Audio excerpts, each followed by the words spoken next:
From ABC, this is World News Tonight with Peter Jennings. Good evening. We begin this evening with the fate of two naval officers sealed by their own actions the night that the USS Stark was attacked in the Persian Gulf. The captain of the Stark, Glenn Brindale, and his tactical officer, Lieutenant Basil Moncrief, will not be court-martialed, but their careers in the Navy are over. Here's ABC's Bob Zelnick. Those who commanded the Stark failed to warn away the attacking Iraqi jet or to activate the ship's defenses until two Exocet missiles were on their way. For that negligence, Captain Glenn Brindale will retire at the pay of the next lowest rank, commander, a lifetime penalty estimated at about $100,000. Lieutenant Basil Moncrief will resign immediately, losing all future benefits. Both will end their Navy careers with letters of reprimand. The desire to avoid additional trauma to families of the 37 men who died aboard the Stark was one reason cited by Admiral Frank Kelso for avoiding courts-martial. Also noted was the unexpected nature of the Iraqi attack and the officers' heroism in controlling the resulting fire. The result drew an understanding response from at least one congressman. It does represent a unique situation, and I think the American people would certainly sympathize with that decision. The main focus at the Pentagon today was on a second incident, the Bridgeton, which Friday hit a mine apparently dropped by Iran.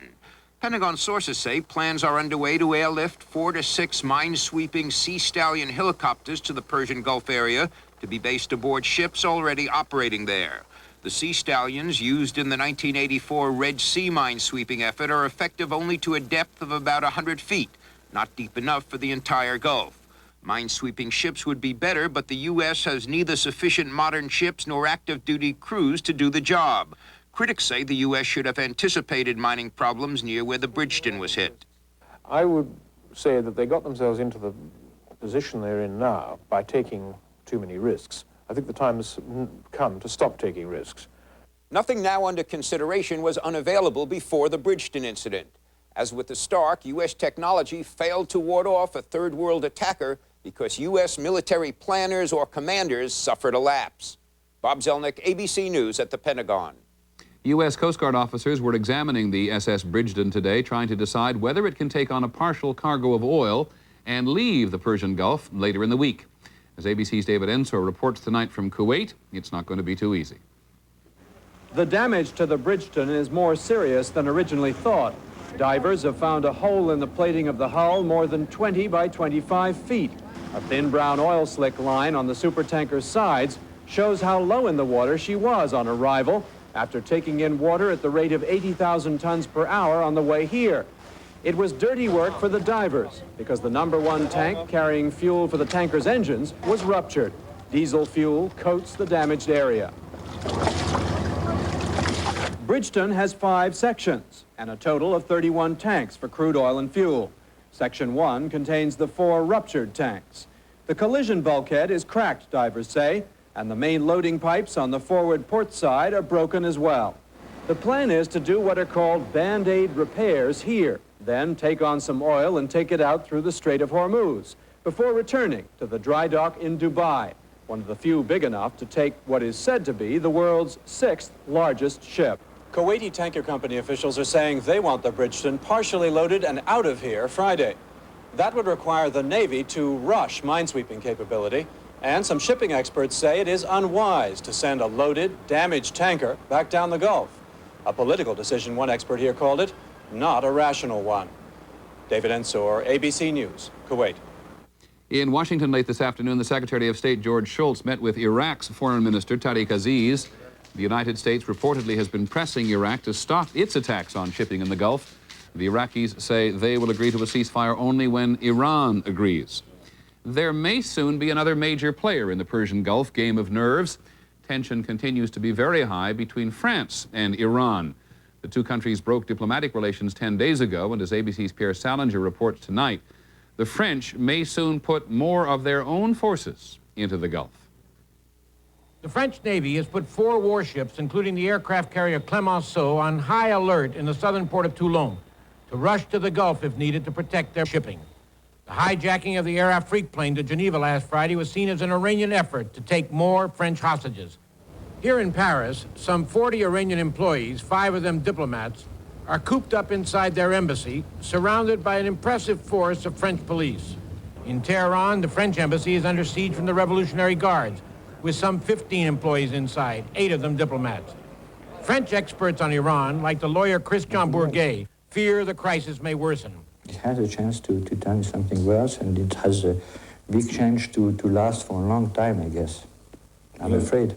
French Foreign Minister Jean-Bernard Raymond has made it clear that France will not back off on its demand that the translator at the Iranian embassy in France, Wahid Gorgi, be questioned by an investigative judge on suspicion he played a role in last September's terrorist bomb attacks in Paris. The Iranian Foreign Minister, Ali Akbar Velayati, declared in Germany last week that Paul Tory, the French Consul General in Tehran, will be questioned if Gorgi is questioned. For France, which has been negotiating with Iran for almost 2 years in an effort to normalize relations, the present crisis is obviously a defeat. The French have clearly learned, as did the United States, that negotiating with Iran is a policy filled with danger. Pierre Salinger, ABC News, Paris. Later in this broadcast, an angry denial to new suggestions of a presidential cover-up. American factory jobs go south to Mexico, and the violent outcome of tensions on California's freeways. This is World News Tonight with Peter Jennings, brought to you by Del Monte Fruit Blends. Del Monte asked 3 people with a taste for something exciting which drink has the blend of flavors they've been looking for. Del Monte, apple cherry. Del Monte, classic raspberry. Del Monte, country strawberry. Del Monte Fruit Blends. People with a taste for excitement are discovering that a drink with a blend of fruits can mean more taste. Fruit Blends. More exciting taste.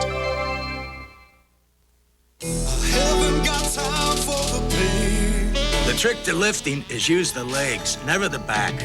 But after 8 hours of it, even I get sore, so I take Metaprin.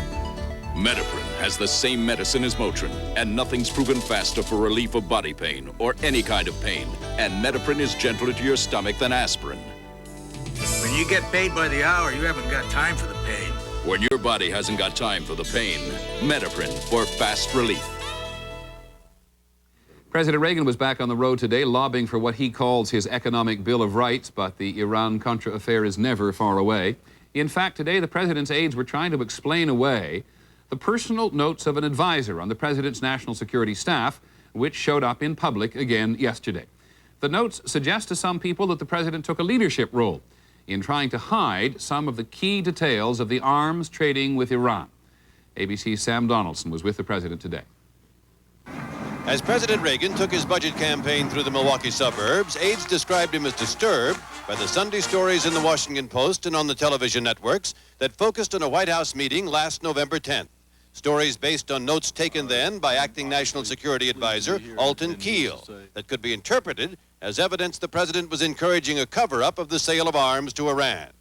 Keel's notes, as released by the Congressional Investigating Committees last week, record the president as saying, "We don't talk toes, we don't talk specifics, and we need a statement, all of us, that there was no bargaining with terrorists." Today, White House aides said the president was simply trying to limit public knowledge because of his concern for the hostages still being held, and pointed out that's what he had said in public 3 days earlier. There's no way that we can answer questions having anything to do with this without endangering the people we're trying to rescue. Keel's notes were given to the Tower Board, which concluded in its report that the president had not intended to mislead the American public or cover up unlawful conduct.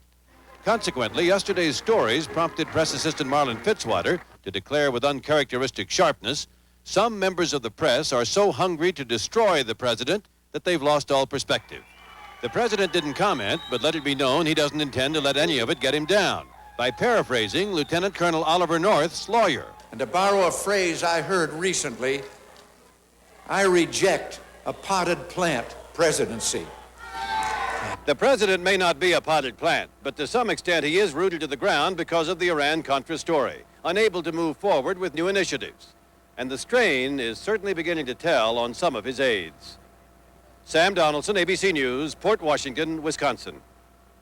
Next up at the Iran-Contra hearings, which resume tomorrow, the Attorney General Edwin Meese. Here's ABC's John Martin. Saying that There is one paramount question about Edwin Meese and the role he played for the president. Did Meese do what he said he was going to do and try to get to the bottom of things, or did he participate in a cover-up? Did Meese know more than he let on? Some of his answers seem to protect Admiral Poindexter. Admiral Poindexter knew generally that something of this nature was happening. He did not know the details. But Poindexter told the committee many details. Another question, should Meese have sealed records immediately? A former attorney general says that requires suspicion and speed. I would move in rapidly and find out what was happening, and if it appeared that the records ought to be sealed or that some warrant should be obtained for arrest or for searches, I would do that. Meese didn't. Then, discovering the diversion of funds, why didn't he demand an explanation? What I still don't understand is how in the world they allowed Poindexter and North to leave the White House, to be fired, resign, whatever, without bringing them in and finding out what was their authority, what did they do, how did they do it. Did Meese already know the answers? He insists he was finding out many facts for the first time. Still, he had been asked earlier his legal opinion. Ed felt that we should sell material out of U.S. stocks to Iran directly. There was a congressional reporting requirement that we wanted to avoid. He seems to have really been amiss in fulfilling the responsibility of being Attorney General rather than a friend and political advisor to the President throughout. So that's the question. Did Attorney General Meese uphold the law or withhold information to help the president? John Martin, ABC News, Washington. In our next segment, we go overseas. John Demjanjuk on the witness stand in Israel. Where does it hurt? Here. For indigestion, heartburn, and gas, nobody does as much as Malox Plus. Dose for dose, it neutralizes more than any regular strength antacid and dissolves gas. Nobody does as much as Malox Plus. Here's Jerry with a new car. What'd you pay for it? About $5,500. Are you kidding? Does it run on batteries? What's it made of? Cray paper? Does it have a motor? Does it have a motor? Can I kick the tires? Will the door come off the hinges? Hey, guess what? It's a Subaru! Oh, a Subaru! Subaru! Only one inexpensive car is built like a Subaru. Introducing the Subaru Justy. Inexpensive and built to stay that way. Such a smart boy. Ooh. The answers to your long-distance questions are never more than a phone call away. Just give me the dates, and don't worry, we'll solve it. AT&T customer representatives are always ready to help you with information on bills, discounts, and the AT&T card. And you can call on their experience 24 hours a day. Thanks. That's one less thing that I have to think about. We're reaching further to bring your world closer. AT&T, the right choice. Mom, I'm too young to get heartburn. But you're not too young for Tums. It's rich in calcium, and our doctor said teenagers need extra calcium in their diets. As much as their moms do? Yes.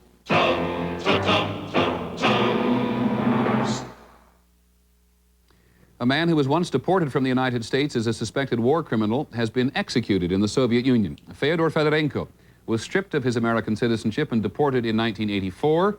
He was convicted by a Soviet court of taking part in war crimes during World War II, including the murder of Polish Jews at the Treblinka death camp. A man accused of having been a guard at the Treblinka camp is now on trial in Israel. John Demjanjuk was deported from the United States after he was accused of being the sadistic Nazi guard known as Ivan the Terrible. Today, he begins testifying in his own defense. ABC's Jean Meserve is in the courtroom. John Demjanjuk knows that it is his life that is on the line in this courtroom. Please do not put the noose around my neck for the deeds of others. Speaking in his native Ukrainian, Demjanjuk insisted repeatedly that he was never at Treblinka, was not Ivan the Terrible. My heart aches, and I grieve deeply for what was done to your people by the Nazis. Demjanjuk's attorneys claim to have uncovered statements from 21 Treblinka survivors who failed to identify Demjanjuk as Ivan. The defense says the documents were withheld from them by the United States Office of Special Investigations, which looks into Nazi war crimes. But the former head of the OSI says the defense is grandstanding. Everything was turned over to the defense that American law required, and we took that obligation very, very seriously. This is ridiculous. This is a sheer lie. I'm sorry to say it, but this is a sheer lie. In court today, Demjanjuk said he'd spent time as a German and then American prisoner of war, but had never been at Travnicki, where this identity card was purportedly made.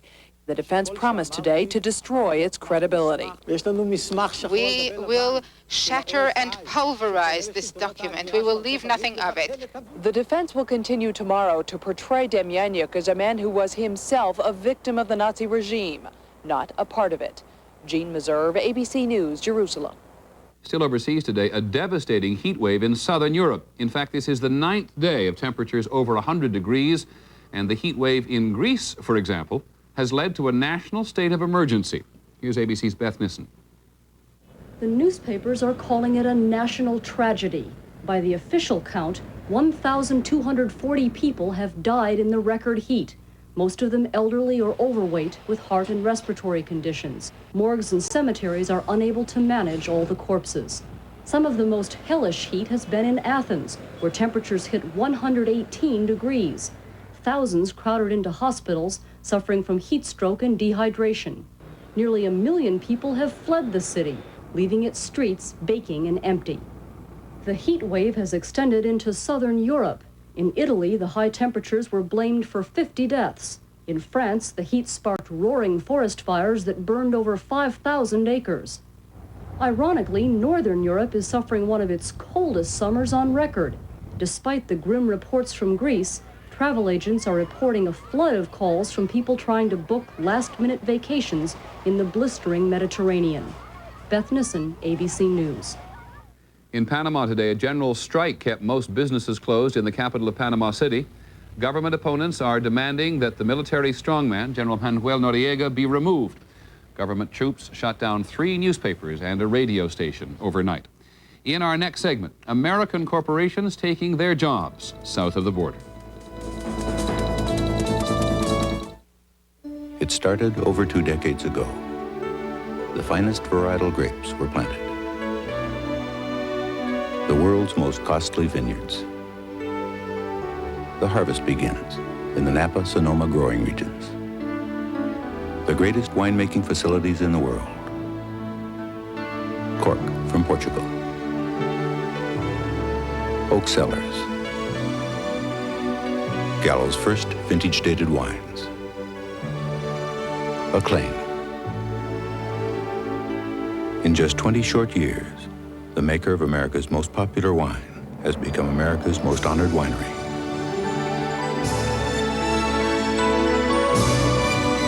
Today's Gallo. All the best a wine can be.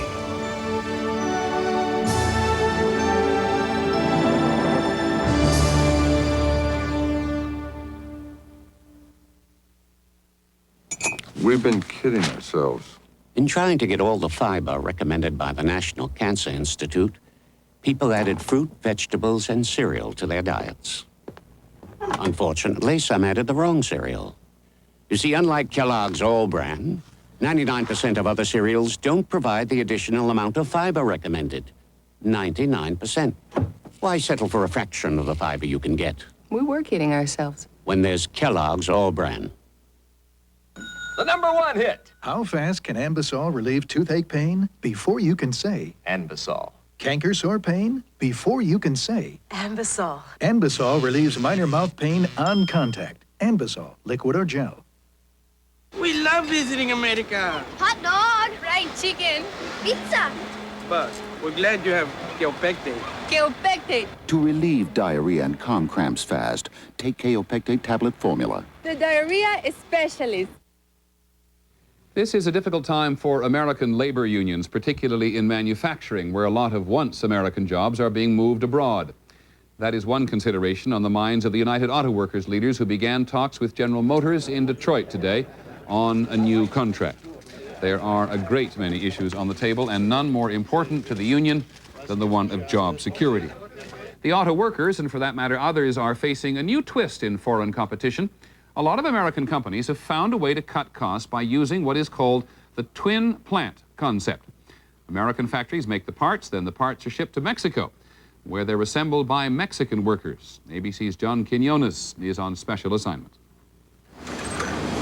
Juan Carlos Espinosa has a new job working for an American automaker in Mexico. In Monroe, Michigan, Elaine Tulak worries about the future. She's unemployed. Elaine and Juan live worlds apart, but they have one thing in common, the Ford Motor Company. A year ago, Ford moved part of its operations from this Michigan plant to Mexico. Juan was hired. Elaine was laid off after 10 years service. It seems like big business in this country doesn't have a country. They go where the money is. They have no loyalties to a country. Elaine is a victim of a new industrial revolution sweeping the Mexican border. It's called the maquiladora, or twin plant concept, because often the plant involves assembly plants on both sides of the border. Under the concept, American corporations are moving to Mexican border towns like Nuevo Laredo to capitalize on one of the cheapest labor forces in the world, cheaper than even most of the labor in the Orient. Juan Carlos is paid 70 cents an hour, 3 times the minimum wage in Mexico. American workers are paid an average of $20 an hour for the same job. More than 300,000 Mexicans now work these production lines, assembling everything from catalytic converters to bedroom slippers. Since 1982, the number of maquiladoras along this border has doubled to more than 1,000. No one knows exactly how many American jobs have been lost to the twin plants, but it's estimated some 75,000 auto workers alone have been laid off because of the Mexican plants. I think the United States has a moral obligation to help our neighbor in Mexico. But I think they should figure out a way of doing it without transferring a job from an American worker to a Mexican worker. Some of the biggest names in the corporate world have established plants here. Ford, General Motors, Sony, Mattel, even the television rating service, the AC Nielsen Company, is here. Mexico offers us the ability to go head-to-head with the Japanese and be competitive. And even the Japanese are here recognizing that Mexico's an opportunity, and they're here putting in plants to compete on a worldwide basis. But American labor leaders say the driving force here is not economic survival, it's corporate greed. If this country doesn't start learning about the value of its workers before all of our manufacturing operations are shut down, this country's going to suffer severely. Mark Peace disagrees. He's an American who runs a twin plant that assembles up to 60,000 pairs of shoes a day, all destined for the U.S. market. Peace says he's actually saving American jobs. The only thing we add here is labor to assemble the product. Everything else is from the United States. The buttons, the bows, the soles, the material, everything comes from the United States manufactured plants. Proponents of the twin plant concept say the industrialization of Mexico would also curb illegal migration to the U.S. With more jobs here at home, Mexicans would no longer have to swim across the river to get work. For the Mexican workers and their American bosses, maquiladora spells success. What remains unclear is whether these busy assembly lines in Mexico will simply lead to longer unemployment lines north of the border. John Quinones, ABC News, Nuevo Laredo, Mexico. In tonight's Other Money Matters on Wall Street, the Dow Jones Industrial Average was up about 8.5 points today, and the trading was fairly light. When we come back, the danger on the freeways of Southern California. Good friends and good food, but my stomach aches. My party, and my Lanta too. Double strength Mylanta 2. Nearly double the acid-neutralizing power of any leading brand. Because my life takes my Lanta too. AT&T long-distance prices have gone down 30% since 1984. And they've just gone down again. Now AT&T is an even better value. AT&T, the right choice. In the morning, in the evening, ain't we got fun? You know, when you take a Carnival cruise, all your shipboard fun is included in the price. All your nighttime entertainment's included. All your food's included, too. Plus, fantastic tropical ports of call. And you know what all this costs? A lot less than you think. Even your airfare's included. Take a 3-, 4-, or 7-day cruise on Carnival, the most popular cruise line in the world. One word distinguishes the American Express card from the others. Member. and membership has its privileges. We lost our card, our cash. Even our passport. You've come to the right place. I can help you. That's great. That was an easy sale. No need to wrap it. I think I can fix it, honey. That's why I got buyer's assurance. I left my prescription medicine at home. Don't worry, Global Assist can help. To apply for membership, look for this display and take one. Tonight on Nightline, has the Reagan administration turned a deaf ear to those suffering from AIDS? Critics charge thousands are dying while the government spins its wheels. And finally this evening, of things past and present. Some years ago, when I went for my first drive alone in the mountains of Lebanon, I was warned that if I had an accident, I was not to get excited because sometimes these matters were resolved with guns. Well, in Lebanon these days, almost everything is resolved with guns. And as for traffic disputes, our focus tonight is Southern California, where freeway traffic is a way of life. Here's ABC's Ken Kashiwahara. It has become an epidemic of freeway violence. Rick Bynum shot and killed after an angry driver began tailgating the car Bynum was riding in. The assailant was never caught. I don't think he's crazy. I don't think he's insane. I think he's just dirt. This past weekend, 17-year-old Russell Peroni was shot and killed apparently because another driver thought Peroni was driving too slow. It's a symptom of a lot of underlying sickness in our society. The Los Angeles freeways have become so crowded, so congested, that some psychiatrists have compared them to a war zone. There is combat going on in the freeways in Southern California. Why? Because people are experiencing severe degrees of frustration as a result of the great levels of stress. That stress, experts believe, has led to 9 separate shooting incidents, including 4 deaths and several injuries in just the last month. Jung Nan was shot in the arm because, he says, he honked his horn at another driver.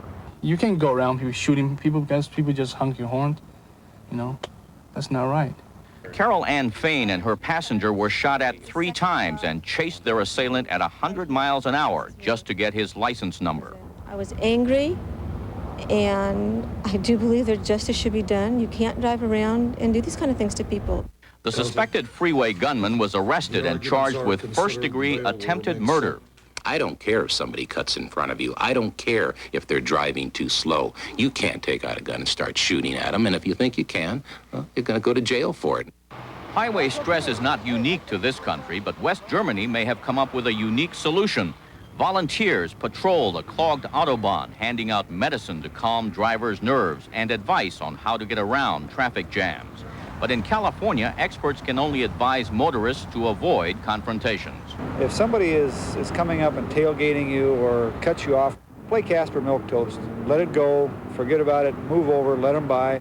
Which may be difficult to do, given the fact that freeway traffic delays here in Southern California have increased 300% since 1970 and are getting worse. Ken Kashiwahara, ABC News, Los Angeles. That's our report on World News Tonight. I'm Peter Jennings. Good night. From ABC, this has been World News Tonight with Peter Jennings. On ABC's Monday Night Baseball, the San Francisco Giants take on the Los Angeles Dodgers, or the Chicago White Sox at Detroit. Further tonight on Action News Update at 11. That's it for us tonight. Thanks for being with us, everyone. Have a nice evening. We'll look forward to seeing you tomorrow night at 6. Good night, everyone. And now the ABC World News Tonight on WXYZ, Channel 7 in Detroit. From ABC, this is World News Tonight with Peter Jennings. Sitting in tonight, Barry Serafin.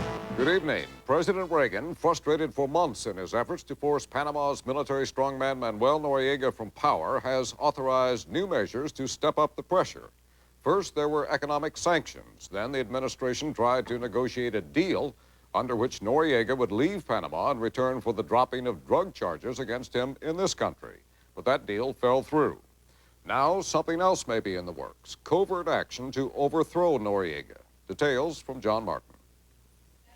At the White House today, the president wouldn't confirm there is a finding or authorization for covert action, but he made it clear he has no use for General Noriega.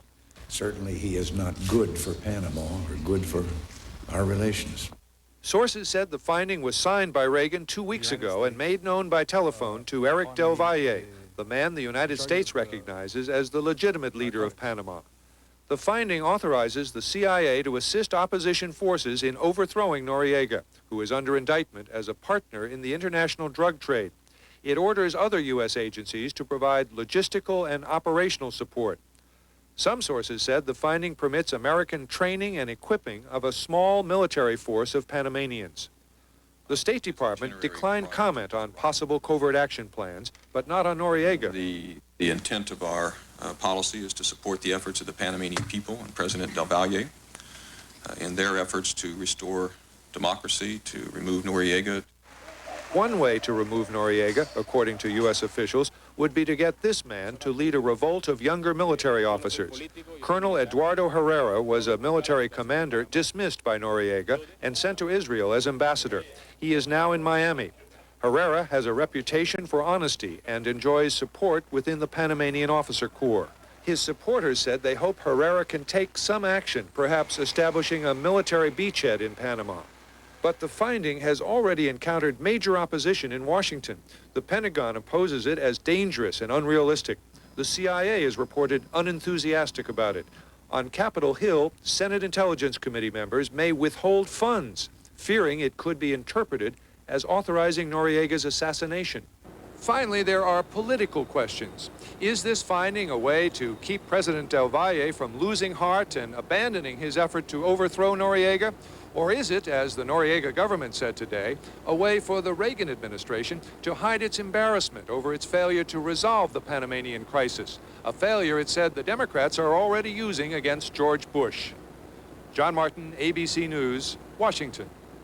The judge in the Iran-Contra case warned today that the central conspiracy charge against former White House aide Oliver North will have to be dismissed if classified government documents critical to the case are not turned over to defense lawyers.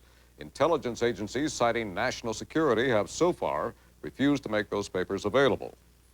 At the United Nations, the Secretary General continued a round of meetings with both Iraq and Iran today in an effort to reach a ceasefire in the Persian Gulf War. Here's ABC's Bill Blakemore. Iraq's foreign minister arrived at the UN today insisting face-to-face meetings with Iran here are necessary. If the Iranians do not accept that formula, that means that they are not sincere about peace. So far, only indirect peace talks have begun here under the direction of UN Secretary General Perez de Cuellar. He scheduled meetings with the Iraqi team this morning, the Iranians late this afternoon. He says talks are so far on track. I think that one can say that both countries are interested in putting an end to this conflict. This conflict is reported still raging. Iraq claiming to have captured hundreds of new Iranian prisoners of war. Iran's president at the front trying to rally exhausted troops against the Iraqi army, and also against Iraq's allies, Iranian rebels who oppose Khomeini and are reported fighting 100 miles inside Iran. A United Nations team of military experts is in Tehran working out the technical details of a ceasefire, the date for which UN Secretary General de Cuellar says he hopes to announce next week. Bill Blakemore, ABC News at the United Nations. In a moment, the Surgeon General says your diet may be killing you. And later in the broadcast, the greenhouse effect. Are we running out of time? And a taste test in California. This is World News Tonight with Peter Jennings. Brought to you by Subaru. And I don't want anyone driving my XT while I'm away. You understand? The new Subaru XT6 has a powerful six-cylinder engine, computerized full-time four-wheel drive, and a design which makes it hard to resist. Somebody drove my car. Who was it?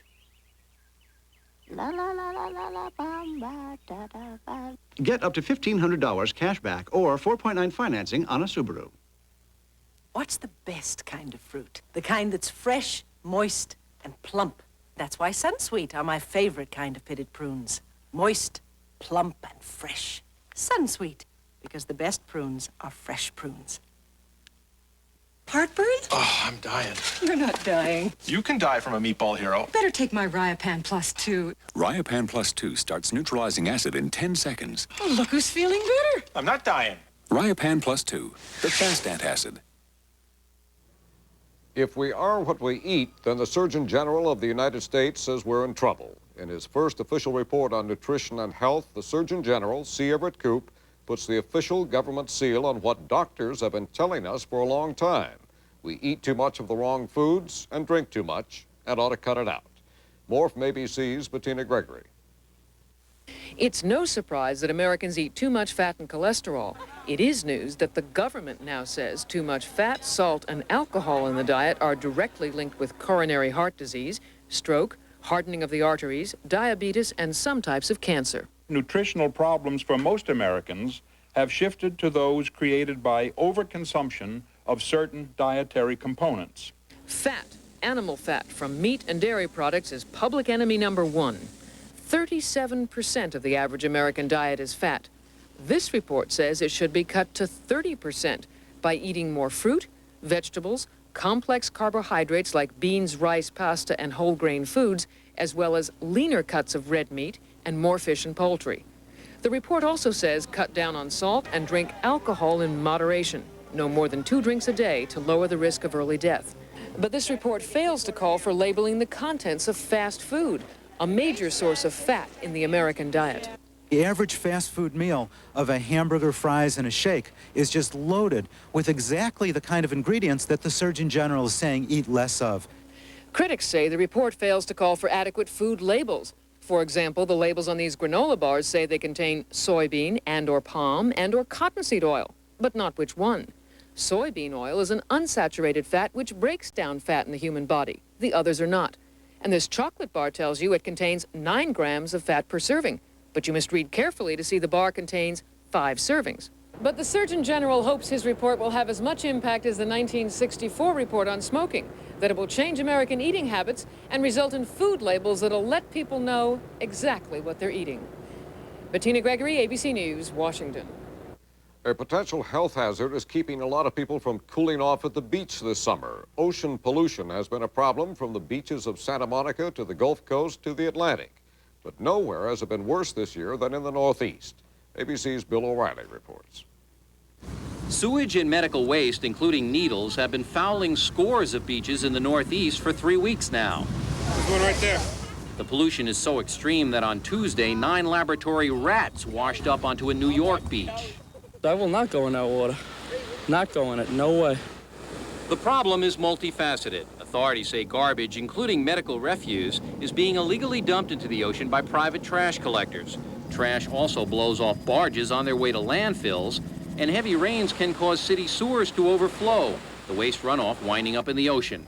The result is a dangerous mess. On sewage, you can get diarrhea, hepatitis, all the organisms that pass through the human intestinal tract and that can infect other people. Illegal ocean dumping is not risky because there is little chance of being caught. The Coast Guard's primary mandate is rescue and interdicting drugs. The Guard admits it can't stop dumping. The ocean is too large an area. There's just too much activity overall in the entire area to expect any one agency to be able to deal with it. Authorities are trying to catch the dumpers by tracing the beached waste back to where it came from, but so far, no arrests have been made. The price of ocean pollution is staggering. Hundreds of millions of tourist dollars have been lost in the Northeast alone, and the cost to the environment simply cannot be measured. We're clearly getting a message from Mother Earth that there's a line beyond which we can't go in terms of fouling our own nest. Bill O'Reilly, ABC News, New York. In Arizona, an Army private accused of knowingly exposing 3 fellow soldiers to the AIDS virus has been found innocent of aggravated assault charges. But the military judge found Private Adrian Morris, Jr. guilty of 1 count of sodomy and 1 count of discrediting the Army. Morris allegedly had sexual relations with 3 other soldiers after learning that he tested positive for the AIDS virus. The nation's economy turned in another strong performance in the second quarter. The government announced today that the gross national product, the overall output of goods and services, grew at an annual rate of 3.1% from April through June. But hiding behind that figure, there may be a problem. Inflation grew at the fastest pace in nearly 6 years, up at an annual rate of 4.7% in the second quarter. On Wall Street today, stock prices were down sharply. The Dow Jones Industrial Average lost more than 20 points in moderate trading. When we come back, a change in tactics for firefighters in Yellowstone Park.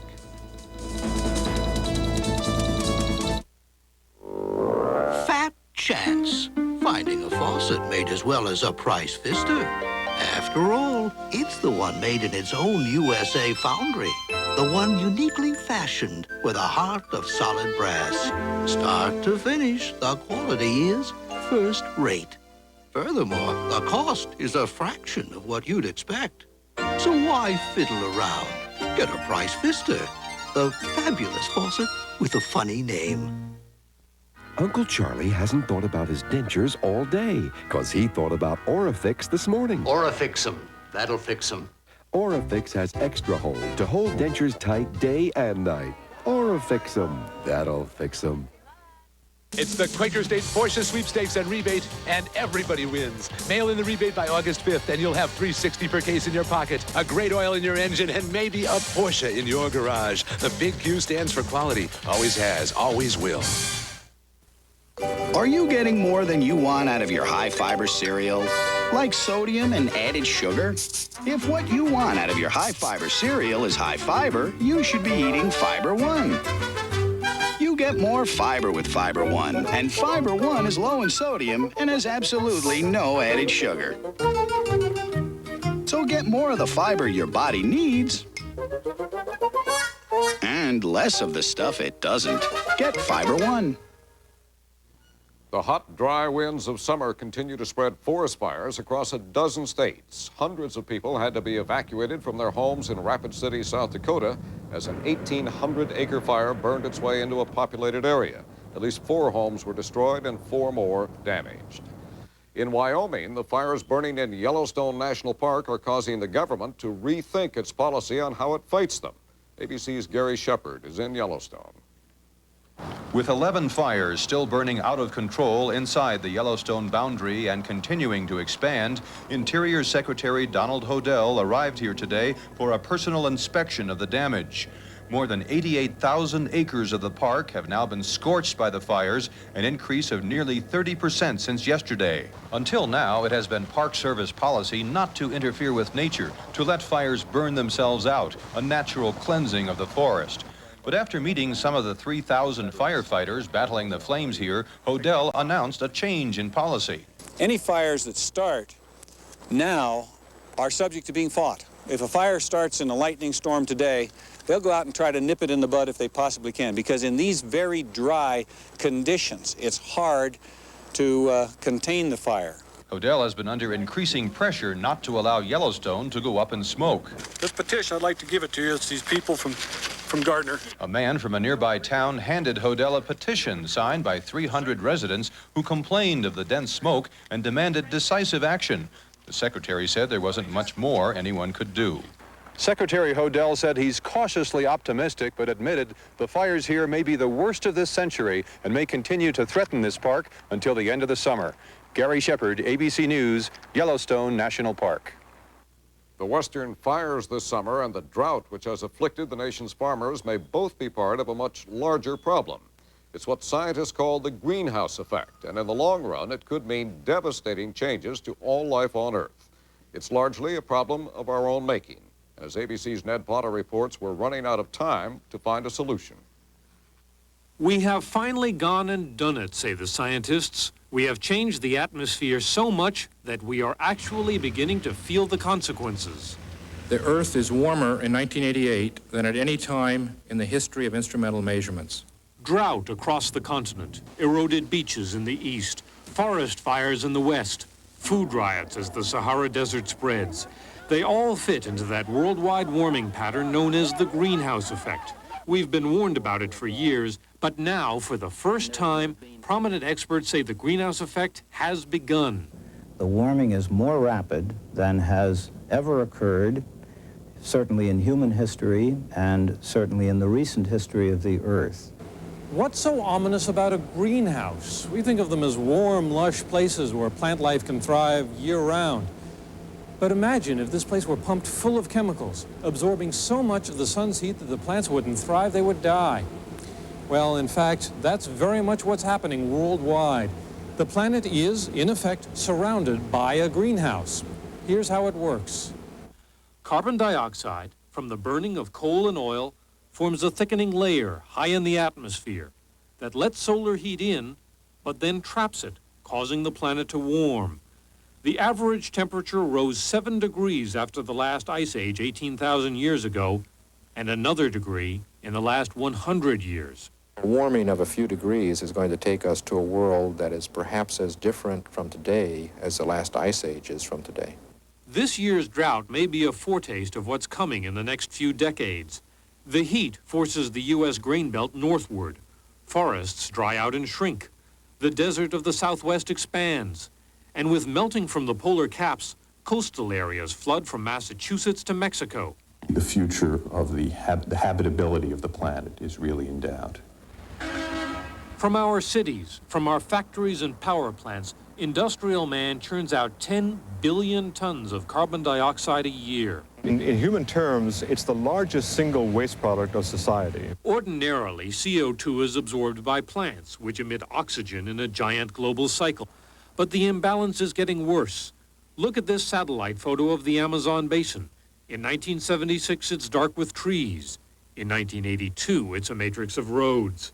The rainforests of the Third World are being cleared out for housing, cheap wood, and more room. The CO2 the trees would have absorbed stays in the air. So what do? Pragmatists would argue that we cannot change our energy habits overnight. Scientists say we had better get going. We don't have to eliminate all fossil fuels immediately. A 50% reduction at the moment would be adequate to stabilize the composition of the atmosphere, at least initially. That's an ambitious goal. To reach it, scientists urge heavy conservation, a switch to solar energy, and a search for new power sources. But they say it'll take government action and complain that national leaders seem unwilling to deal with this issue. What is discouraging, to me at least, is the absence of any thoughtful policy on our national approach to this issue from either the Democratic or the Republican candidate for president. Experts guess we have a window of about 20 years to undo the atmospheric damage. After that, they say, the planet could slowly turn uninhabitable. Ned Potter, ABC News, New York. There's evidence that Americans are at least becoming aware of their environmental problems. A new Gallup survey says nearly 95% of those questioned knew the damage to the ozone layer would have a worldwide effect. 68% identify acid rain as an environmental problem for North America. Now the bad news, Americans don't know geography. 3 out of 4 couldn't find the Persian Gulf on an unmarked map. Nearly half didn't know where Central America was. Out of 9 countries surveyed, American young people ranked lowest in their geographic knowledge. In our next segment, new life blooms in the killing fields. You've suffered through all kinds of diets and regimens, but if you don't get enough protein when you're dieting to lose fat, you might lose muscle. Protein can help you keep muscle while you lose fat, and Special K has the highest level of dietary protein available in a cereal. So one reason for including the under 200 calories Special K breakfast in a balanced diet is rather obvious. Special K.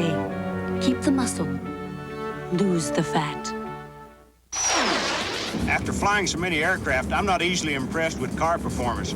Then I drove the Cutlass Supreme pace car at the Indy 500. I was impressed.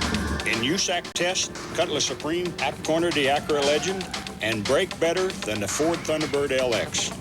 And the Cutlass Supreme costs a whole lot less. So I got 3 of them. Hey, I got 2 kids, boys. And now Oldsmobile will buy the air conditioning for you when you buy a 1988 Cutlass Supreme by September 28th. Across this country for ice cream fun, America's favorite is 31. Baskin Robbins, sweet, sweet. Baskin Robbins, what a treat. Oh, Baskin Robbins, you're America's ice cream treat. Now, a revolution in blade shaving from Remington, the new Remington Electro Blade, with vibrating blades for a close, smooth, comfortable shave. Safe, immersible, and cordless. The new Remington Electro Blade vibrating blade system. I've heard some people say that all pain relievers are the same. Well, that's just not true. In the hospital after a boating accident, my doctor set me straight. He gave me Tylenol. It stopped the pain without irritating my stomach like aspirin or even ibuprofen can. With so many pain relievers today, some people might have trouble deciding. But I know what to trust. Tylenol. Because they're not all the same. Trust Tylenol, the pain reliever hospitals use most. There's a meeting underway today in Indonesia which could determine the future of one of the world's unhappiest countries. Leaders of the different political and military factions in Cambodia are working out terms for a new coalition government to replace one installed by Vietnam. The Vietnamese invaded Cambodia a decade ago to drive out the Khmer Rouge, whose bloody rule has effectively destroyed the country. Now, as ABC's Mark Litke reports, Cambodia is slowly coming back to life. There are 5 babies born every day at the Revolutionary Hospital in Phnom Penh. New life in a land known only for death a decade ago. When millions were slaughtered in the killing fields by the fanatical Khmer Rouge. When a school became a ghastly torture and execution chamber. When nearly everyone was sent to labor camps and the capital became a ghost town. But this is Phnom Penh today, thriving and crowded with the survivors of the Cambodian Holocaust, a resourceful people who've miraculously breathed new life into their country. The markets here are teeming once again, even well-stocked with smuggled consumer goods. The quality of life is improving almost daily. Some here can now afford the simple luxury of getting married again, or visiting a beauty parlor. Some can afford a television set, and even dull political speeches in the evening are a treat for the whole family. Cambodians are also flocking to foreign language classes in their spare time. English by far the most popular course. What are you, mister? Yes, I am a student. I am a student. Life here, of course, is still terribly difficult. This is one of the poorest nations in the world, and most Cambodians still have to struggle simply to survive. Many still live and work in the most primitive conditions, often right on the streets. Families are crammed into dilapidated old French buildings that once gave this city its charm. Healthcare is a more serious problem. This country is almost totally dependent on doctors and medicine from international aid organizations. Disease and malnutrition still take a heavy toll. Even today, Cambodia is a land that can barely feed itself. Here, old men and women work in the fields because so many young men have died. There is, however, an extraordinary dignity and sense of hope among the Cambodians. If for no other reason, they've managed to survive and can once again worship or learn or work without fear of execution.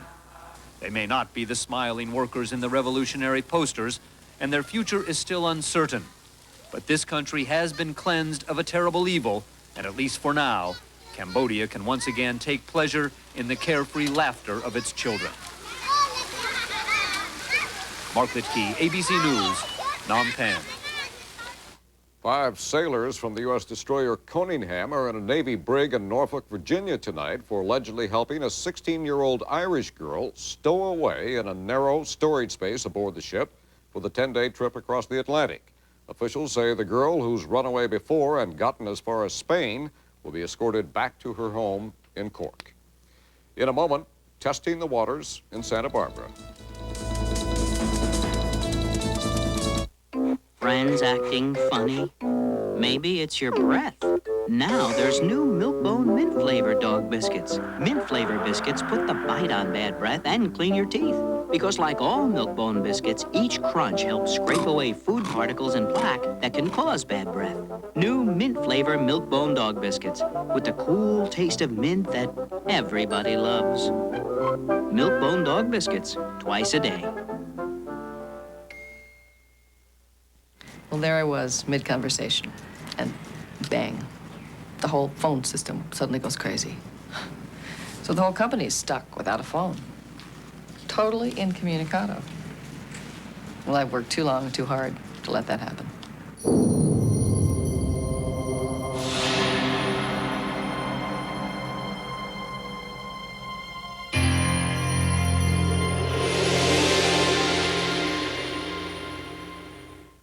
Looking for whole wheat total? Grape nuts. You'll need 4 boxes to equal the vitamin and mineral nutrition in just 1 box of total.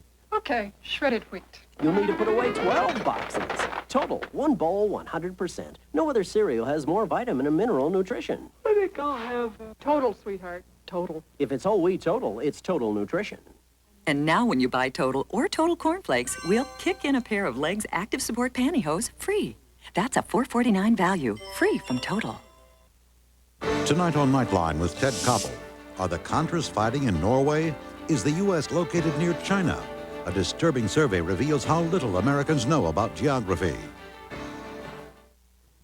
Finally tonight, what could be more common than a glass of water? It flows out of a tap or out of a water fountain. Most of us probably don't even think much about it. So it may come as a surprise to learn there are some people who take their water very, very seriously. ABC's Brian Rooney is in Santa Barbara, California. It's cool, clear, clean, and it's just water. Americans are drinking close to $2 billion a year worth of bottled waters. There are water services, vending machines, and water bars. Now, for the discriminating drinker, there is the water tasting. I picked out the sulfur component in number 10 and the lemony citric aroma at number 9. On number 10, I found the bubbles not to be very aggressive. That can be as offensive as a foxy wine. And like the wine tasting that came first in culinary ritual, the water tasting has developed a language of its own. A water can be flabby or spritzy. It can have an elegant mousse, or it can be earthy. A carbonated water can have a slow or a random bead. I was a little surprised by the California sparkler, and so very pleased to see we have some very nice domestic waters that we can utilize. But domestic or foreign, neither the carbonated nor the still waters run cheap. So it is important to know what you are drinking. Water has flavor. It's more subtle, obviously, than wine or something else, but it does certainly have flavor. It may not be Chateau Lafite, but if you find a bottled water that is brilliant, clean in the mouth, and it has a long finish, maybe you should buy a whole case. 1988 has been a bad year for rain, but a good year for water. Brian Rooney, ABC News, Santa Barbara, California. And that's our report on World News Tonight. I'm Barry Seraphin. For all of us at ABC News, good night.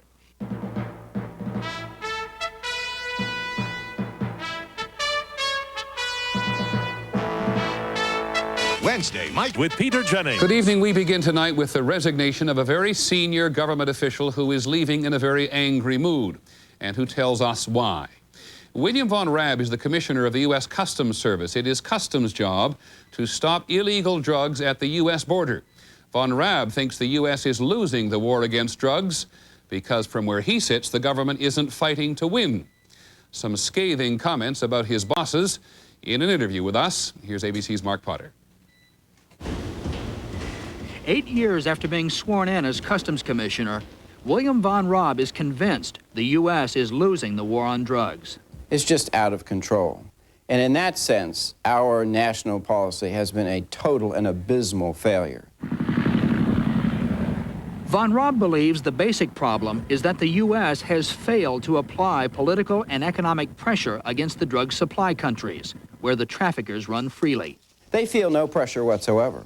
They're happily living out their lives as feudal barons in the hills of Colombia and Peru and Bolivia, and no one's touching them, including the United States. There's so much cocaine out there that we can't control it. So much cocaine, he says, that the attempt to stop drugs at the U.S. border will never succeed, despite the billions of dollars spent on manpower, aircraft, and other surveillance tools. I would say that interdiction has probably improved tenfold. Unfortunately, production has grown 20-fold. Von Raab accuses the State Department under the Reagan administration of virtually ignoring the international drug supply.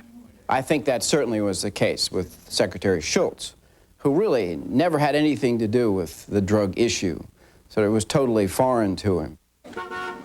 Von Raab points to one case with particular bitterness. In 1985, after traffickers killed American drug agent Enrique Camarena in Guadalajara, Mexico, Von Raab sealed the Mexican border and accused the government there of corruption. While this attempt to force Mexico's cooperation in the murder investigation was cheered by drug agents, Von Raab says it was roundly criticized in Washington. The administration went absolutely ballistic. George Shultz, Secretary of State, accused me of being a troglodyte. I often felt that it was sort of the Mexican government and the U.S. government against me in the war on drugs. As for the Bush administration, Von Raab says the president and his new drug czar, William Bennett, are personally committed to the drug war. But he says nothing is being done while the administration waits for Bennett's plan. And he claims the State Department, under Secretary James Baker, still doesn't care much about foreign drug production. There's a sort of cowardly streak, I think, in our State Department. We haven't mounted an effort to put on the kind of pressure that we need in order to do something about production. It really is scandalous. More troubling to Von Raab is the attitude of his own boss, Treasury Secretary Nicholas Brady. He hasn't addressed the issue of the war against drugs. I think he's more concerned with the savings and loan problems and some of the third world debt issues. Von Raab does have his critics. They think he is a loose cannon who only sees one side of the drug issue. His supporters say he has been a breath of fresh air. So as long as our war is being fought with phrases, words, empty phrases, empty words, we're not going to win. We've got to turn the war from a war of words to a war of action. Like many who have fought the drug battle, Von Raab is emerging saddened and discouraged. Not so much because the nation lost, but because, in his opinion, it never really tried. Mark Potter, ABC News, New York. There has been no comment from Secretary of State Baker nor from former Secretary Schultz. A spokesman for Treasury Secretary Nicholas Brady said that Mr. Von Raab's judgment may be affected by the decision to appoint a new Customs Commissioner. The Secretary's spokesman also said that Mr. Brady had raised the Customs drug-fighting budget to the highest level in history. In a moment, we'll have an unusual report on city government. In Atlantic City, a good part of it went to jail this morning. And later in this broadcast, the need to clean up the air, the president's plan, and then finally tonight, lining up to go to jail as a tourist. This is World News Tonight with Peter Jennings, brought to you by the Discover Card. Cash or charge? We interrupt this purchase for a reminder. I've got to have it. There's still one more place to comparison shop. I don't know where to start. Here, by choosing the card that actually pays you cash. Cash back for every charge. The Discover Card. Mom! This is the one. It's perfect. It pays to Discover, the card that pays you back. Dear Malox, my daughter's dates give me Malox moments. Hey, I'm here! Last night was a real doozy. What a Malox moment. My stomach did flip-flops. Good thing Extra Strength Malox Plus is so strong. My doctor recommended it, and it's the strongest antacid I can buy. With teenagers, Malox is a must. Nice house. Nice earring. Write us about your Malox moments. Extra Strength Malox Plus. Strong relief for all your Malox moments. The mayor of Atlantic City, New Jersey, did not get up first thing this morning and go to City Hall. He got up first thing this morning and he went to jail. And so did 13 other city officials and businessmen rounded up on charges of municipal corruption, influence peddling, and accepting bribes. Here is ABC's Ned Potter. Atlantic City is a town of big money and high rollers. But a couple of blocks inland from the casinos, the big money stops. Today, Mayor James Usry and 13 other people were arrested, all for what a state official privately said were small-time efforts to get in on the wealth, taking bribes to help developers get breaks on zoning laws, helping a company get a gift shop franchise at the airport. We've seen this happen before in America, sadly, all too often in communities in America. The state of New Jersey made the arrests after a 9-month undercover operation. Some people who live here say it will do nothing about the city's real problems: poverty, drugs, troubled schools. Casino's not producing nothing for the children. All it's saying is money for the people to come in and gamble. It's all a slimy scene. See, all this is corruption. See, so if these fellas are guilty of doing anything, well, that remains to be seen. But I believe the casino industry is to blame for all this. Not all of Atlantic City's ills can be placed at the doors of the casinos. They did bring a lot of business to a dying city. But corruption has been an ongoing story here. The previous mayor is now in jail for bribery and extortion. The state came in to clean up Atlantic City, but some residents say the larger problem will not change. Thousands of poor just a few blocks from the boardwalk. Ned Potter, ABC News, Atlantic City, New Jersey. In other news today, confirmation that while blacks have made great gains in American society in the last 50 years, they still lag far behind whites. In a major new study, the National Research Council concludes that the greatest gains for black Americans were made in the 1940s and the 1960s. But since the 1970s, the economic status of black Americans has stagnated or deteriorated. The Fraternal Order of Elks is going to remain fraternal, that is to say, an all-male organization. The Elks have 1.5 million members, and at their convention in New Orleans today, they overwhelmingly defeated a motion to admit women. A major test between Japanese-style management and the United Auto Workers has been won by Japanese management. At the big Nissan plant in Smyrna, Tennessee, where the UAW was trying to have itself voted onto the factory floor, they have counted the votes and the UAW loses by 2-1. Here's ABC's Al Dale. Night shift workers honked in celebration as they left the plant, and other anti-union employees waved and shouted from the plant entrance. Hey, it don't get no better than this. You don't think the UAW had anything to offer here? No. Why's that? They never have and never will. All they give us is poor quality and no production. Most workers didn't buy the union's charge that the plant is unsafe. And Nissan's chief executive here said high wages and good working conditions will keep the plant non-union. I'm more convinced tonight than ever before that they never will organize it. Industry analysts say the defeat is a serious blow to the UAW, which has lost 1/3 of its membership over the last decade, and that it could lead domestic car makers to offer their workers non-union deals.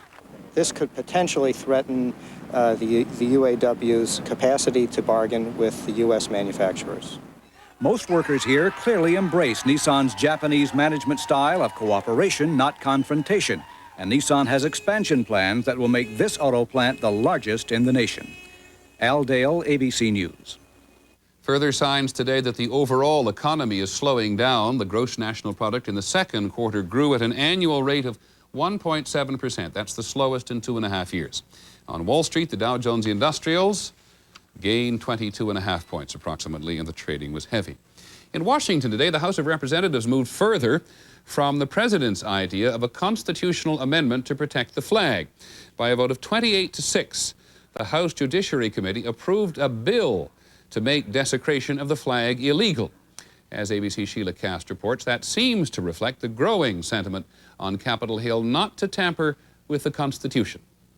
House Democratic leaders, along with a few Republicans, all but wrapped themselves in the flag, one that flew over the Capitol on Pearl Harbor Day to show their devotion.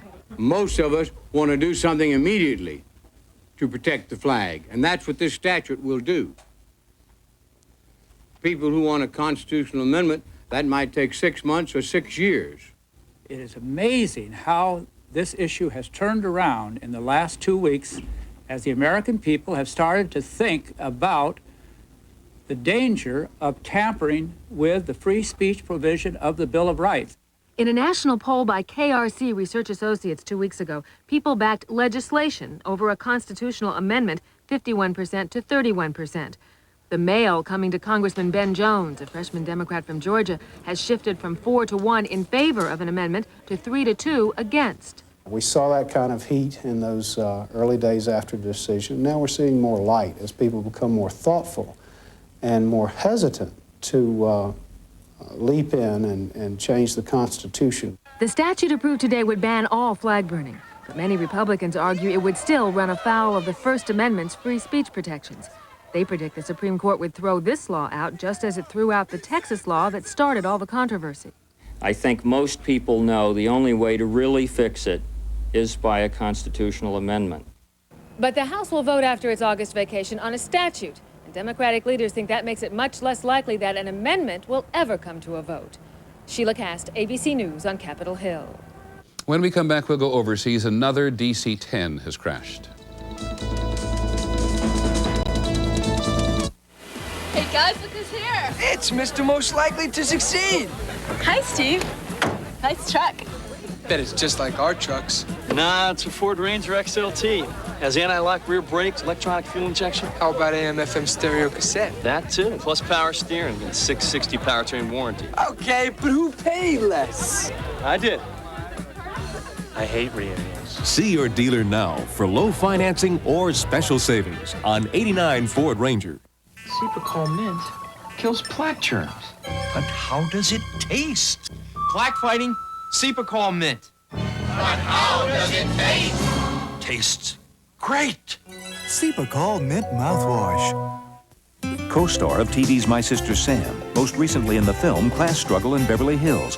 Then came a stranger, and a bullet took her life. In this week's People, Rebecca Shaver's tragic story and the threat of fans obsessed. People, that's what we're all about. Somewhere there's got to be a cure for athlete's foot. Step up to the mic. Mike? Mycotin. It cured my athlete's foot. It's got something the others don't. Myconazole.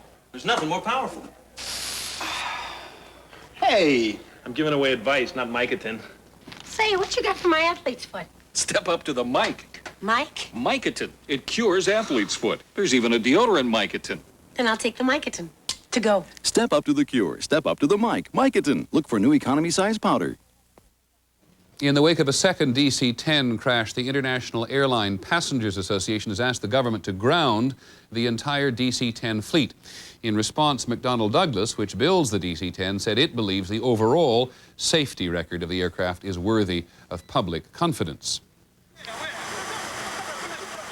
That second crash was this morning in Libya. A Korean Airlines DC-10 with 199 people on board crashed short of the runway while attempting to land in bad weather at the airport in Tripoli. The plane struck 2 houses and several cars before breaking into pieces and burning in an olive grove. An airport spokesman said the pilot was told to divert to the island of Malta, 200 miles off the Libyan coast, because of the heavy fog. The pilot tried to land anyway and may not have heard the warning. He said he lost radio contact with the tower 15 minutes before he tried to land. The pilot and most of the crew survived, but at least 82 people were killed, including 4 people on the ground. Most of those on board were South Koreans, coming back from vacation to construction and engineering jobs in Libya. In Washington, President Bush said today he didn't want to pass judgment on the guilt or innocence of Felix Bloch, but he did want to praise U.S. intelligence agencies for bringing the Bloch case to light. Bloch is the senior State Department official under investigation but still not charged with spying for the Soviets. Once again, ABC's John McCarthy. Looking somewhat tired, Felix Bloch was on the move again today from the apartment where he had been staying in New York. As always, the FBI and its special surveillance team surrounded him. One reason for the heavy FBI escort is to prevent Bloch from fleeing the country if he should try to do so. The FBI learned a painful lesson in 1985 when it was doing similar, obvious surveillance on this house in New Mexico. The suspect in that case, Edward Howard, a former CIA employee, had been interrogated by the FBI as an espionage suspect, but the FBI did not have enough evidence to press charges. As they were building their case against Howard, they put him under heavy 24-hour surveillance, in part to prevent him from fleeing, but also to exert pressure. Much to the dismay of the FBI, Howard escaped and was next seen on Soviet TV, a hero of the Kremlin. The FBI does not plan to let that happen again. But how long can the surveillance of Felix Bloch continue without any charges being pressed? Philip Parker was part of the FBI team watching Edward Howard. Physical surveillance of Bloch can continue as long as necessary. There is no limitation as to how long we can run a surveillance on someone. Because the FBI apparently still has a long way to go to put together its case, this could be a long, strenuous summer for Felix Bloch. John McCarthy, ABC News, the State Department. Overseas again in Stockholm today, a jury has convicted a man for the murder of the Prime Minister Olof Palme 3 years ago. Christer Peterson was sentenced to life in prison, which in Sweden is often reduced to 20 years. On the jury, 2 professional judges and 6 civilian or lay jurors. The 2 judges, the professionals, said there was not enough evidence for conviction.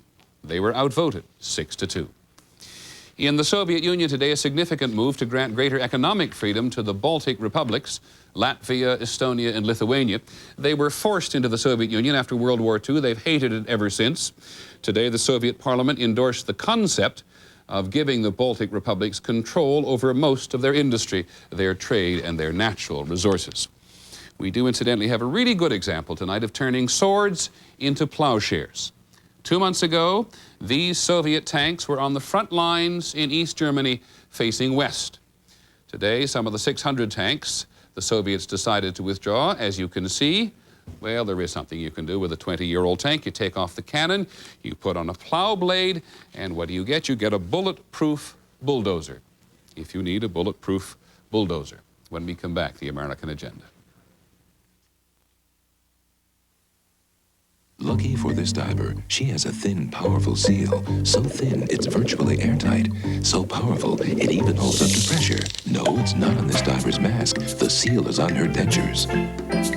Extra Hold Fast Teeth has a seal so thin yet so powerful, it's virtually airtight.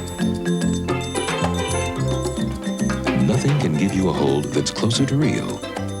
Extra Hold Fast Teeth with the Extra Hold Seal. Nothing holds closer to real.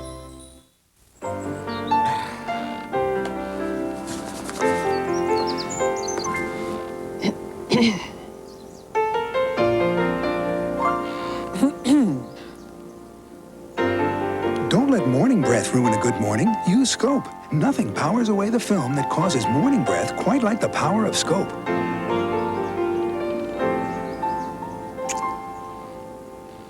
Scope, the best thing, first thing in the morning. I used pressure-treated lumber, and I still have $800 in water damage. How come? Even treated wood needs Thompson's Water Seal protection. This patio was supposed to last for years. Now I have $1,200 in damage. Why? Your concrete wasn't protected with Thompson's Water Seal. Thompson's penetrates into wood, brick, or concrete to form a barrier water can't get past, even when driven by 98-mile-per-hour winds.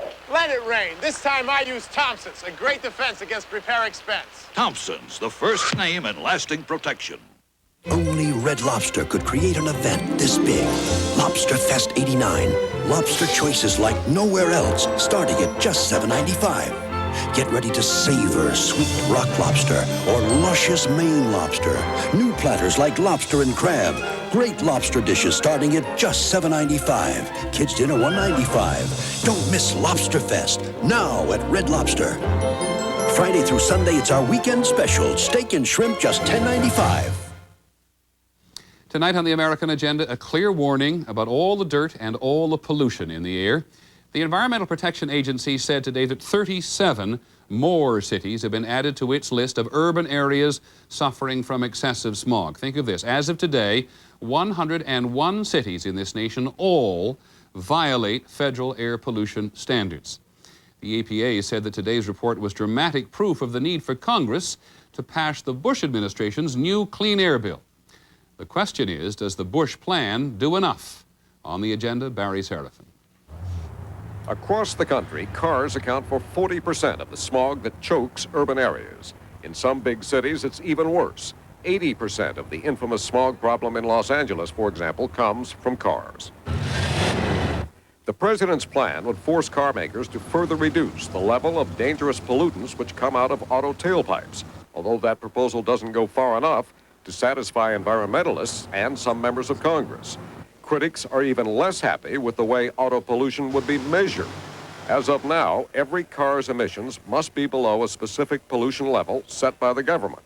But the administration's plan would allow automakers to measure the average pollution of fleets of cars. All cars will be coming down in pollution. Some will come down more, some will come down less. But critics read the averaging proposal differently and charge that it would actually allow some cars to be dirtier than they are now. That's pretty much like saying that a policeman is going to look to see whether cars are speeding, and then see how many cars are not speeding, and then see by and large is the average okay before they enforce the speeding laws. In 9 of the smoggiest cities, the president wants not just different car standards, but a new kind of car.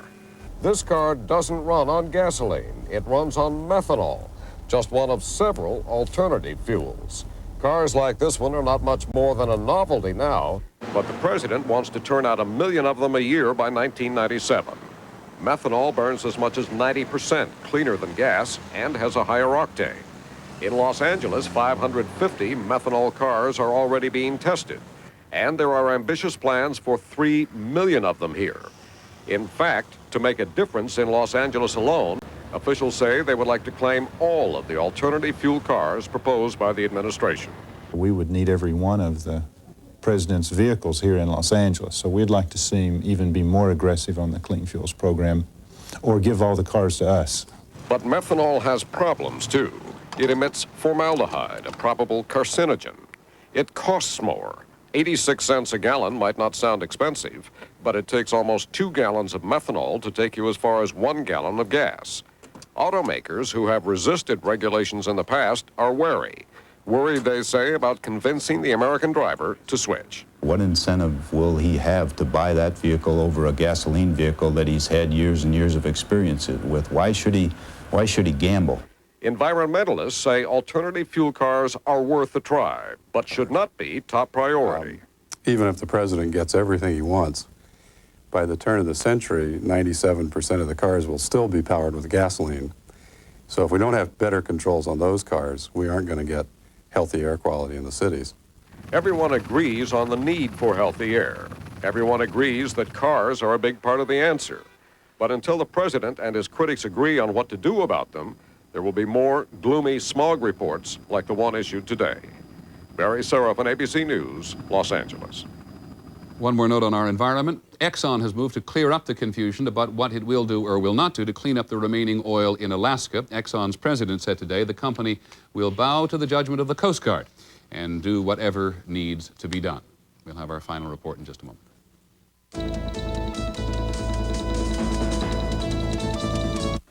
This business may seem like easy work, but try doing this with minor arthritis pain. For years I took aspirin, but now there's Advil. My doctor got me to try Advil for my arthritis pain. You know, 1 Advil is as effective as 2 regular aspirin, and that's the kind of strength I like. Advil gives me hours of relief, yet it's gentler to my stomach than aspirin. Advil does wonders for my aching joints and for my green thumb. Advil, advanced medicine for pain. Now Total Raisin Bran is no longer the most nutritious. It's new Kellogg's Nutri-Grain Raisin Bran. With more vitamins and minerals, the one with the most nutrition is Nutri-Grain. You're going to be knocked over by Tartar Control Aquafresh. It reduces ugly tartar and more. It helps remove plaque and fights cavities with fluoride, with taste that knocks over the leading brand. For a great deal more, get Tartar Control Aquafresh. Now, new scientific tests prove Heart's Blockade Repellent gives your pet total protection against fleas and ticks, or your money back. Unsolicited, here's what some satisfied Blockade users have told us. My golden retriever suffered with fleas and ticks. Heart's Blockade solved the problem. It really works. I'm so pleased with Heart's Blockade. I have 3 dogs and 7 cats and raise basset hounds who have always had a flea problem until I use Blockade. It's terrific. Heart's Blockade, guaranteed flea and tick protection that really works. Tonight on Nightline, Wu Kai was one of the top leaders of the student demonstrations in Beijing. He's just emerged from hiding and joins Ted Koppel on Nightline tonight. Finally here this evening, one of the newest tourist attractions in the country. It is high-tech, it is highly computerized, but as we're sure you'll find in this report by Ken Kashiwahara, while it's a great place to visit, you wouldn't want to live there. In Alameda County, just outside San Francisco, thousands of people are spending an evening in jail. Okay, this way, folks. The Sheriff's Department is conducting tours of its new jail before it opens for business in September, but did not expect 6,000 people to show up in the first 2 weeks. Sounded like something I'd like to see where my tax money went. And well, she should. Taxpayers spent $174 million to replace their old, overcrowded jail with a state-of-the-art, high-tech correctional facility. Oh, here it comes. It is the only jail in the country with robotic room service. Computer-programmed carts will deliver 10,000 meals a day to cell blocks, pick up laundry and garbage. They eliminate giant mess halls where riots could occur. Computers also help to operate the security cameras and control access to the cell blocks. Even the flag is automatically lowered every evening, stored inside the flagpole, and raised every morning. And with basketball and handball courts, baseball diamonds, and an indoor gym, it has already been dubbed the Beverly Hills of jails. Prisoner has too much privileges. I mean, people are just going to commit crimes just to come into this place. But despite all the glitz and glamour, the people who work here believe it will be one of the safest jails in the country. Even though it looks real pretty and all the things that are said about it, we have built a very secure facility, and we're very proud of it. Taxpayers appeared satisfied too, and the kids thought it was fun while it lasted. It was really nice. I really enjoyed it. Is this someplace you'd like to come back to sometime and maybe spend a few years? Yeah. No. No. It was an arresting experience, they said, but the best part was knowing they could leave. Ken Kashiwahara, ABC News, Alameda County, California. That's our report on World News Tonight. I'm Peter Jennings. Tomorrow we'll have our Person of the Week. Have a good evening. Good night.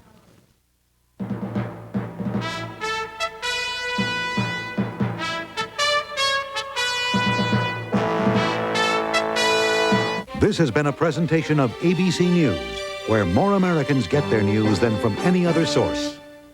Cal Ripken and the high-flying Orioles sail into the Metrodome to meet the Twins. Or Bo Jackson leads the parental burnout. And there are warning signs, and there could be solutions. You're going to find out how to make yourself feel a whole lot better. And a suburban teenager just wanted to make a party for her friends, but now she's heading to jail. You'll see why. That's coming up Monday. Bill Bonds joins us now from the Action Newsroom with a look at what's coming up tonight at 11.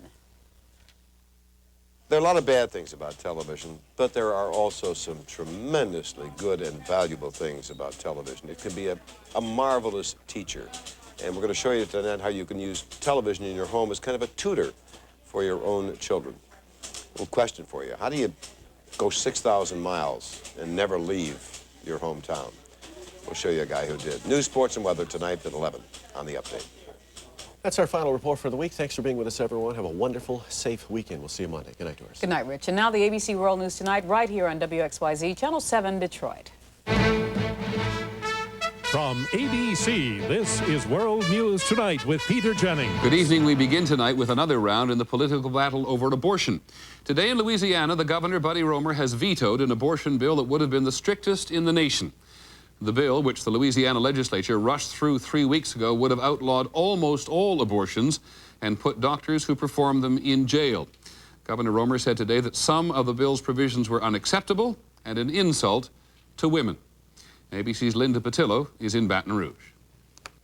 Governor Roemer says he is personally opposed to abortion, but he said the Louisiana bill was not only insulting to women, but technically flawed. I veto this bill because it does not meet even the minimum standards set forth by me long ago.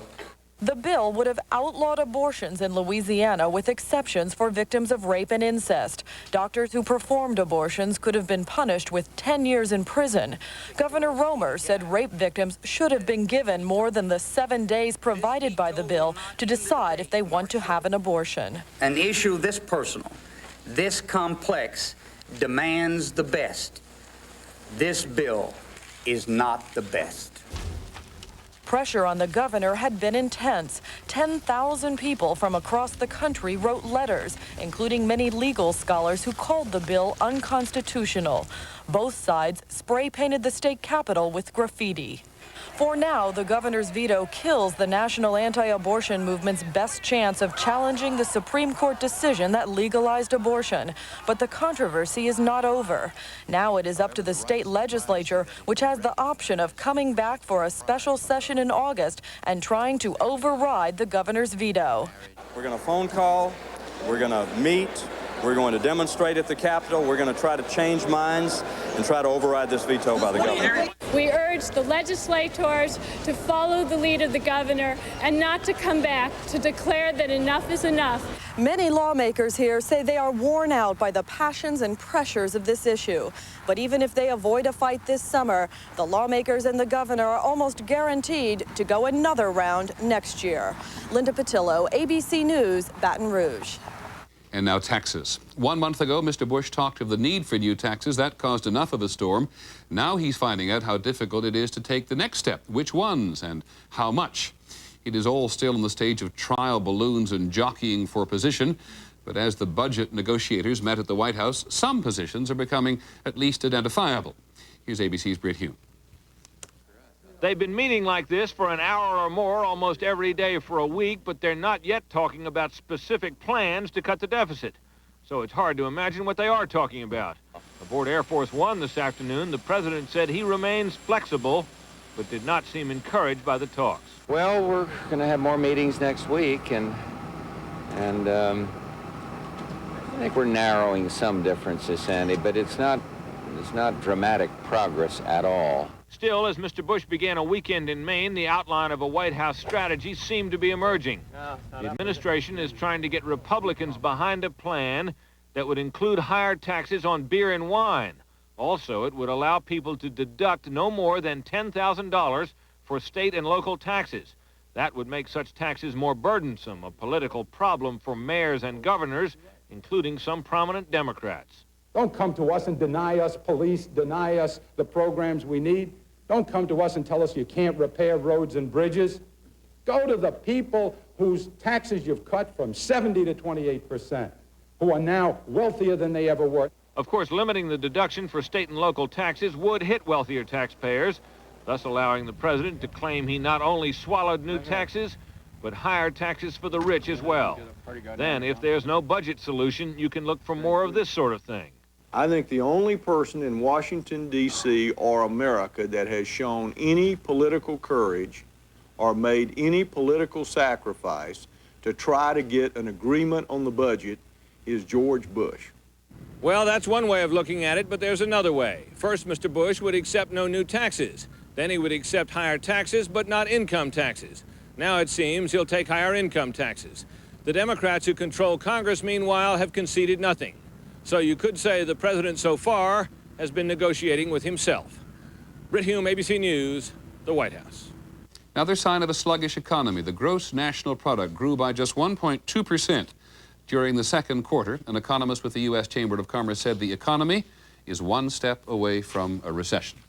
On Wall Street, the Dow Jones Industrials lost about 22 points today to close at 28.98. The trading was moderate. That brought the loss for the week to more than 62 points. The price of oil. The ministers from OPEC, the oil-producing states, agreed in Geneva today to raise prices for the first time in 4 years, from $18 a barrel to $21. That doesn't automatically mean the price at the pump is heading up. Oil analysts say there is so much excess oil on the world market at the moment that prices should hold steady, at least for now, no matter what OPEC decides. In a moment, the Northrop Corporation. Will the defense contractor be barred from doing business with the government? The state of West Virginia invites people to inform on drug dealers by mail. And our person of the week. Never one to mince words. In baseball, if you traded today, you're playing somewhere else tomorrow. I know. I played for the Twins, the Rangers, the Angels, and then some. And when you've got to move fast, you can't worry about selling your house. I let the Century 21 people worry about that. I trust them. And nobody works harder to get the job done. Hey, I love Century 21. Hey, Bert. Uh-oh. You got a second? I just wish I wasn't such a good customer. Century 21. Everybody needs some money. Hello, Tim. To send someone money fast, come to Western Union or call 1-800-CALL-CASH. Western Union, the fastest way to send money. Introducing the ultimate incentive.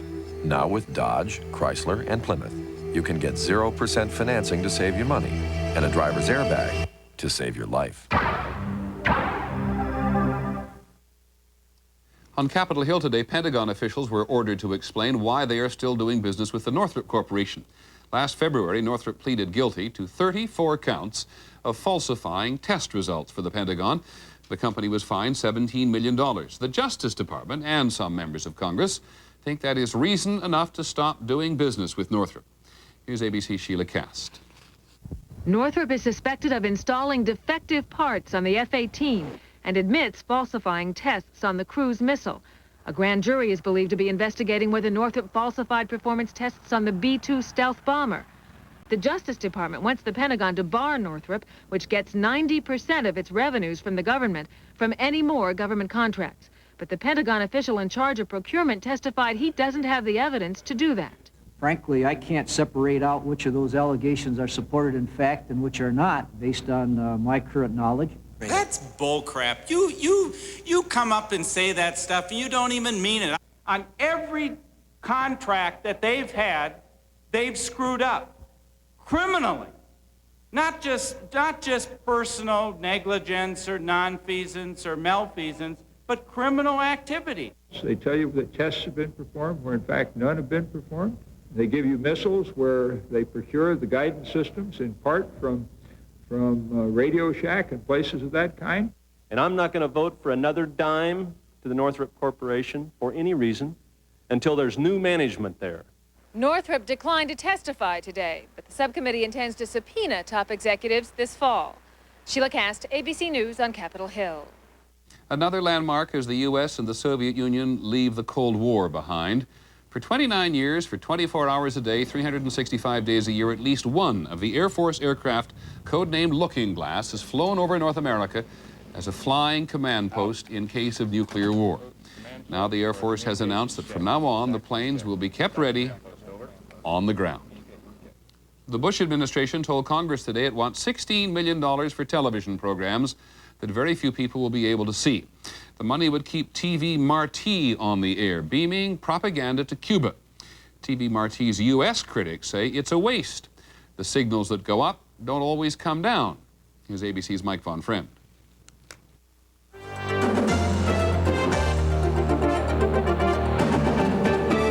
Buenos días, amigos. Bienvenidos a Telenoticias Martí. The U.S. government has been broadcasting this news program at Cuba every day for the past 4 months. Engineers have been testing the system by bouncing the TV signal off a balloon above the Florida Keys down to Cuba 90 miles away. But the balloon sways in heavy winds and is frequently hit by lightning. Weather and technical problems knock the broadcast off the air 30% of the time. When the signal does work, Cuba jams it in Havana and other densely populated areas. Fidel Castro poked fun at the TV Marti balloon at his May Day parade, but the broadcast clearly makes him angry. We don't need this kind of trash, this TV Marti, this outrage, this insult to the honor of the country. This Cuban TV documentary shows engineers scrambling to jam the signal whenever it is detected. And Soviet-built helicopters have been equipped with special antennas to block the broadcast. Critics of TV Marti call it the stealth show because frequently it is impossible to see. But those who put the show together insist that it is getting through. Every bit of data we have suggests that in spite of the jamming by Castro, large numbers of people are trying to tune in, and some of them are succeeding. It's not easy. To avoid interference from the atmosphere and other signals, TV Marti only broadcasts from 3 to 6 in the morning, and the State Department admits that only 90 seconds of news gets through before the Cubans jam the signal. Because most Cubans cannot see it, the chairman of the subcommittee which oversees TV Marti says it is a waste of money. But Representative Al Swift admits it is hard to convince other members to vote against it. Everyone says, I don't want to have to go home and explain why I voted with Castro. And so, you know, $16 million is an easy way to get out of a tough vote. TV Marti is popular with Cuban-American voters, and President Bush insists it is a useful tool. I am convinced that the people of Cuba will thank us when they, too, win the liberty they yearn for. The TV signal may be intermittent, but it is succeeding in getting under Castro's skin. And to many in the government, that alone is worth the $16 million. Mike Von Fremd, ABC News, Washington. We'll have more news in just a moment.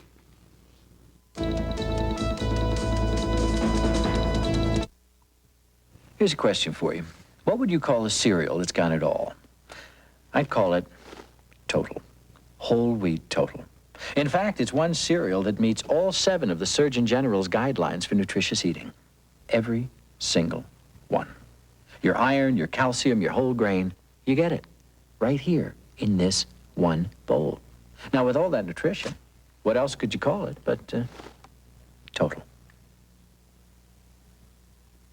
Pourquoi dors-tu The curve of a sleigh bed. The beauty of a porcelain vase. A country French collection from Ethan Allen. When a room looks like this, it's a pity to spend so much time in it with your eyes closed.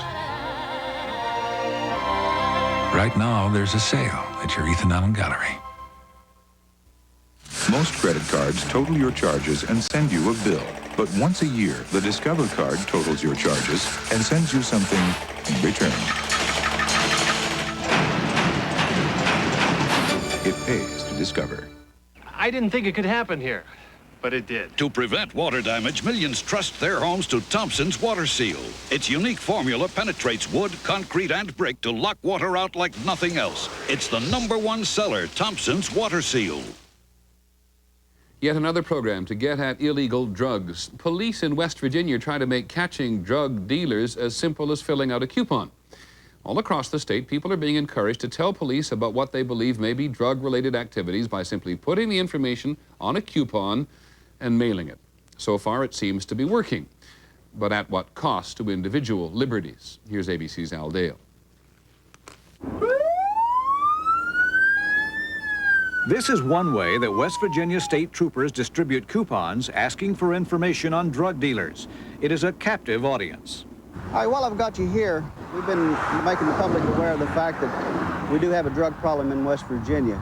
Drivers stopped for minor traffic violations are given coupons with space to write in the names of anyone they suspect of selling or using drugs, and a request to send that information to local or state police. The forms do not have to be signed. State Police Superintendent Jack Buckaloo says the program is in response to a recent surge in violent crime. We had a 30% increase in murders. We had a 23% increase in armed robbery. And we think a great deal of that was drug-related activities that caused those things. Police took the program statewide after a small newspaper in rural Williamson, West Virginia, printed a similar coupon. The response was overwhelming. More than 800 coupons were sent to authorities. Police have some evidence that the coupon tips have been reliable. In a June roundup of drug suspects in the Williamson area, 21 of 43 people arrested also had been named in the coupons. While the program in this small town has met with almost universal approval, some West Virginians fear that as it expands, so does the potential for abuse. Critics warn that such a program smacked of totalitarianism, where people spy on one another and authorities keep files on innocent people. What's going to be done with these coupons after the police get them? They're going into a file? How long is that file going to be kept? Who's going to have access to that file? This one pertains... The coupons will be kept on file indefinitely. Police say they will launch undercover investigations of people whose names appear repeatedly. But they insist no arrests have been or will be made solely on the basis of a coupon. While some fear the program could lead to a society of spies, supporters of the coupon say ridding the streets of drugs is worth the risk. Al Dale, ABC News, Charleston, West Virginia. Other news in Los Angeles, the judge has declared a mistrial in the second trial of Raymond Buckey. He was charged 6 years ago with molesting children. A jury was unable to reach agreement on any of 8 counts of child molestation against Buckey, whose family used to run the McMartin preschool. The prosecutor now says he will drop all charges against Buckey. President Bush today called the comedian Roseanne Barr's performance on Wednesday night disgraceful. Mr. Bush was referring to Ms. Barr's rendition of the national anthem at a San Diego Padres baseball game. The crowd booed. Today, Ms. Barr held a news conference. She wouldn't apologize, but she said she was sorry so many people felt badly. As for her gestures after the anthem, she said she had been encouraged to go out and imitate baseball players. In our next segment, Nelson Mandela faces a threat to the peace process in South Africa. It's Color Tile's greatest sale of the summer with store-wide savings of up to 66%. DuPont Stainmaster Carpet up to 46% off. Everything included, padding and installation. An incredible selection of ceramic tiles up to 50% off. Vinyl flooring up to 41% off. Armstrong no-wax tiles as low as 39 cents. Plus, save up to 66% on every wall covering. No payment for 90 days. So don't miss the greatest sale of the summer at Color Tile. Sale ends Sunday. Ford, profiles in quality, employee involvement. If you're working together, you do a better job.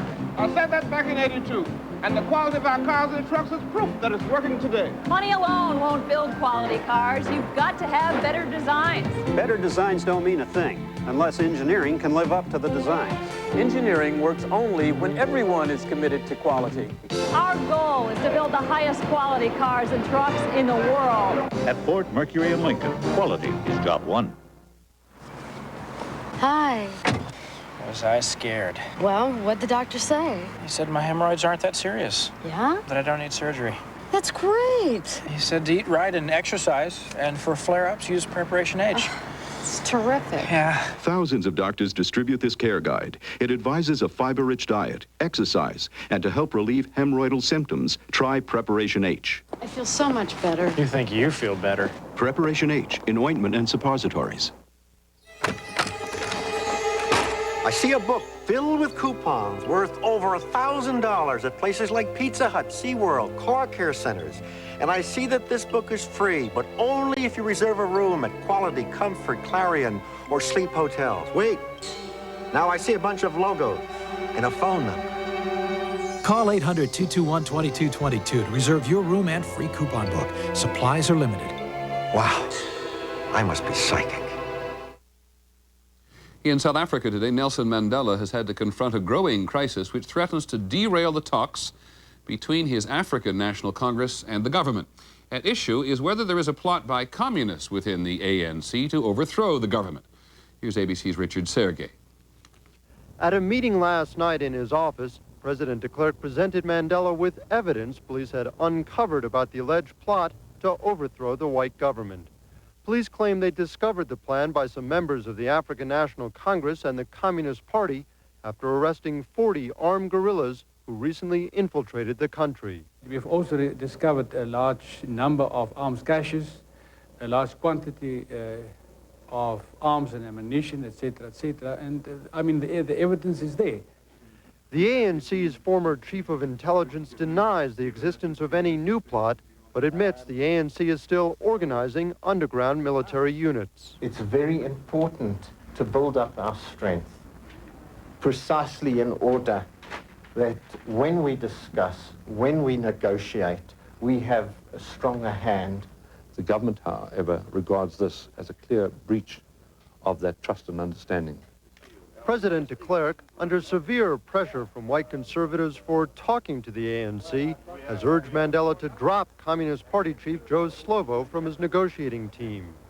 With a new round of talks about to begin, Mandela and the ANC have to decide whether to risk a confrontation with de Klerk or distance themselves from an important segment of the anti-apartheid movement. Richard Sergey, ABC News, Johannesburg. Still overseas, 11 days after a major earthquake hit the Philippines, 2 people have been found alive in the rubble. They had survived in the ruins of a hotel in the Philippine resort city of Baguio by drinking the rainwater which dripped down through the rubble. We'll be back in just a moment. World News Tonight with Peter Jennings and the Person of the Week are brought to you by Citibank. You can see the dream of success in the eyes of people all across America. At Citibank, we understand the dream. That's why, as Citicorp and Citibank, we've become America's largest financial services organization.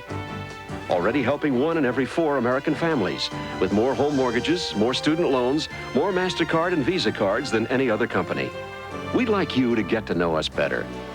Citibank, because Americans want to succeed, not just survive. A kiss? Oh, not right now. You really don't want to kiss me? Dangerous. Very dangerous. Give me a minute, honey. Don't let morning breath ruin a good morning. Get Scope. Scope has 2 powerful ingredients to kill 90% of the bacteria that cause morning breath. Didn't I hear something about a kiss? Right here. Right now. Kiss me. It is time for a kiss. Scope, the best thing first thing in the morning. Hey, you. Put that kiss right here. If you love your pet, watch this. We'll prove that you can keep fleas and ticks off your dog or cat with Heart's Blockade.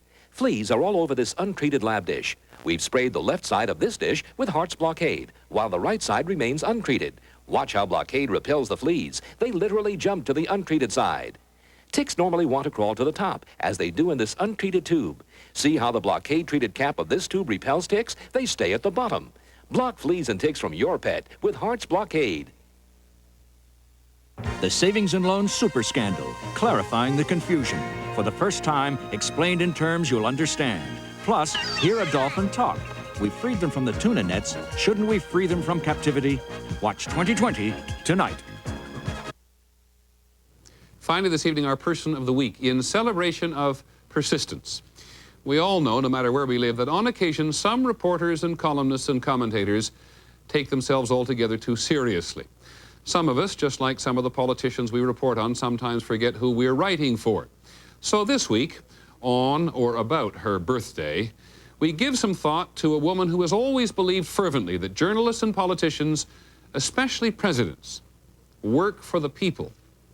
When I first came to Washington, I remember a reporter asking a question of Harry Truman and saying, "Mr. President, would you entertain a question on?" Which was a stupid way to ask a question. And I decided there was too much fog, too many blurred words that didn't mean anything to the people, that I would be as direct as I possibly could. From Sarah McClendon, that is almost understatement. Tell him to go to work now and finish his study. They are going to work now, and they are working. Can't you make him do it quicker? This week, Washington has been celebrating Sarah McClendon's 80th birthday. She has been grilling presidents since she came to Washington as a reporter 46 years ago. President, I better turn this way. President, I want to ask you something. I think you are not... You have the loudest voice. You try to ask. I've tried to ask questions that needed attention that people out over the country were very interested in because they involved them. Like her contention that the Nixon administration was denying benefits to 500,000 veterans of Vietnam. And many a young man in this country is being disillusioned totally by his government these days. Well, this is a question which you very properly bring to the attention of the nation. The Nixon administration did something about the benefits. In the Reagan administration, the question was the plight of working women. You've got the first quote of it. It was given to you at the cabinet meeting by Brad Reynolds. And it says there's been a lot of sexist harassment of women. Harassment? And I suggest that you... Now, Sarah, just a minute here with the discussioner. We'll be getting an R rating. Sarah McClendon's independence and spirit are apparently in her genes. She grew up in Tyler, Texas. Her mother was an activist for women's rights at the turn of the century. My mother taught me when I was 6 years old. She had no babysitter, and she took me out with her. She went out to make suffragette speeches to get women the right to vote. After journalism school, Sarah got a job as a reporter for a local Tyler newspaper. I would say that Sarah used to tell me when I was a reporter, when we were both reporters, that being a reporter was a public trust. And I think that she's made that a principle throughout her life. In 1944, during the Roosevelt administration, Sarah became a reporter for the Philadelphia Daily News. I started in Washington as a regional reporter and was given instructions not to ask the same questions that the wire services would have to ask, to get a different angle, a different tangent. She has been asking the different question ever since, poking and prodding presidents, often to their embarrassment. Sir, two well-known security risks have recently been put on a task force in the State Department to help reorganize the Office of Security. Well, now who? William Arthur Weiland, a well-known man who for over a year... The thing, Miss McClendon... Sarah, who now runs the McClendon News Service from a small Washington office, pounding out stories for newspapers all over the country, simply will not be ignored. Mr. President, can you... Can't hear you, sir. Go ahead. But not for lack of trying. President Bush, the 10th president she has covered, was introducing the man he wanted to be Secretary of Defense, Dick Cheney. And I wanted to ask your new man what he feels of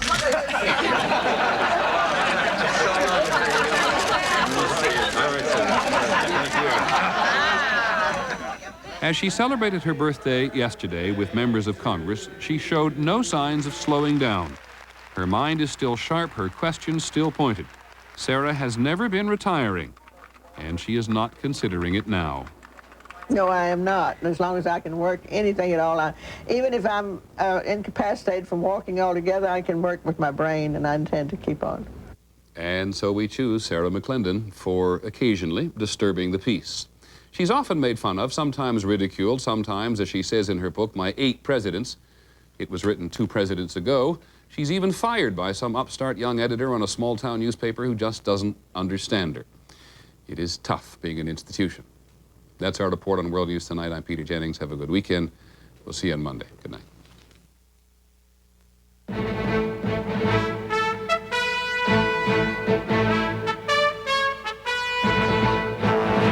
This has been a presentation of ABC News, where more Americans get their news than from any other source. Heads up! You'll have a blast! Firing his career for more power and why he's flakier than ever in an interview with Channel 7's John Kleekamp, tonight at 11, only on 7. Bridget Fonda gets lucky on the next Entertainment Tonight. The pain of choice for Rwanda's refugees. Stay where you are, and you may die of disease. But what awaits you if you go home? Tapes from the Cuban Missile Crisis in 1962 released today. President Kennedy wonders if this could mean nuclear war. And while Congress debates your health care coverage, wait till you see what they have. From ABC, this is World News Tonight with Peter Jennings. Good evening. We begin tonight with a bold American plan in the making to save Rwanda's refugees. The Secretary of Defense will go to Central Africa this weekend, where he will help to decide whether the U.S. military should set up feeding stations all along the road from Goma in Zaire to Rwanda's capital, Kigali, 60 miles away, as a way of luring the refugees home.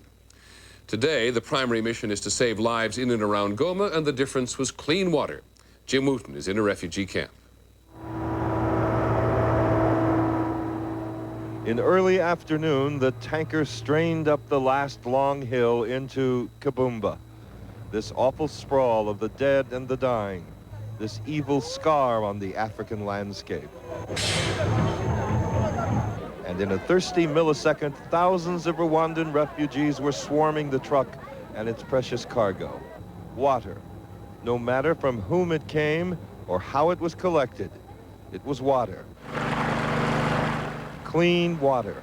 Water that would not kill them.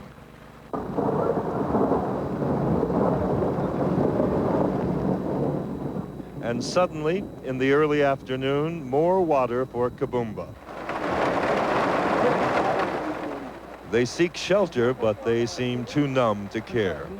People faced with cholera, with starvation and dehydration, pay little attention to mud.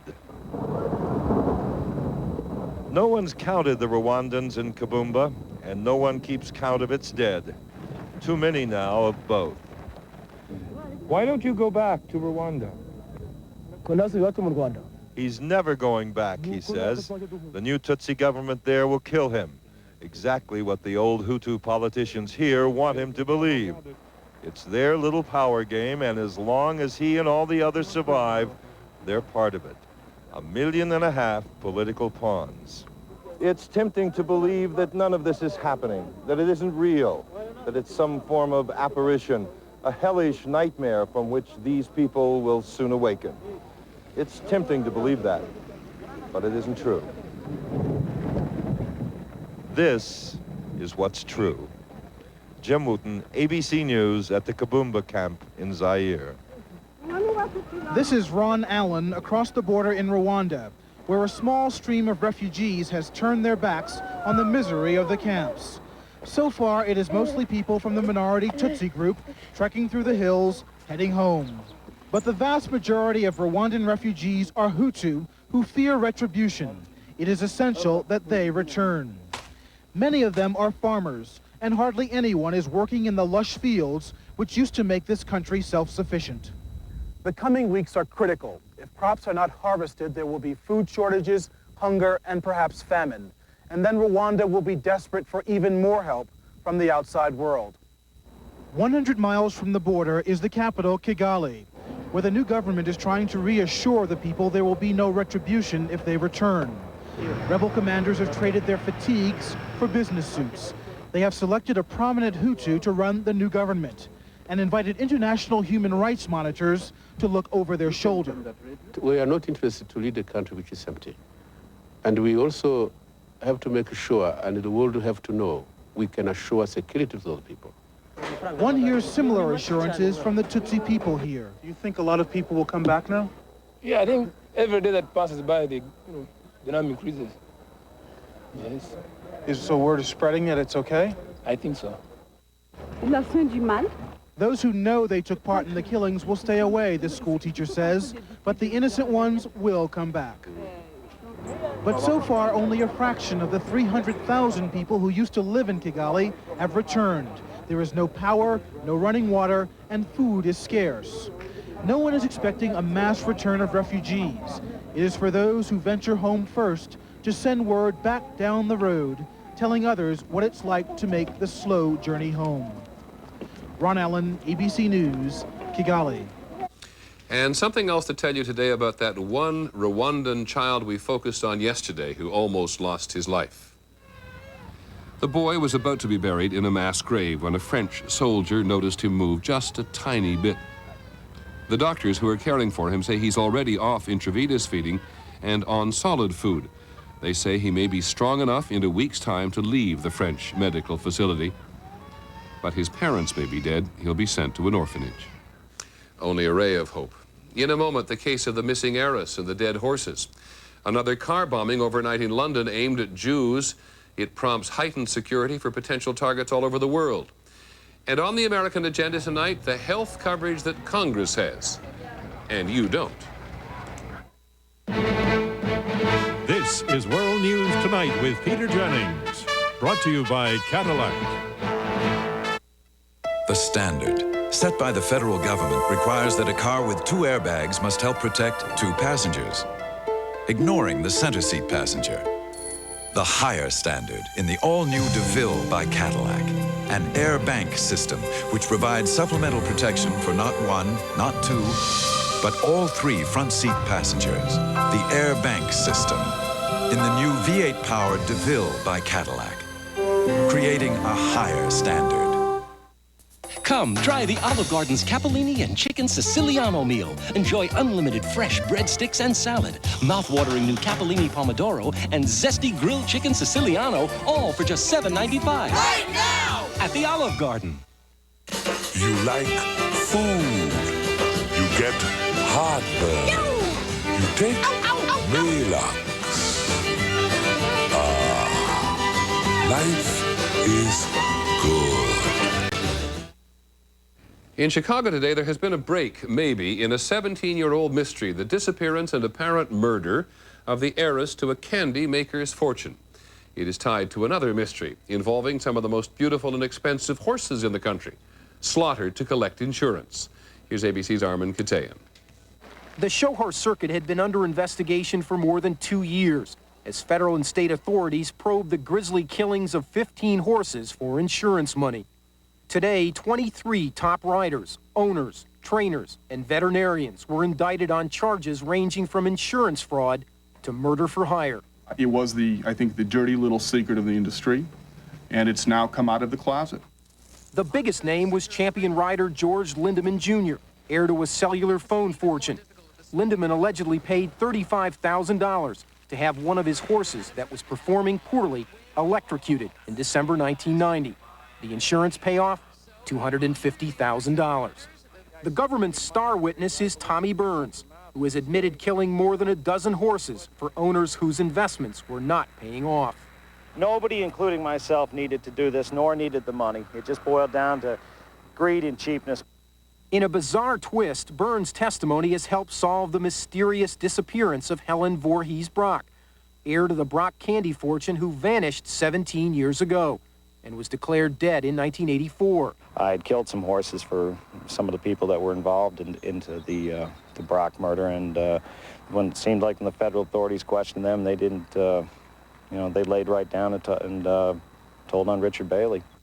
Bailey was indicted today, charged with selling Brock hundreds of thousands of dollars of worthless show horses, then orchestrating her death after she learned of the fraud. To silence Helen Brock Bailey conspired, solicited, and caused her murder. Lawyers for those charged either said their clients were innocent or could not immediately be reached for comment. The government says more indictments are on the way. Armin Katayan, ABC News, Chicago. In the O.J. Simpson case, the judge has ruled this afternoon that specialists for the defense will be permitted to participate in DNA testing of Mr. Simpson's blood, but only if they agree to the prosecution's testing procedures. The defense declined, saying that would be of no value. Our legal affairs correspondent, Cynthia McFadden, sees the defense positioning itself to appeal, questioning the procedure if the DNA test implicates Simpson. On Wall Street today, the Dow Jones Industrials lost 15 points to close at 37.20, and the trading was moderate. When we come back, the aftermath of another bombing, more security. Come on, Raisin Bran is Raisin Bran. What's this? Total Raisin Bran, huh? Tastes better than the others. This is amazing. Total Raisin Bran has 100% of lots of vitamins and minerals. Kellogg's has 100% of none. I'm surprised. Why settle for anything less than Total Raisin Bran? I just assumed they were all the same, but they're not. We're in Oysterville, Washington. This is my husband, Ray. Everybody knows Ray and Nada. And everyone knows the story. He fell off the roof cleaning his drain. And he fell right on his head. He was in bad shape when we got on scene. He could have died really easy. Aflac just worked out great. Aflac covers the unexpected costs of getting better, so you can get on with life. I would say he's very hard-headed. It's new. Introducing Thompson's Water Seal Ultra Waterproofer. It's better. Easy to see coverage. Dries clear. It's best. The best multi-surface waterproofer you can buy. Beats the competition hands down. New Thompson's Ultra. Not just better, best. Excuse me, does your mouth feel baking soda clean? Well, introducing the fresh, clean feeling of baking soda combined with proven germ-killing power. Introducing Baking Soda Scope. It's a whole new way to feel kissably clean. Introducing Baking Soda Scope. As thousands of Haitian refugees flee for their lives, Peter Jennings was there. What does it take to get killed here? Is helping Haiti worth risking American lives? I know that you need the United States, Mr. President. Why does the United States need you? Peter Jennings reporting America's Haitian Crisis, tonight at 10, 9 Central. In New York City today, there's increased security around the Israeli mission to the United Nations and other potential targets where Israelis and Jews congregate, and precautions are being taken in other cities as well. It's all a reaction to a second car bomb in London. They were both, those car bombs, aimed at Jewish targets. Here's ABC's Jim Laurie. The second car bomb exploding outside a Jewish fundraising center injured 5 people and prompted British security to take more decisive action. Armed police are now deployed around the clock outside 100 potential terrorist targets. With the latest attack 12 hours after the larger bombing at the Israeli embassy, Jewish leaders here were asking why more was not done earlier. Israeli officials had requested stepped-up security at the embassy because of fears raised by the July 18th terrorist bombing in Argentina. We were informed that the authorities did not share those concerns because they read the information differently. Today, Israeli and other intelligence services continue to blame the attacks on the Islamic fundamentalist group Hezbollah or other Iranian-backed groups. They are consistent with the pattern we've seen in the past and that point towards involvement by radical factions, including Hezbollah, with sponsorship and support by Iran. But the fear being voiced here tonight is that Europe may face a new pattern of attacks difficult to prevent. What London's police commissioner describes as sudden attacks carried out by potential suicide bombers. It's terrorism or terrorist acts of a different form to those that we've seen in Europe. There is no warning given. The car drives up and almost within seconds the car goes up. So there is practically no reaction time. All across Europe today, security measures were being beefed up, while here, Israeli embassy staff were cleaning up the rubble of their offices, hoping the new precautions will prevent what has happened here from happening elsewhere. Jim Laurie, ABC News, London. In Bosnia today, the Serbian military forces are aggressive again. The Serbs opened fire on a United Nations convoy outside Sarajevo. One British peacekeeper was killed, another was wounded. The UN commander in Bosnia, General Michael Rose, said the Serbs clearly made a mistake when they fired at the United Nations. They thought they were shooting at civilians. There is confirmation today that the international economic sanctions on Haiti are having an effect on those least able to deal with them. The UN Secretary General said today there has been an increase in hunger and sickness among Haiti's poor. The sanctions were designed to force the generals out of power who overthrew the elected President Jean-Bertrand Aristide. Aristide has described his nation as a house on fire, and we've taken those words as the title for an ABC News special tonight. This is a crisis for the U.S., and we'll take a hard look at how President Clinton got himself into a situation where a U.S. invasion of Haiti seems as likely as it does. Back in just a moment with the American agenda. Affordable, permanent health care. What Congress has that you don't.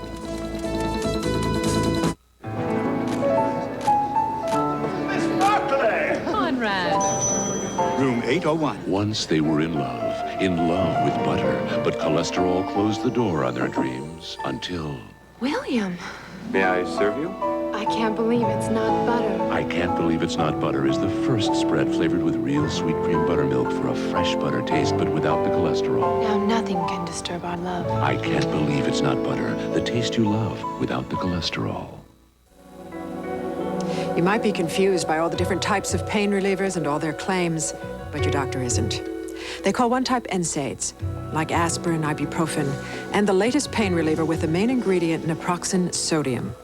The other type, the pain reliever in Tylenol, is different from all these.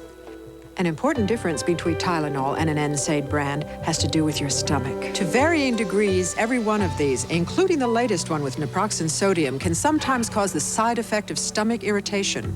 Doctors know Tylenol is definitely gentler for your stomach. The choice is clear. A brand that can irritate your stomach, or Tylenol that won't. The choice is yours. Tylenol, the pain reliever hospitals use most. I can't get anything that works better than Mycotin for my athlete's foot. But this great targeted spray gets more Mycotin into the places I need it most. Only Mycotin's got the targeted spray for a cure that gets in. Want to save real cash? Only one place to dash. The Midsummer Blowout at Color Tile. Our low sale prices will make you smile. DuPont Stainmaster Plus installed for an amazing $9.99 a square yard. Armstrong Solarian every square foot, every square yard up to 32% off. Every ceramic floor tile, every ceramic wall tile up to 52% off. Wall covering $2.99 a single roll. All wood parquet and plank up to 45% off. Mini blinds buy one, get 4 free. Color Tile, the place to be. Don't delay. Sale ends Monday. Now to health care reform, which the House Republican leader Bob Michael said today has left many Americans in a mush. Very confused. True enough, and this week we're trying to sort things out a little. First, a look at today's developments in Washington from ABC's John Cochran. As the bus caravan for universal coverage rolled out of Dallas, demonstrators opposed to sweeping reforms said goodbye and good riddance. But at the White House, Mrs. Clinton kept pitching. Every American deserves guaranteed health insurance for every single day of their lives. At this rally, disabled Americans listened to pep talks and then headed for Capitol Hill for some lobbying that turned nasty. You must leave this area at this time, or you'll be placed under arrest. Some demonstrators were arrested outside the office of Bob Dole, who says Democrats are moving too quickly to pass universal coverage. We have to do it in 2 weeks and then wait 5 years to see what happens. I mean, it's crazy. Surprisingly, veteran Democrat Robert Byrd sounded like Dole as he too urged caution. A botched job of reform could be disastrous. Majority Leader George Mitchell is expected to offer a bill requiring employers to provide insurance, but only if a nationwide goal of 95% coverage is not reached within 6 or 7 years. But even before Mitchell announces his plan, 2 other Democrats, Lieberman from Connecticut and Breaux from Louisiana, are already privately working on a watered-down alternative. They would give individual states more freedom in finding ways to reach 95% coverage. The states are directly affected, and they should be involved as well. Senator Bro's attitude is one more sign of how difficult it will be to pass a bill that Hillary Clinton will like. John Cochran, ABC News, Capitol Hill. There have certainly been some suggestions during this long debate that some members of Congress may be insensitive on the health care issue because they don't have to worry about it. They certainly do have health care coverage that by most standards is very generous. Here's ABC's George Strait. 2 years ago, when Rod Grams was a self-employed contractor, he paid more than $300 a month for health insurance for himself and his family. It had limited benefits and a $3,000 deductible. Then he got a job with the federal government. Congressman, we've got a couple of things on the floor today. As a congressman from Minnesota. Now his health care coverage is better than most Americans can get or afford. His premium is just $96 a month. It covers all of his medical and dental expenses. And his deductible is only $400. It is a cheaper plan for me because the government is a bigger contributor than when I, had my own plan. All 535 congressmen and senators, as well as 9 million other government employees, their families, even retirees, are covered by the Federal Employee Health Benefits Program. It's the largest employer-based health insurance program in the country.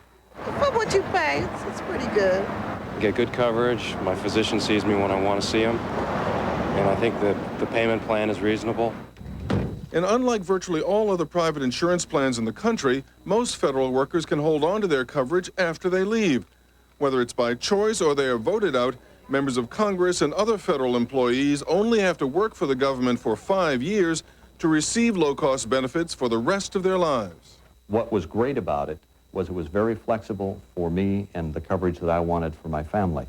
Since its inception in 1960, the federal program has been voluntary, and unlike most private plans, no one can be excluded because of age, sex, or previous medical condition. Whether you work in the mailroom or are the President of the United States, the range of available benefits and costs are the same, from dental benefits and prescription drugs to outpatient mental health care. The program's biggest advantage over private industry is choice. Actually, federal government employees have far more choice of their different health plans in different settings than most people who have private health insurance. And then turn a little bit. Thank you. Most private employers offer employees the choice of 1 or 2 health insurance plans. The federal government offers its workers dozens. From Blue Cross to Kaiser to Group Health, more than 300 companies nationwide compete to insure federal employees. On average, the premiums are cheaper than private industry. Last year, the cost of the federal plan for a family was approximately $3,200. The cost of a private sector plan was almost $4,000. Federal employees do pay a higher percentage of that cost, about 28%. The federal government picks up the rest. In private industry, many employees pay nothing at all. White House officials say having employees pay a significant percentage of their premium cost is an advantage. Employees should pay part of the cost because then they see what it is costing and have an opportunity and an incentive to choose a lower cost plan. The federal employees plan has also held down cost. Over the last 10 years, premiums have risen an average 9%, compared to 11% increases in the private sector. There are 3 major reasons. Overhead. Only about 150 people manage this whole system. Competition. 300 companies vying for 9 million customers keeps costs down. And managed care. 85% of federal employees are in HMOs or other cost-conscious managed care programs. In the private sector, only 35% of employees are in such plans. To pressure Congress to pass health care reform, the White House now says the American people deserve a plan at least as good as their representatives have. But for now, most members seem unwilling to give their constituents a plan that is either as comprehensive or inexpensive. This is George Strait for the American Agenda. On the subject of comparisons, because that is the way plans are often debated, how does America's healthcare system compare to what other countries offer their citizens? A study of 8 industrialized nations has found that while the U.S. spends more than anyone else, the U.S. seems to be getting less. The United States spends more than 13% of its gross domestic product on health. No other nation spends more than 10%. But even as healthcare spending is expected to exceed $1 trillion by next year, the U.S. seems to be getting shortchanged. All the other nations have lower rates of infant mortality, all had higher life expectancy among newborn babies. It is only at the end of life where people appear to benefit more in America. Those who reach 80 years of age can expect to live 8 more years in the USA. This may reflect the country's intensive use of the latest medical technology in treating the aged. And yet, curiously, in Canada, with less high-tech medicine, 80-year-olds can expect to live just as long. When we come back, President Kennedy talking on tape about the Cuban Missile Crisis more than 30 years ago. It's an amazing feat. And of course, it's Price Pfister who engineered it. A never-before fusion of style, technology, and price. Featuring a fantastic lifetime valve that makes fail-proof faucets both possible and affordable. So fail-proof, they'll work flawlessly forever. Fail-proof, affordable, forever yours, Price Pfister. The fabulous faucet with the funny name. Why aren't you at college? Something wrong? No, I decided to come and see you. Michael, this is my son, Jeremy. My mother has mentioned you. Has she? Well, we share a real passion for certain coffee. Yeah, Taster's Choice. Savor the sophisticated taste of Taster's Choice. Hello. Jeremy said he enjoyed meeting you. Jeremy. Is there anything else you've forgotten to tell me? Volumes. Fibercon or Metamucil. Both give you the same predictable regularity, the same natural action of fiber. So what makes Fibercon different? With Fibercon, I get my fiber in 2 caplets. Fibercon, fiber regularity that's easier to take. Now from the makers of Centrum, new Centrum Singles, the only individual supplements, vitamins E, C, beta-carotene, and calcium, created to the Centrum standard of advanced nutrition. Try new Centrum Singles, created to the Centrum standard. Finally from us this evening, listening to history. Millions of words have been written about the Cuban Missile Crisis 32 years ago. But once again, the John F. Kennedy Library in Boston has released tapes of the actual conversations made in the White House as the crisis unfolded. Here's ABC's Aaron Brown. This was the proof. The Soviets had placed offensive nuclear missiles in Cuba, 90 miles off the Florida coast. An inner circle of national security advisors met with the president on the morning of October 18th, 1962, to consider the options. Is there anyone here who doesn't think we ought to do something about it? Well, the question really is, are we willing to pay some kind of a rather substantial price to eliminate these missiles? I think the price is going to be high. It may still be worth paying to eliminate the missiles. There were few choices. Some lobbied for a surprise air attack, others for a naval blockade isolating Cuba. The air attack side thought the blockade was too little. The blockaders thought the surprise attack too much. A course of action where we strike without warning is like Pearl Harbor. It's the kind of conduct that one might expect of the Soviet Union. It is not conduct that one expects of the United States. The air attack became the last option. The blockade moved to the front. But was it an act of war? Get blockade on Cuba. We have to declare war on Cuba. Yes, we do. I think we shouldn't assume we have to declare war. A strategy emerges. The president believes Khrushchev needs to save face. The Navy will blockade Cuba, but it will be called a quarantine. The U.S. will promise no invasion and remove some old missiles from Turkey. Only once in the tapes is there an acknowledgement of just how high the stakes are. The question really is as to what action we take, which lessens the chances of a nuclear exchange, which obviously is the final failure. A strict quarantine. 4 days later, the president went on national TV. That was a Monday. It began a week of enormous fear in this country and in much of the world. By the weekend, Khrushchev relented, and the first potential nuclear confrontation of the Cold War was over. Aaron Brown, ABC News, Boston. That's our report on World News tonight. We hope you'll join us a little later for our one-hour special on Haiti. Should the United States invade? I'm Peter Jennings. Have a nice evening. Good night.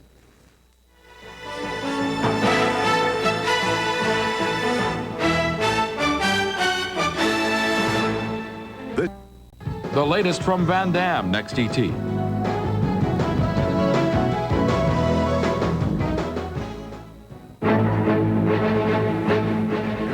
President Clinton calls the confrontation in Bosnia a last chance for the United Nations. Caring for people with AIDS, the debate is bitter, the vote overwhelming. A victory of compassion over contempt. And the new memorial in Washington to those who served in the forgotten war. From ABC, this is World News Tonight with Peter Jennings. Good evening. We begin with the fallout from that stunning vote in the Senate yesterday to unilaterally lift the international arms embargo against Bosnia. At the White House today and among America's European allies who have troops on the ground in Bosnia, there's been a very negative reaction. The British have said it's bizarre. The French have said that if the U.S. actually goes ahead and makes it possible for the Bosnian government to get better arms, the United Nations Protection Force will have to leave. And in public, at least, President Clinton has refused to consider this defiance of his policy a defeat. Here's ABC's Britt Hume. At a news conference with visiting South Korean President Kim, Mr. Clinton was asked repeatedly about Bosnia. He refused to see the Senate action yesterday as a vote of no confidence in him and his policy there. I think it's a vote of no confidence in the fact that the United Nations did not move to do anything when Srebrenica fell after Srebrenica had been declared a safe area. You can't go about the world saying you're going to do something and then not do it. But the president made clear he has not given up hope that the UN Protection Force, UNPROFOR, backed by NATO, may yet succeed in Bosnia even at this late hour. This is the last chance for UNPROFOR to survive. But I do believe if it can be made to work, it has a greater chance of securing a peace and minimizing death of the Bosnians. That's what I believe.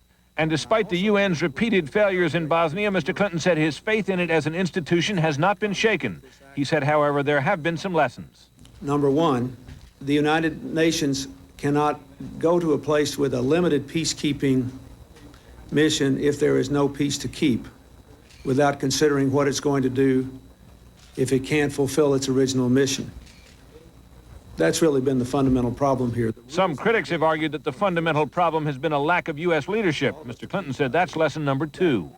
If we determine that in various parts of the world at the end of the Cold War it is appropriate for other countries to take the lead, then we have to be willing to accept the fact that we may not be able to dictate the ultimate outcome of the situation.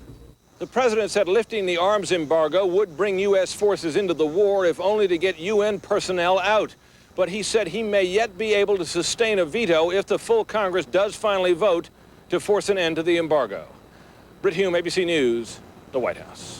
The United Nations human rights envoy to the former Yugoslavia has quit. Tadeusz Mazowiecki, the former Prime Minister of Poland, says he can no longer tolerate what he calls the hypocrisy of the United Nations and the Western allies. They claim to protect the Bosnians, he says, but they've done nothing to stop this horrendous tragedy. In eastern Bosnia today, the Bosnian Serb military commander, Ratko Mladic, has come face to face with the women and children of Zepa, who he is forcing to abandon their homes. General Mladic apparently decided he wanted to see them off in person. ABC's Ron Allen is in Bosnia. For the Serb general formally charged with genocide earlier this week, a bit of public relations. Ja sam General Mladic. How are you? I'm General Mladic, he said to a busload of refugees whose expulsion he had just ordered. You've probably heard a lot about me. Mladic told them not to be afraid. Nothing will happen to you. Thank you, they muttered, to the man who was wanted for ordering the rape, torture, and execution of countless other Bosnians. In a press conference later, the general criticized the U.S. Senate's vote to lift the arms embargo. Na ovim prostorima ne treba oružja. None of the sides in this conflict needs more weapons, he said. In this area, we need common sense. As to charges his men have raped and executed fleeing refugees, that, he said, was propaganda. Ja sam čovjek koji brani svoj narod. My people are very unhappy, he said. I am a man who defends my people. UN observers who chronicled the atrocities in Srebrenica have yet to report any similar treatment of thousands fleeing Zepa. Still, with few exceptions, it is only women and children being granted safe passage. UN officials say there has been absolutely no progress in negotiations about what will happen to the men of fighting age still hiding in the hills around Zepa. Those talks are at an impasse, with the Serbs insisting those men surrender. A few of those men, though wounded, have been taken to hospitals in Sarajevo. Husa Saific said thinking about the men left behind hurts more than the disabling wound in his back. As he surveyed the town of Žepa, Mladić said there would be no attack on the last eastern enclave, Gorazde, providing the Bosnians who live there give up their weapons. Then he continued to personally supervise the ethnic cleansing of Žepa. Ron Allen, ABC News, Sarajevo. In a moment, we'll have some of the day's other news. The Senate sends Senator Helms a strong message. The Chinese-American Harry Wu, after a month and a half in prison, China releases a videotape. And a memorial at last to the Americans who fought in Korea. This is World News Tonight with Peter Jennings. Brought to you by Oldsmobile. We at Oldsmobile don't like to boast, but our 88 was just named a Consumer's Digest Best Buy for the 5th straight year. No other full-size car has ever done that. But then no other full-size car has dual airbags, ABS, and a 205-horsepower V6 in such an attractive package for such an attractive price. Exactly. So when should we expect you? It's your money. I'll have the chili. Chili? You should know better. And I'll have the fries. Fries? You should know better. And now I'll have the Mylanta. Mylanta?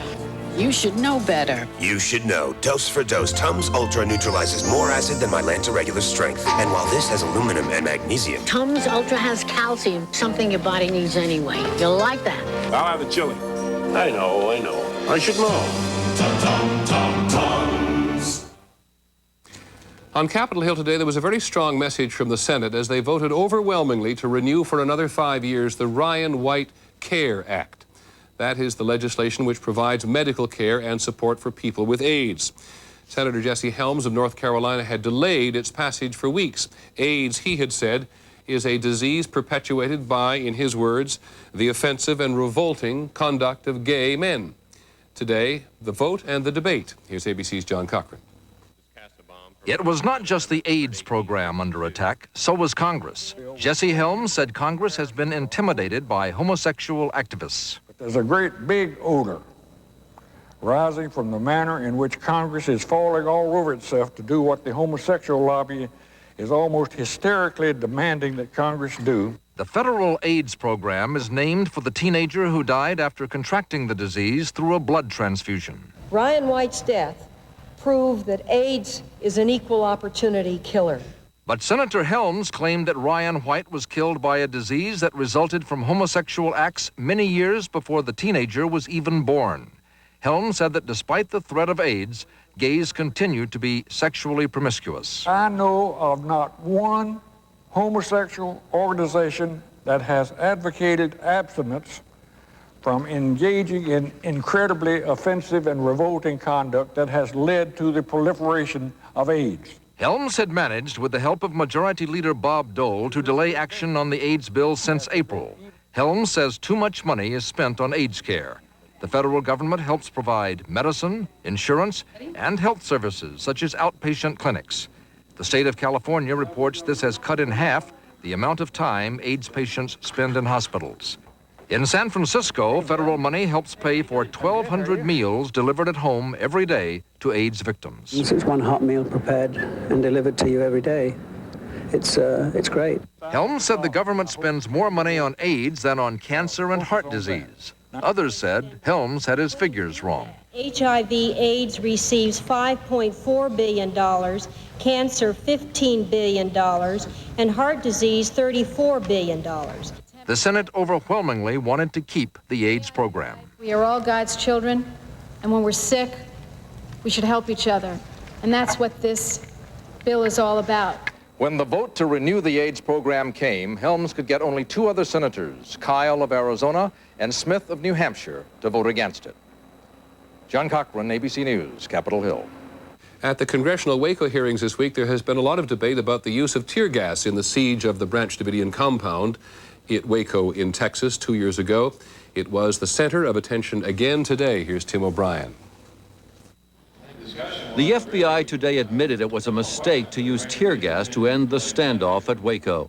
Had our crystal ball been working that day, there would not have been an insertion of tear gas into that compound knowing that a fire was going to ensue.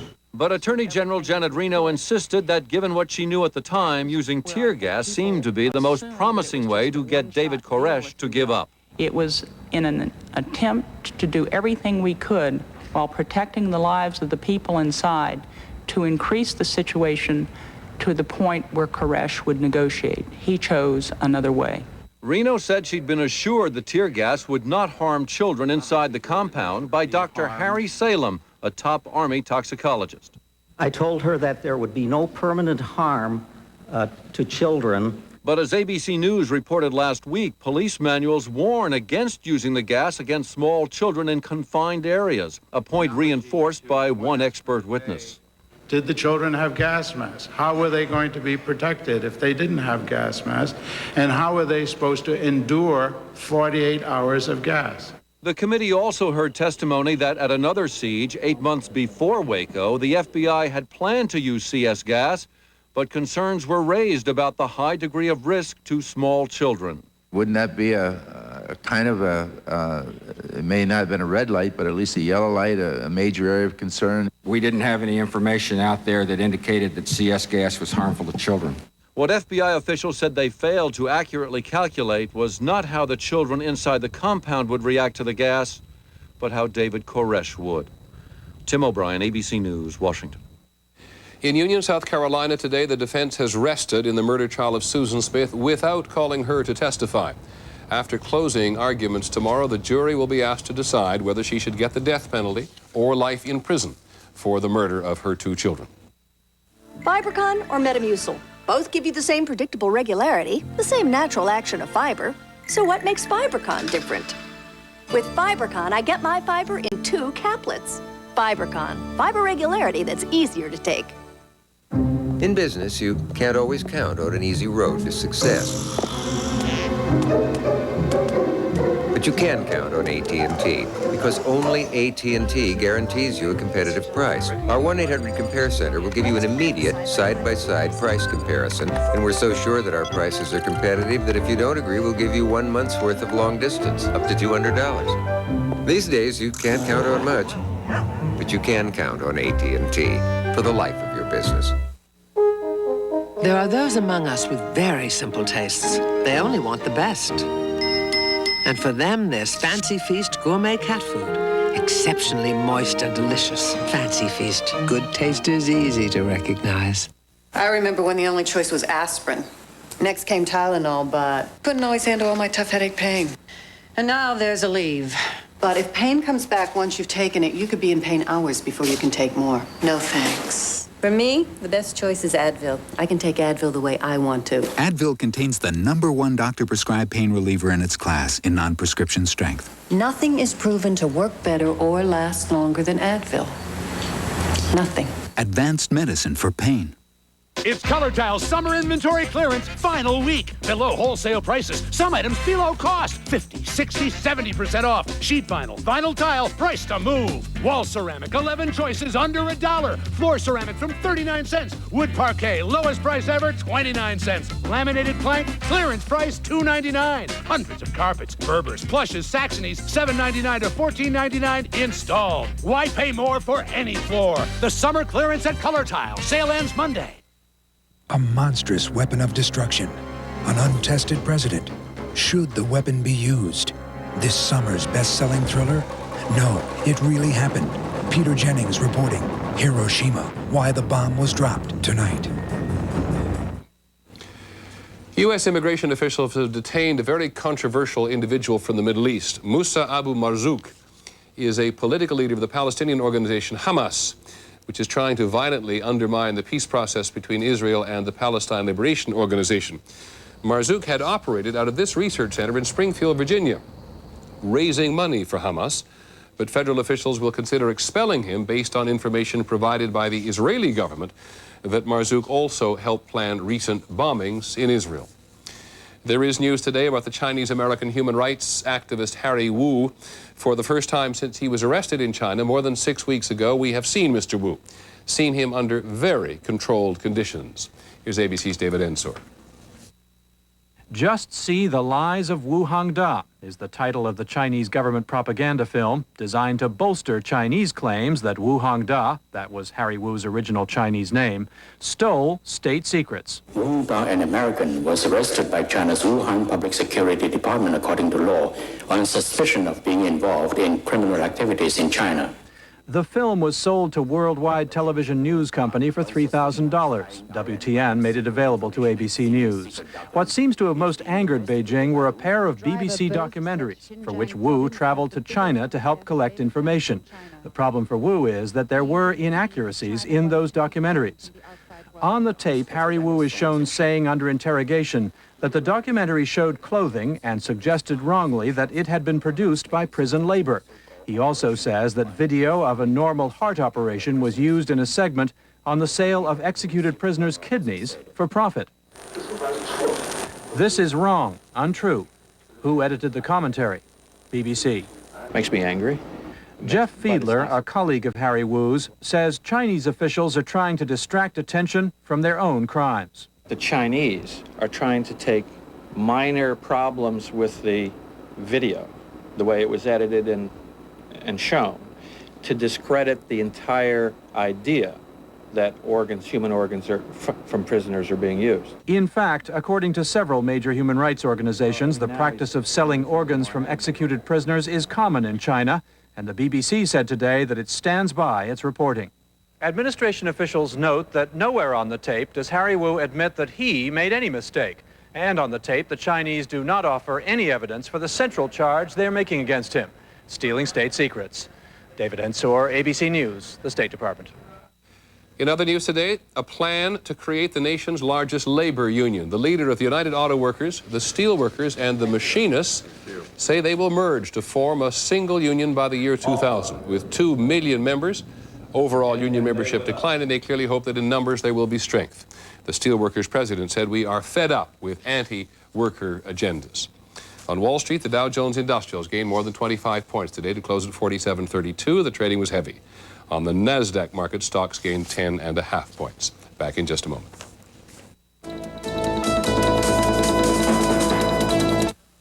Pedigree's come out with a new dog food made specially for my Little Champions. All the beef in Little Champions has gone through the USDA inspection process. The proteins contained are high quality, and they're the building blocks for good nutrition. Pedigree, developed with vets, recommended by top breeders. Stop blow dryer dry out with Neutrogena Heat Safe. Heat Safe works. My hair is shinier, softer, a lot less frizzy when I blow dry. Every day my hair looks better. It's a miracle product. Stop blow dryer dry out with Neutrogena Heat Safe. Tylenol Extended Relief. They named it Tylenol Extended Relief because it's extended relief. I can't give it a better name than Tylenol Extended Relief because that's what it does. Remember, it's Tylenol Extended Relief. Perfect name, great product. Do it better with Mrs. Dash. Do it better with Dash, Mrs. Dash. Do it hot, do it cold, do it spicy, do it bold. Do it better with Dash. It's the sassy Mrs. Dash blend of 14 herbs and spices that makes flavor bigger, bolder, better. Mrs. Dash, good for food, good for you. Do it healthy, do it light, do it smart, do it tonight. Do it better with Dash. Yeah, Mrs. Dash. What could possibly be as precise as the tolerances within one of the finest Swiss watches available?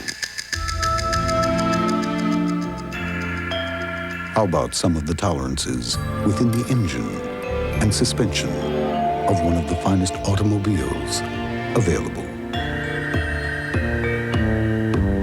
The newest Lexus ES 300. Let others follow. When people find out Imodium AD relieves diarrhea, often in one dose, and now has a new low price, things could get pretty hectic around here. Imodium AD, one dose relief at a new low price. In Washington today, a ceremony honoring the 1.5 million Americans who fought in the Korean War. 42 years after the agreement ending the war, President Clinton and the South Korean President Kim Jong-sam joined today in dedicating the Korean War Veterans Memorial. We honor you today because you did answer the call to defend a country you never knew, and a people you never met. They're good people. It's a good country, and the world is better because of you. Well, this is an acknowledgement that the veterans of the Korean War have been waiting a long time to hear.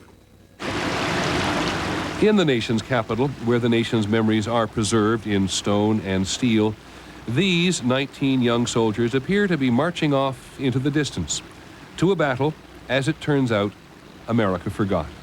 Korea's a forgotten war because even though we didn't have a lot of public opposition, we didn't have a lot of public support. Jack Hessman will never be able to forget Korea. He was a Marine at one of the bloodiest battles of the war, and today, in the withering heat, at America's newest war memorial, he remembers clearly.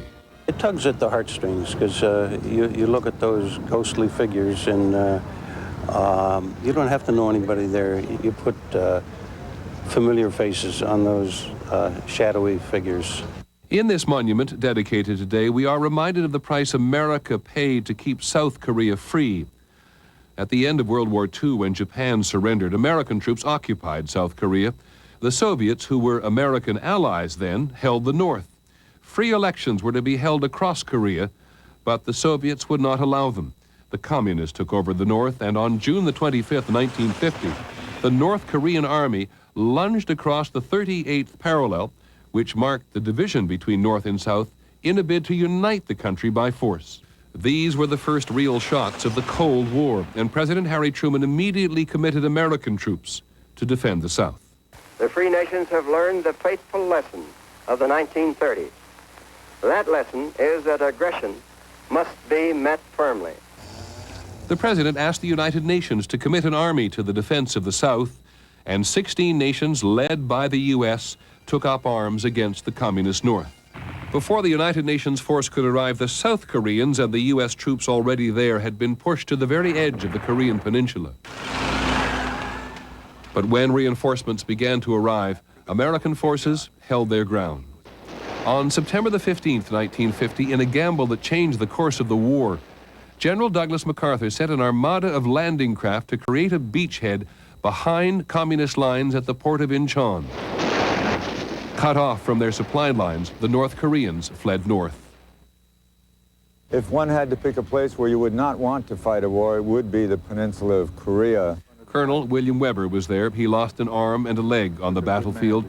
And for the past 8 years, he has fought for this monument to the men who served in the war he believes Americans have forgotten and should remember. When we deployed to Korea, we didn't go to defend America's homeland, nor was there any threat to our way of life.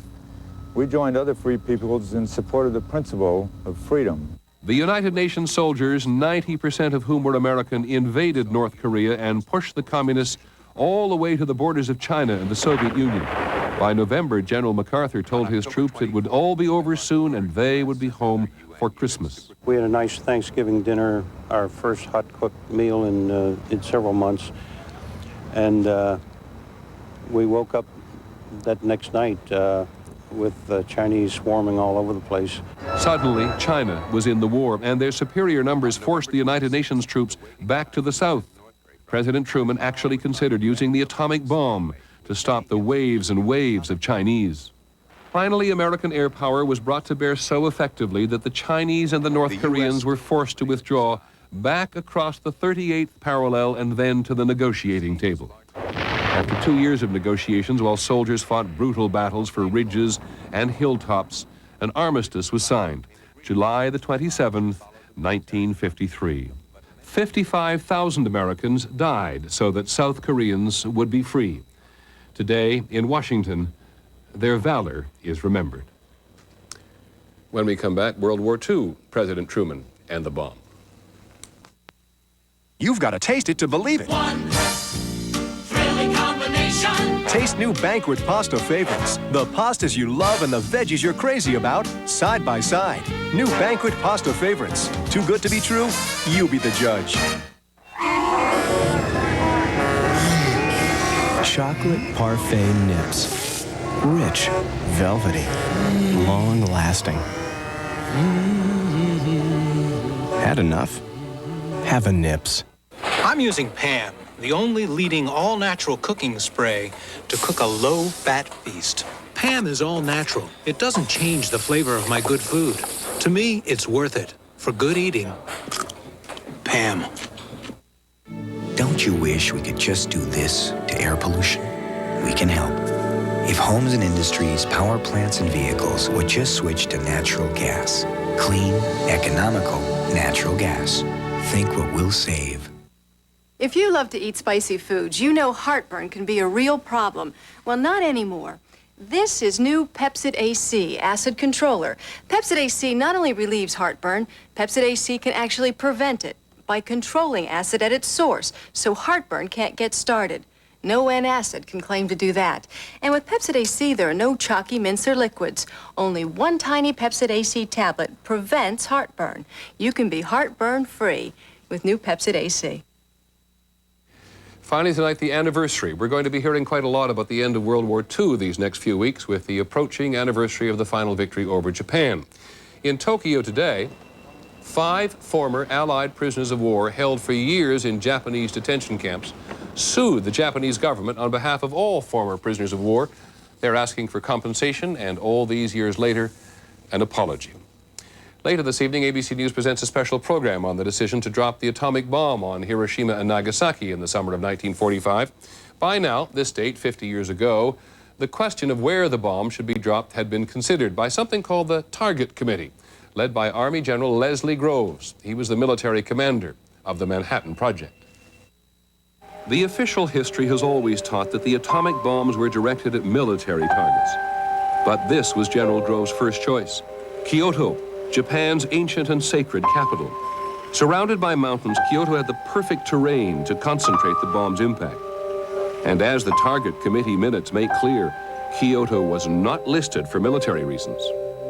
It was agreed that psychological factors in target selection were of great importance. 2 aspects of this are, 1, obtaining the greatest psychological effect against Japan, and 2, making the initial use sufficiently spectacular for the importance of the weapon to be internationally recognized when publicity is released. When you actually look at the target choices, the aim points are never military installations. They are, in fact, the center of the geographic center points of cities. It was the Target Committee that also put Hiroshima on the list. Hiroshima is the largest untouched target not on the 21st Bomber Command priority list. Consideration should be given to this city. Hiroshima, a coastal city on the southern tip of Japan's main island. There was an army headquarters here, home to 43,000 soldiers. The city itself had a population of almost 300,000. The army base was not the center of the target. Ground Zero was the center of the city. I hope you'll join us at 9:30, 8:30 Central Time for this special program about the decision to drop the bomb. I'm Peter Jennings. Good evening. Thursday. Whatever needs to be done, I'll do it. A daughter's reluctant journey home to the heartland. Why are you trying to wreck our family? Grow up, I am grown up. Leads to the happiness she thought she'd lost forever. It's so good to have you home. Patricia Wedding stars Kansas, an all-new ABC movie special, Thursday. Critics are calling Waterworld spectacular. A 4-star winner. A 10+, an explosive tidal wave of action. Kevin Costner, Waterworld, rated PG-13, starts tomorrow. When they were small, we had a little sports car. But then they got bigger, so we had to get a 4-door. So we leased a new Volkswagen Jetta, $199 a month. Nice, huh? The German-engineered front-wheel drive Jetta comes with rack and pinion steering, daytime running lights, dual airbags. It's a great driving car. It's got a big back seat. And a huge trunk. Weimaraners come from Germany. Maybe that's why they like driving so much. On the road of life, there are passengers and there are drivers. Tonight on Channel 7 Action News Update at 11. It's the last thing you'd expect after locking your car. We'll show you how some minivans are bursting into flames while sitting in the driveway. Also on Action News, the presence of gangs is growing in the suburbs. Frank Turner shows you what every parent should know about keeping your child safe. Plus tonight, he needed a kidney and couldn't find a matching donor. Now he's finding out what a true friend he really has. Watch Action News Update tonight at 11, right here on 7. Tonight, Brad Pitt, Kevin Costner, Arnold Schwarzenegger. This was really a great payoff. E.T. invites you to Kevin's star-studded Waterworld extravaganza. That's what I've been waiting for a whole year. Stand by for a Hollywood night. E.T. goes along on Matt LeBlanc's wild ride. We're going to get down and dirty next on E.T. He's rough, he's rugged. Chances are more than 1 in 4 your baby isn't fully protected against childhood diseases. Be sure his baby shots are on schedule. Ask your doctor at every visit. Give your child the chance to be whatever he wants, even if it's a rock star. Even if you're sure, ask again. Are paramedics trained enough to save your life? Sunday at 11.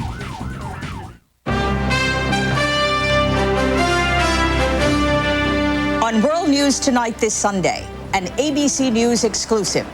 One man in the center of the campaign finance controversy. I'm not hiding. Gives his first television interview. An American biking legend back in the race with a new set of wheels. And teaching U.S. diplomats how to survive in a dangerous world. From ABC, this is World News Tonight, Sunday. Here's Carol Simpson. Good evening. One central character in the campaign finance controversy is speaking for the first time tonight, exclusively to ABC News. Democratic fundraiser Charlie Tree will be the main topic of the campaign finance hearings this week. Republicans were hoping to make him a star witness, but he fled to China when the scandal broke. Investigators have been looking for him for weeks. ABC News found him. Here's Linda Douglas. For months, Charlie Tree has been moving around Asia, and federal investigators have not been able to find him. We did in China, and he insisted he would stay there until the fundraising scandal dies down. I'm not hiding. I want to stay alive. I want to make my own business. The past is past. But now he tells ABC News he may return to the United States, perhaps as early as this week. The reason? His lawyers have told him he will probably be indicted for fundraising and other financial violations, and they are urging him to come back and make a deal with the Justice Department. Members of Congress also want him to appear and answer their questions. Charlie Tree, come out of hiding. Come home. Step up to the plate. Tell the truth. Tree, a former Little Rock restaurant owner and friend of President Clinton's, stands accused of giving more than $640,000 in possibly illegal foreign contributions to the Democrats. Tree told ABC News Democratic officials never asked him where the money was coming from, nor explained the fundraising laws. But he scoffs at the notion that he might have been working as an agent for the Chinese government. I got nothing to hide. But I don't know how become this about the spying, this kind of thing isn't totally is false. Another reason Tree is considering returning is that the State Department has asked the Chinese government to help locate Tree. Last week, Chinese officials said they didn't know if he was in China, even though he's been in Beijing for weeks, living in a hotel registered under his own name. Linda Douglas, ABC News, Washington. Also in Washington today, lots of accusations in the campaign finance controversy, a lot of them aimed at Attorney General Janet Reno. The Senate Majority Leader dubbed her General Stonewall Reno. ABC's Bob Zelnick has our report. Attorney General Reno came under intense fire today as key Senate Republicans blasted her failure to appoint an independent counsel or agree to immunity for witnesses who could implicate higher-ups. The pattern here of stonewalling and blocking and obfuscation is a very disturbing level. Reno has claimed there's insufficient evidence of wrongdoing by senior administration officials to satisfy the need for independent counsel. At the same time, Republicans on the Thompson Committee investigating campaign abuse say she's tying their hands. Many of the witnesses she claims are under investigation, and therefore we cannot talk to them. On This Week, Senate Democratic leader Tom Daschle defended Reno. I understand the frustration of the committee, but by and large, I think the Attorney General is doing an outstanding job. And in a potentially explosive development, the Los Angeles Times today reported that West Coast Democratic fundraiser Johnny Chung claims his $50,000 campaign contribution delivered at the White House came in response to a direct solicitation from aides to First Lady Hillary Rodham Clinton. The quid pro quo, a photo op with the president for his Chinese business clients, as well as a meeting with the First Lady and lunch at the White House mess. Maggie Williams, Mrs. Clinton's former chief of staff, has acknowledged receiving the money from Chung and passing it to the DNC, but the White House denies soliciting the contribution. Like other witnesses, Chung would love to trade testimony for immunity. On such matters, committee Republicans would trust the judgment of an independent counsel appointed by Justice, but not Janet Reno. Bob Zelnick, ABC News on Capitol Hill. While the campaign finance controversy swirls in Washington, President Clinton is in Los Angeles raising money. He spent the afternoon at the beach house of a major contributor, then headed to a fundraiser for House Democrats. On Capitol Hill, White House and congressional negotiators go back to work tonight on the budget. Republicans are hoping for a deal before the summer recess at the end of this week. The body of alleged killer Andrew Cunanan is in a Miami funeral home tonight.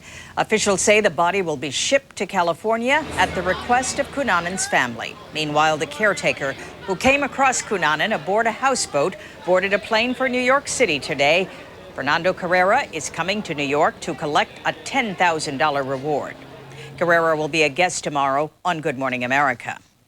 Still ahead on World News Tonight this Sunday, an undiplomatic squabble over a presidential appointment, training U.S. diplomats how to act like James Bond, and from Russia, an unorthodox view of religious rights. This is World News Tonight, Sunday. Brought to you by Toyota. My partner. Right. My reputation. I deliver pizzas in it. What? I gotta count on a ladder all the time. Toyota Corolla. It's our first car together. The ocean is always here. What can you count on? In the past 29 years, over 23 million people answered. My Corolla. The 1997 Toyota Corolla. The most trusted car in the world. Our Corolla. No time here to get slowed down by irregularity. My doctor suggested Metamucil, the only leading brand with 100% natural fiber. Like the fiber in healthy foods. Keeps me regular, so I can be a star. Metamucil, the doctor's natural choice for regularity. You know, AT&T is making things simple now, even when you're away from home. What about collect calls? Yeah, long-distance collect Or local collect? Local collect calls with AT&T. Dial 1-800-CALL-ATT. Well, what about zero? Can't be sure who you're going to get. So 1-800-CALL-ATT is the guaranteed way to get AT&T. For any collect call? Any call. From school? Yep, from the movies. You know it. Any collect call at all. You know everything. Don't even know why I'm here. 1-800-CALL-ATT. When you're on the go, it's the only number you need to know. There's encouraging nutrition news about heart disease. The B vitamin folic acid may help reduce homocysteine levels in the blood, an emerging risk factor for heart disease. And Centrum Silver has folic acid. Centrum Silver. It's a great time to be silver. Senate Majority Leader Trent Lott said today that Governor William Weld of Massachusetts may have blown his chance to become ambassador to Mexico when he criticized Senator Jesse Helms recently. Helms heads the powerful Senate Foreign Relations Committee. And as ABC's John Donvan reports, Helms can effectively kill Weld's nomination by refusing to hold hearings. Moving Bill Weld from Massachusetts to Mexico was supposed to be a master stroke. Well-known, well-qualified, and for good measure, a Republican. But when the president finally endorsed him this past week, it sounded to some a little half-hearted. I'm going to nominate him, and we're going to work hard to see if we can firm him, and we'll see what happens. The problem for Mr. Clinton, who in his first term had a reputation for abandoning nominees when their nominations ran into trouble, is that Bill Weld's nomination already looks like a lost cause. For Weld has the undying opposition of Senator Jesse Helms, a fellow and much more conservative Republican. Helms says that Weld is not tough enough about drugs. And as chairman of the Senate committee that must approve Weld's appointment, Helms is refusing even to call a hearing on the nomination. What is the administration to do? One option considered was to offer Weld some other job, but that called up the old ghost of the Clinton who bailed out on his appointees in their time of need. Another option, send in Madeleine Albright, the Secretary of State, to speak with Helms privately. Uniquely among administration officials, she gets along with Helms well enough to play softball with him recently. But one administration official says he does not see Albright, quote, going to the mat over the ambassador to Mexico when she needs Helms' support on much bigger issues. A third option, which the administration appears to have adopted, is to accept that the cause is lost, but fight it out anyway, as publicly as possible. That way, no one can say the president abandoned anyone, and he has the added benefit of watching Weld slug it out with Helms. Republican versus Republican. John Donvan, ABC News at the White House. A discharged officer says Army officials are being vindictive only because he is gay. And his attorneys say a videotape showing the officer participating in homosexual acts was improperly taken from his home after it was torched. Here's ABC's Bill Rediker. Lieutenant Colonel Steve Loomis is a decorated Vietnam War veteran, awarded 2 Bronze Stars and a Purple Heart.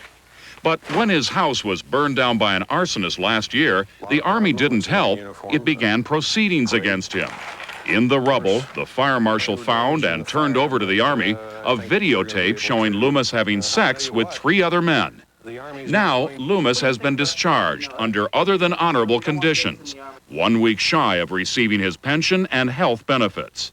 I'm angry at the senior leadership, both at Fort Hood and of the Army, who have institutionalized this bias that has now come down square on me. At Fort Hood, Texas, where Loomis served as a combat engineer, the Army considers the case closed.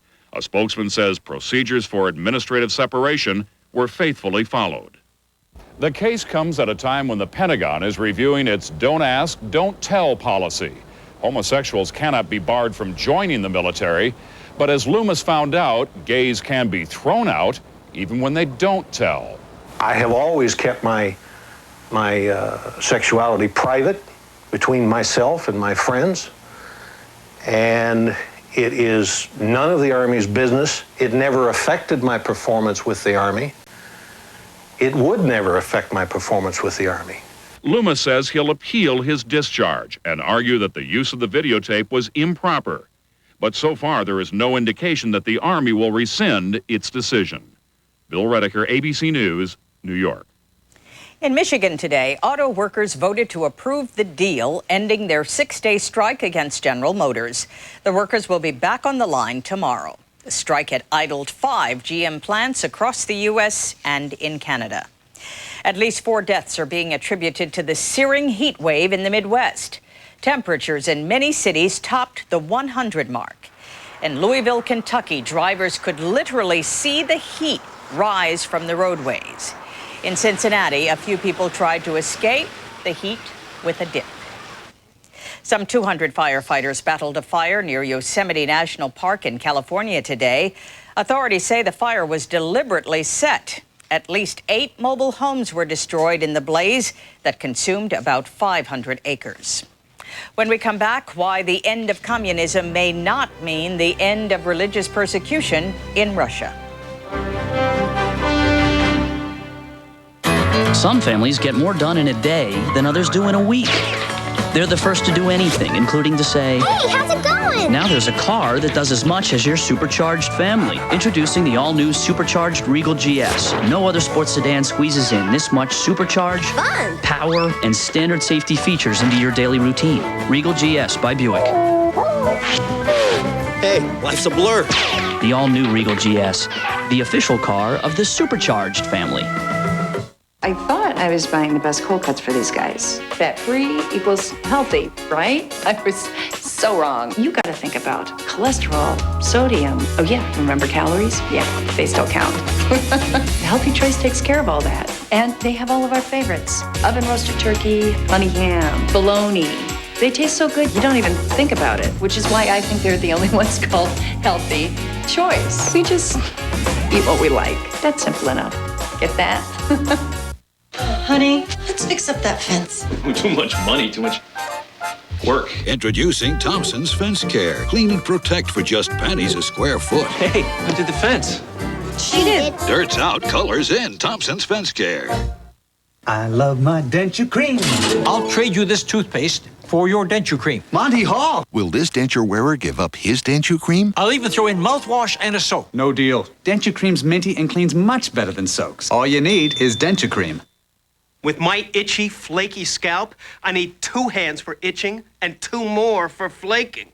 Now all you need is Double Action Scalpicin. It helps stop deep scalp itch and dandruff too. Scalpicin is not a shampoo. It's a clear liquid you don't wash away. Starts working instantly to get under the dandruff with a medically proven medicine these dandruff shampoos don't have. Double Action Scalpicin. No more flaking, no more itch. Scalpicin helps stop deep scalp itch and dandruff. In news overseas, Central Europe is experiencing its worst flooding in 2 centuries. The swollen Oder River near Frankfurt rose to record levels today, forcing new evacuations. More flooding is expected in the coming days. Thousands of people are being told to be ready to evacuate their homes at a moment's notice. In Russia, President Yeltsin is in a battle with the legislature over religious freedom. This week, Yeltsin vetoed a bill which would have restricted rights for all but 4 major religions. That bill could still become law if the legislature overrides him. ABC's Anderson Cooper is in Moscow. Sunday Mass at a Russian Orthodox church in the heart of Moscow. Amidst the pageantry and tradition, there's little indication of the religious firestorm now sweeping through this country. This past week, under intense pressure from the U.S. Senate, which threatened to cut off $200 million in aid, Russia's President Boris Yeltsin vetoed a bill meant to protect the status of the Russian Orthodox Church, saying no to rules that would have drastically curtailed the rights of minority religions. The bill would have given special status only to Russia's 4 traditional faiths, Orthodox Christianity, Judaism, Buddhism, and Islam. But it would have denied the same rights to Roman Catholic, evangelical, and Protestant churches. Minority churches would have been unable to own property or hold public worship without permission. Russia's parliament had passed the bill overwhelmingly, pressured by Orthodox church leaders who worry about competition for believers. The main idea of this bill is to legally limit the activities of the new religions, he says. They have nothing in common with real religion and carry out aggressive missionary activities on the territory of our church. Since the fall of communism, there's been an explosion of open worship for all religions here in Russia. In 1990, more than 5,000 new religious groups registered here, some of them cults. By 1997, that number had tripled. But for the Russian Orthodox Church, the country's largest, with 60 million members, it's all very unsettling. The church sees itself as the embodiment of the nation and views the proliferation of other religions as a threat to Russia's national identity. Joe Wall, an American missionary, worries the nationalist sentiment in the Russian Orthodox Church has gone too far. These other religions are being very short-sighted. To begin to destroy the liberty for a few could very well destroy the liberty for all. Russia's nationalist legislators believe they have enough votes to override President Yeltsin's veto. If they succeed, it would be a dangerous defeat, not just for Yeltsin, but for religious freedom as well. Anderson Cooper, ABC News, Moscow. When we come back, an American racing champion comes from behind on a new set of wheels. Down and here's a side of you I love. Chocolate Dannon Double Delights. Creamy low-fat yogurt, chocolate topping, and flavors like chocolate cheesecake or rich chocolate treats with just 1 gram of fat. Taste why it's Dannon. When painful gas makes me feel like this, I take a little pill that looks like this. Gas X Soft Gels. As much gas medicine as this much Mylanta. Concentrated for fast relief. Try extra strength Gas X Soft Gels. Sure looks lonely out there. Kind of place a guy can really get lost in, huh? Yeah. Oh, but your Lexus has an onboard satellite cellular communication system that'll open your door if you get locked out, give you directions if you're lost, send for help if you need it out there, huh? No, it doesn't. And you paid what for that? Seville STS now offers OnStar, the interactive communication system there to help you 24 hours a day. Can I follow you? No. I mean, because if we're going in the same direction, otherwise I'm going to be a little lost. No can do. You didn't feel like it. Your brain didn't feel like it. Your feet most certainly didn't feel like it. Please, let us lie down, they said. GNC's all-natural Optibolic Energel helped you feel like it. Helped you find the lift you needed. To do what your body and couch and bed were begging you not to do. Optibolic Energel capsules for men and women, exclusively at General Nutrition Centers. GNC. Live well. 1, 2, go! Habitat for Humanity is the opportunity for people to demonstrate how human we can really be. The purpose of Habitat is to provide families with affordable, nice housing. Working side by side with the family, we're helping them build their home rather than building a home for them. We couldn't have built that house without those people coming and volunteering their time. So, we need to help somebody too. After more than a century in American homes, Maxwell House is proud to help Habitat for Humanity build 100 houses in 100 weeks. In sports news today, the final leg of the world's preeminent bicycle race. After 3 weeks of grueling pedaling, the Tour de France wound up in Paris. The winner, Jan Ullrich, the first German ever to win the prestigious prize. He completed the course in 100 hours and 30 minutes. American Greg LeMond won the Tour de France 3 times, but an illness eventually sidelined his cycling career. Now, ABC's Juju Chang reports LeMond is back in the race and moving faster than ever. It was one of the most dramatic comebacks in sports history. Greg LeMond didn't just defy seemingly insurmountable odds to win the '89 Tour de France. He had come back from a freak hunting accident that had left 40 shotgun pellets in his chest, 2 still lodged in the lining of his heart. But in '94, his career began to fade. Doctors discovered a rare muscular disorder. He had to quit the sport he had loved and conquered. The thought of never racing again, was pretty disappointing to me.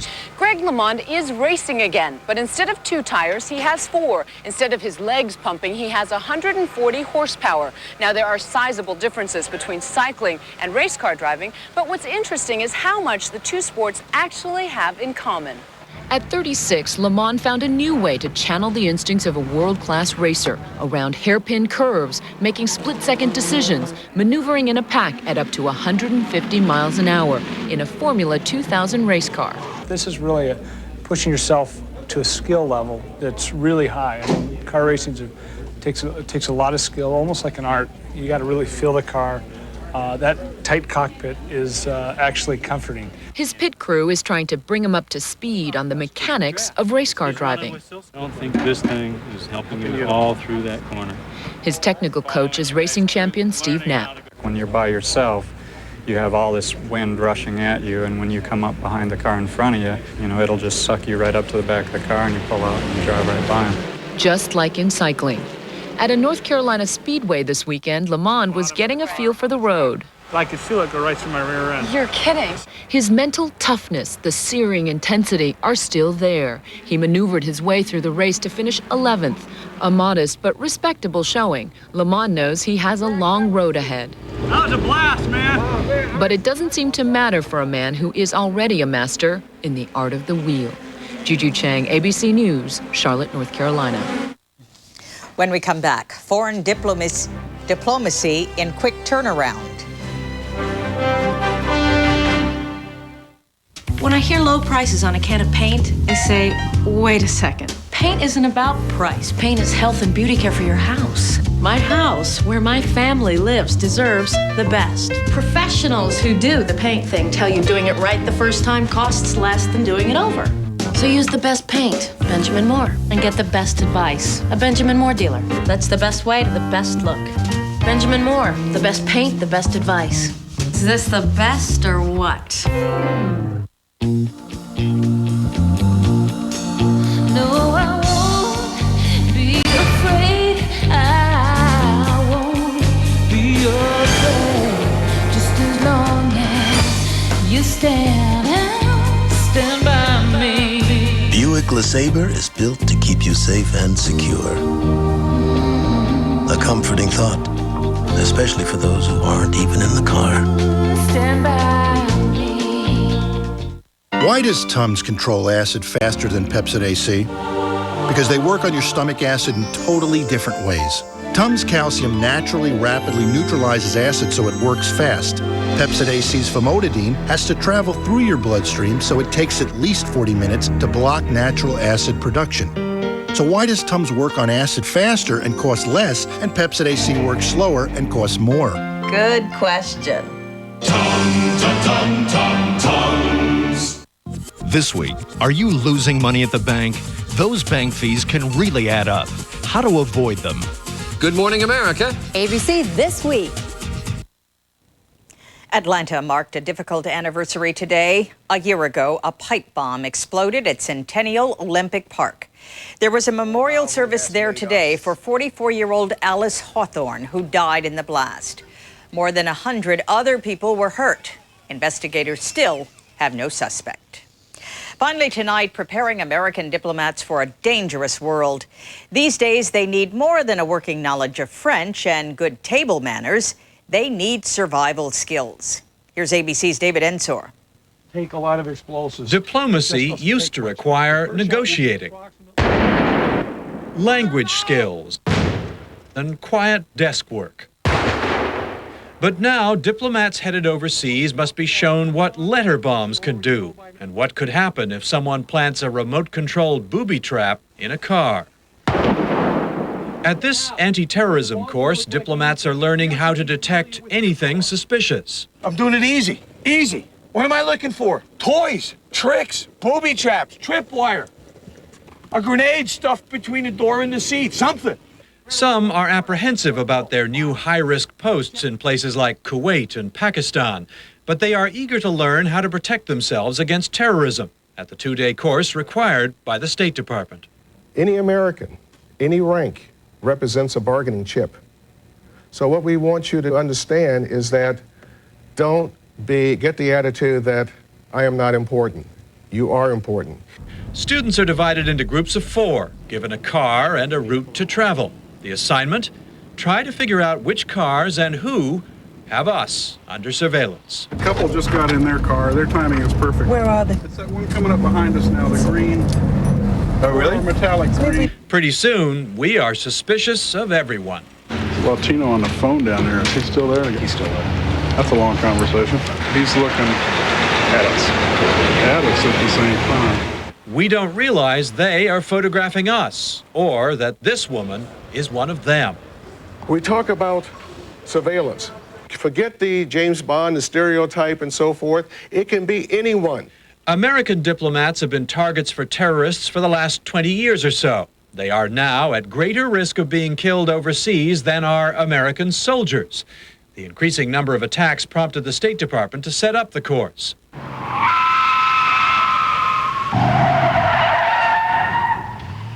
The object is to get away fast. And where better to learn that than at a West Virginia racetrack? Faster, faster, faster. That way now. Go. Forward gear. Good turn, good turn. And if that isn't possible, a lesson in how to use a car as a weapon. Ramming is so easy. It's amazing. It just gives you more confidence in general in your driving.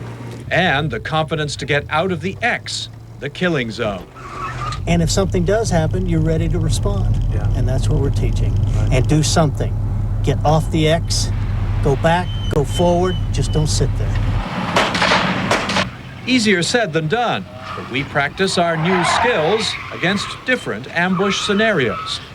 Let's go, don't look back. Get out of here, let's go. Driving and diplomacy will never be the same. David Ensor, ABC News, Summit Point, West Virginia. And that's World News Tonight for this Sunday. Tomorrow, watch Good Morning America. And later tomorrow, another ABC News exclusive. The first pictures of the brutal dictator Pol Pot on trial in Cambodia for his role in the deaths of millions of his countrymen.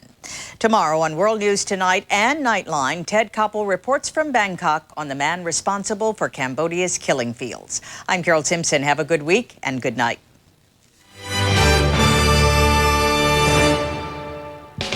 Sunday.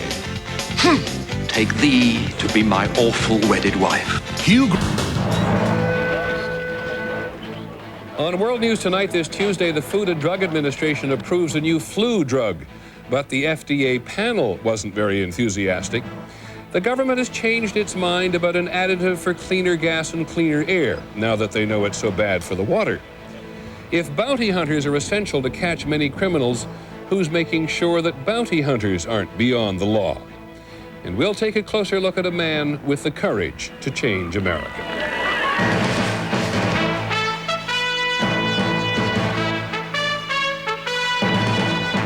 From ABC News World Headquarters in New York, this is World News Tonight with Peter Jennings. Good evening. We begin this evening with the government's involvement in the nation's health, for better or for worse.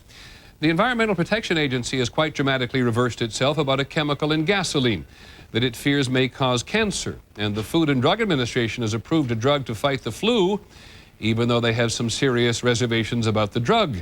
In both cases, millions of people stand to be affected. And we're going to begin with the flu. Here's ABC's Jack Smith. The new drug, called Relenza, is being touted by its manufacturer as the first to act against both major flu strains, A and B. And unlike previous flu drugs, they say it appears to be free of side effects. It is delivered by an inhaler directly into the lungs, where the flu virus reproduces itself. It prevents new flu viruses from spreading. For the first time in human history, we are now prepared to treat whatever Mother Nature throws at us, including those incredibly virulent strains that pop up from time to time. But some think the new drug is being rushed to market before it's ready. An FDA advisory committee voted 13-4 not to approve this drug in February of this year, and yet, over their objection, the drug has been approved. Despite the manufacturer's claims, the FDA acknowledges it is not sure Relenza works for both types of flu, and this needs more study. And the FDA is asking the label disclose limitations, that Relenza only shortens flu by a day, that patients with mild flu are less likely to benefit, and that for patients with asthma or emphysema, the drug can be harmful. The FDA is asking the manufacturer for more information about the new drug's performance, following up to make sure it delivers on the claims that are being made for it. Jack Smith, ABC News, Washington. Now to the chemical in the gasoline. On the broadcast last night, we told you that the Environmental Protection Agency would call today for a significant reduction in the use of the chemical additive called MTBE. Not all that long ago, the agency was enthusiastically promoting MTBE as a way to fight air pollution.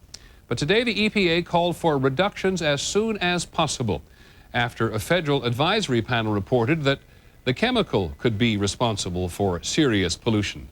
Here with a report on that is ABC's Barry Serafin. It seemed like a good idea at the time, using cleaner burning so-called reformulated gasoline to reduce air pollution from cars. And it worked. Since 1990, adding a chemical called MTBE to gasoline has cut toxic emissions. The air was getting cleaner, but there was a problem. MTBE began showing up in water. When this first became an additive, when it was first put into gasoline for cleaner air, no one in the scientific community understood what it might mean in terms of water pollution. MTBE has been leaking from underground storage tanks, spilled in marinas, and by those using lawnmowers, millions of gallons a year. And now it has been detected in 5 to 10% of the drinking water supplies in areas using reformulated gasoline. It has been found at very low levels, but MTBE produces tumors in rats and may do so in humans.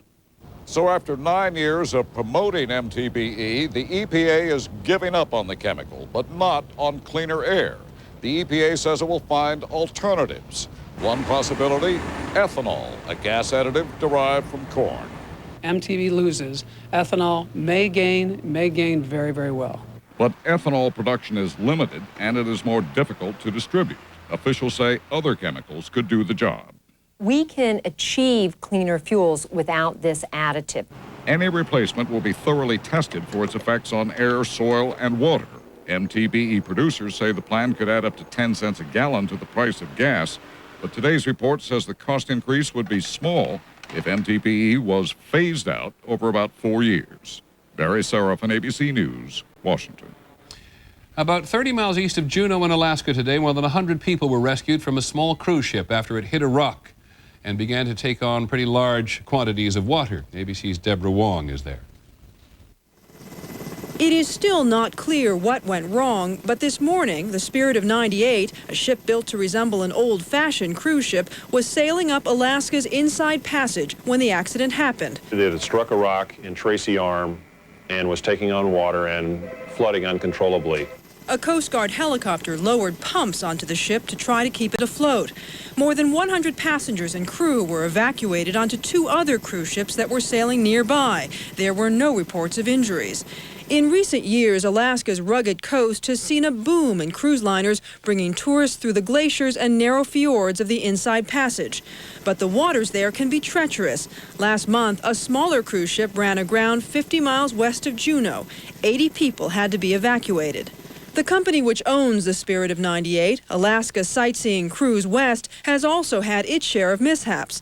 According to the Coast Guard, one of its ships, the Spirit of Alaska, has run aground 4 times since 1995. Deborah Wong, ABC News, Seattle. As for the weather, it was a little cooler in some parts of the Midwest today with temperatures in the 80s, but in the east it is still well into the 90s. And at our last count, at least 33 people have died as a result of the heat in the last week. In a moment, some of the other news. NASA has been spending billions on space, and now it is cutting millions of dollars on Earth. It is, of course, your money. And a one-man legal revolution, the judge who changed the South, and thus the nation.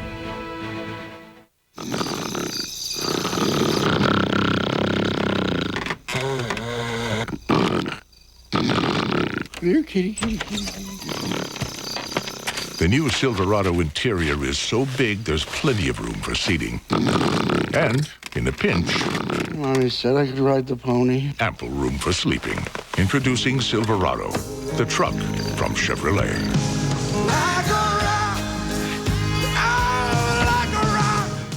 Quick Dissolve Maalox contains calcium. Get more calcium than regular Tums with new Maalox Quick Dissolve Chewable Antacid. The calcium is an added plus, definitely. And it dissolves faster than Tums. I can't improve on that. Quick Dissolve your heartburn away and get more calcium.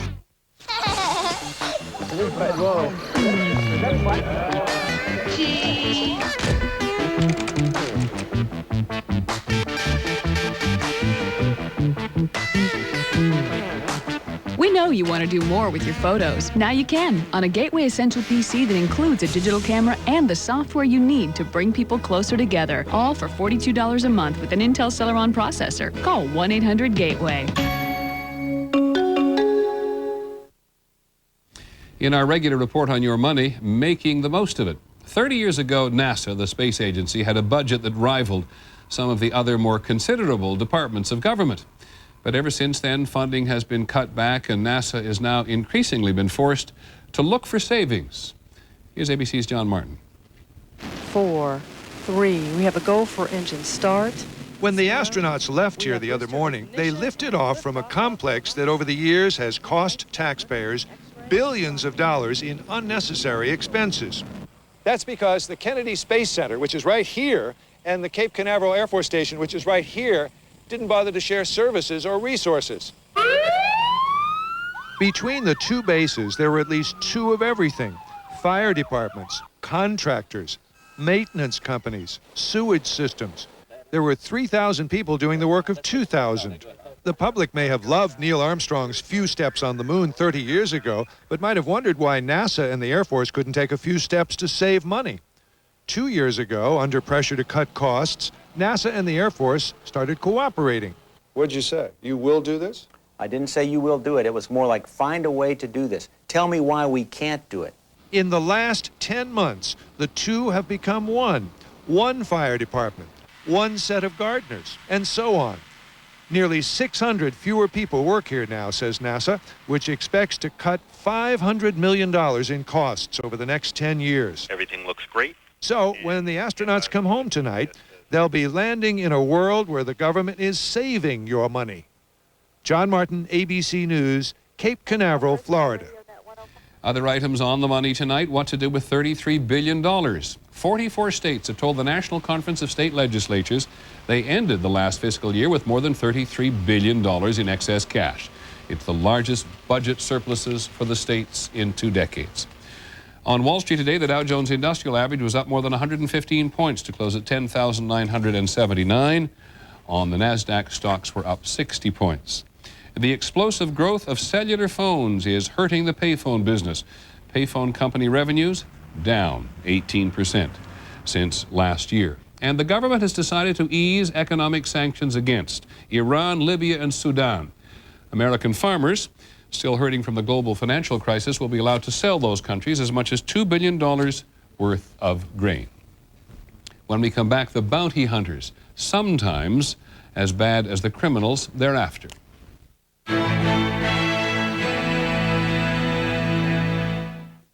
I'm not a person who rushes into things until they're great. Like this new fabric spray, Resolve Fabric Refresher. It gets rid of odors safely and permanently, and dries faster than the leading brand. See, Resolve has this quick-drying spray that removes the toughest odors with a gentle mist.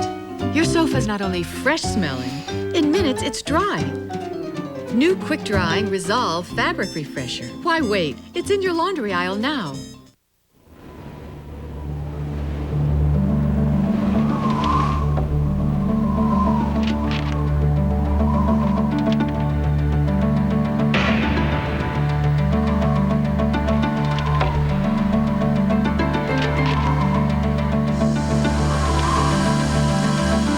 Also try new Genuine Bear Gel Caps, the only gel cap that can help save your life. New Bear Gel Caps, powerful pain relief, and so much more. If you can do this, you can make wood beautiful with Minwax. And if you can do this, you can give wood lasting protection. Turning a house into a beautiful home is as easy as turning to Minwax. Nobody does it like you. He'll do a lot of his growing up down here, on the carpet.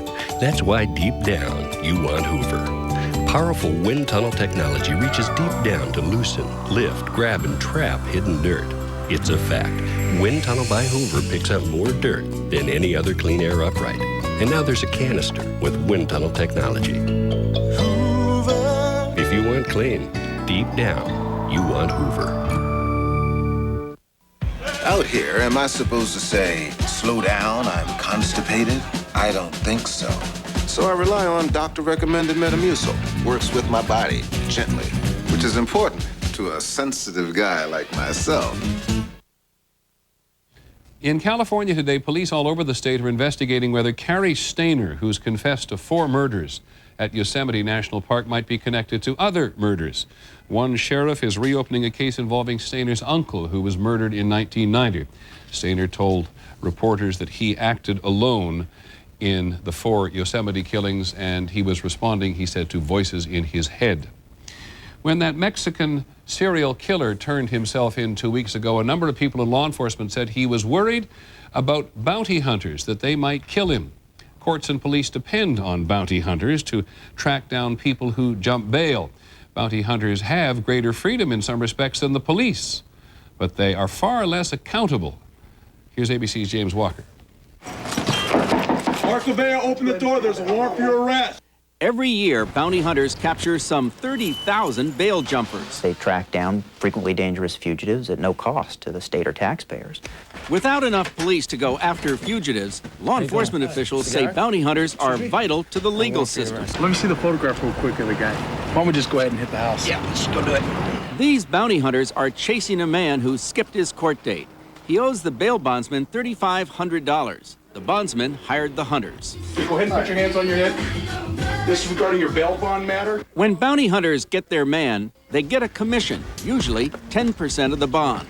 With jails and prisons overcrowded, bounty hunters are a growth profession and an easy one to get into. 35 states do not regulate them. No background checks, no training. Just send away for a badge, handcuffs, a vest. Find a bail bondsman looking for a fugitive, and you are in business. I started calling around to the agencies and found out who licensed bounty hunters. I found out, well, there wasn't any licensing. There isn't any educational requirements. And didn't seem like there were any constraints. And without any constraints, the business is even open to crooks. Bounty hunter Bob Burton fancies himself as a spokesman for the industry. There are cases where felons have become bounty hunters. You can't name one. Yes, we can. Michael Cole, convicted felon turned bounty hunter, now back in prison for burglary, abduction, and illegal possession of a weapon. If a felon did become a bounty hunter, it raises two statements. Oh, and so what? Well, that cavalier attitude points up the whole problem, that they have no safeguards to prevent convicted felons from becoming a bounty hunter, but the abuses seem to be growing.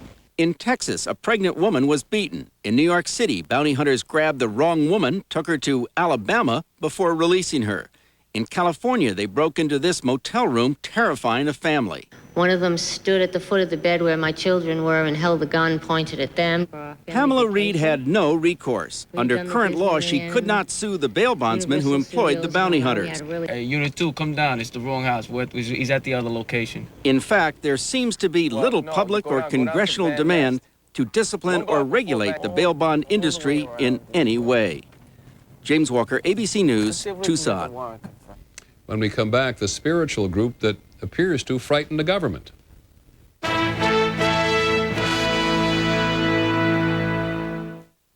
To be the best takes strength, speed, endurance. Now the best way to cure athlete's foot has it all. New Lamisil AT. Strength. Full prescription strength to stop the itching and burning. Speed. These take 4 weeks of treatment to kill the fungus. Only Lamisil AT cures athlete's foot with just 1 week's use.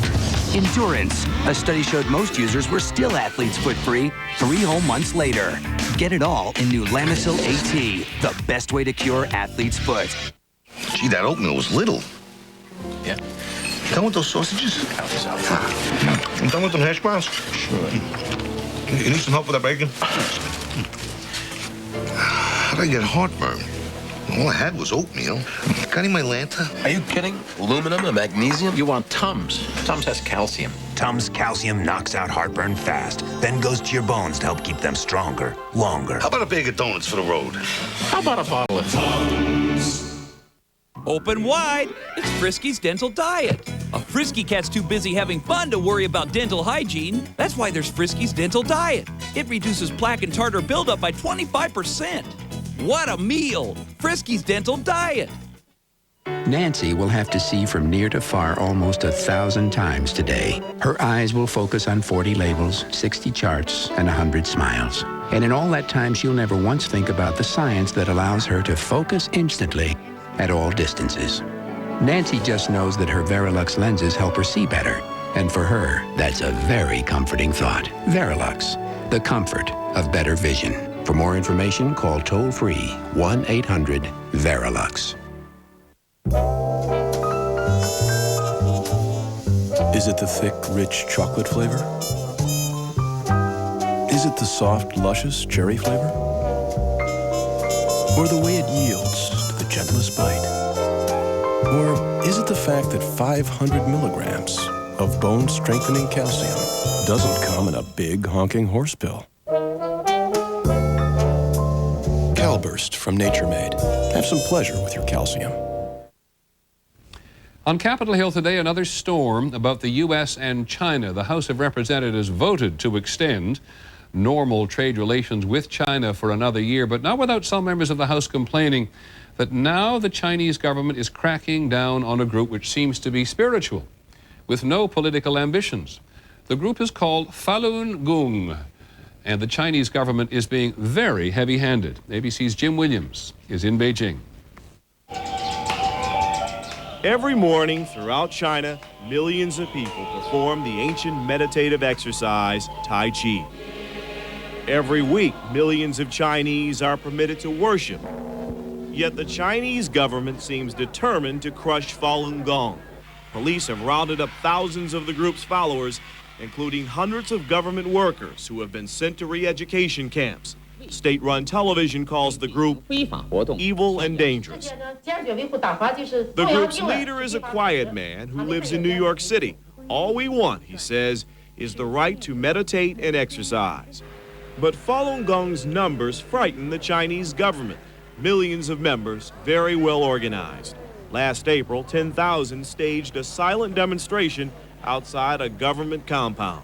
The protest by 10,000 Falun Gong members outside the Communist Party headquarters right at the heart of Beijing was a big shock to the leadership. The other shock to the leadership, an organization that has called attention to the fact that China's market economy has failed a lot of people. Millions of workers have been displaced by the new economy, unable to count on the government. They've been especially drawn to Falun Gong. All of a sudden, all these people find themselves doing nothing. Then they're looking for something to do. Well, here's a place to invest their energy. China may be creating a larger problem by driving Falun Gong underground, by turning a quiet and apolitical group into an opposition movement. Jim Williams, ABC News, Beijing.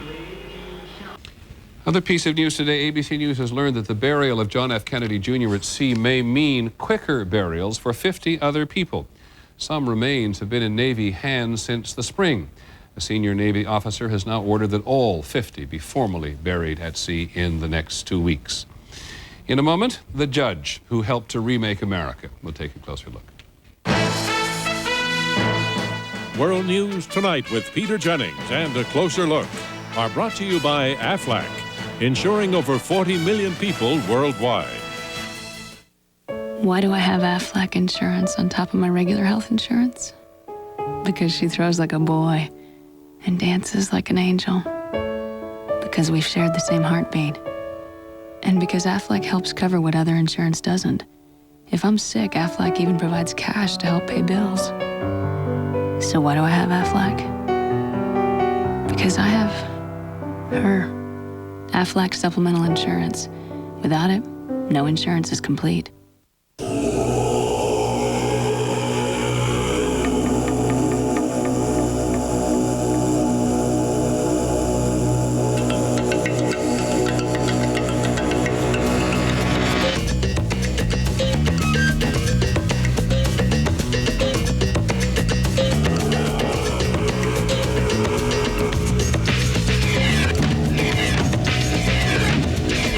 Chevy Tahoe, like a rock.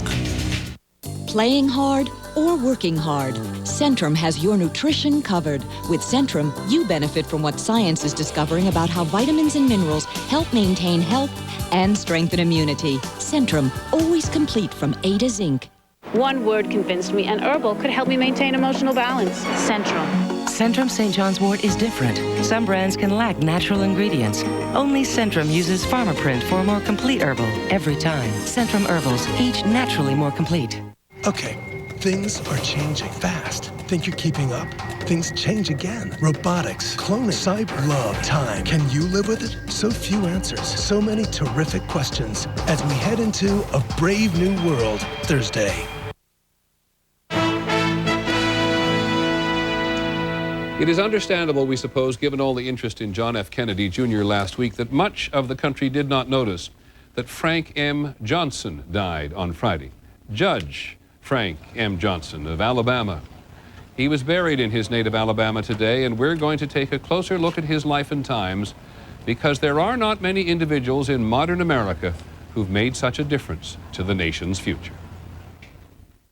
This man, this one judge, with his decisions, did so much to liberate not just the state of Alabama, but the South and the nation. The South is what it is today, and the nation is able to be one nation indivisible under God, largely because of men like Frank Johnson. Johnson came in and finally completed the American Revolution and made this country a democracy for the first time in history. Robert F. Kennedy Jr. went to the South in 1977 to write a book about the segregationist governor George Wallace.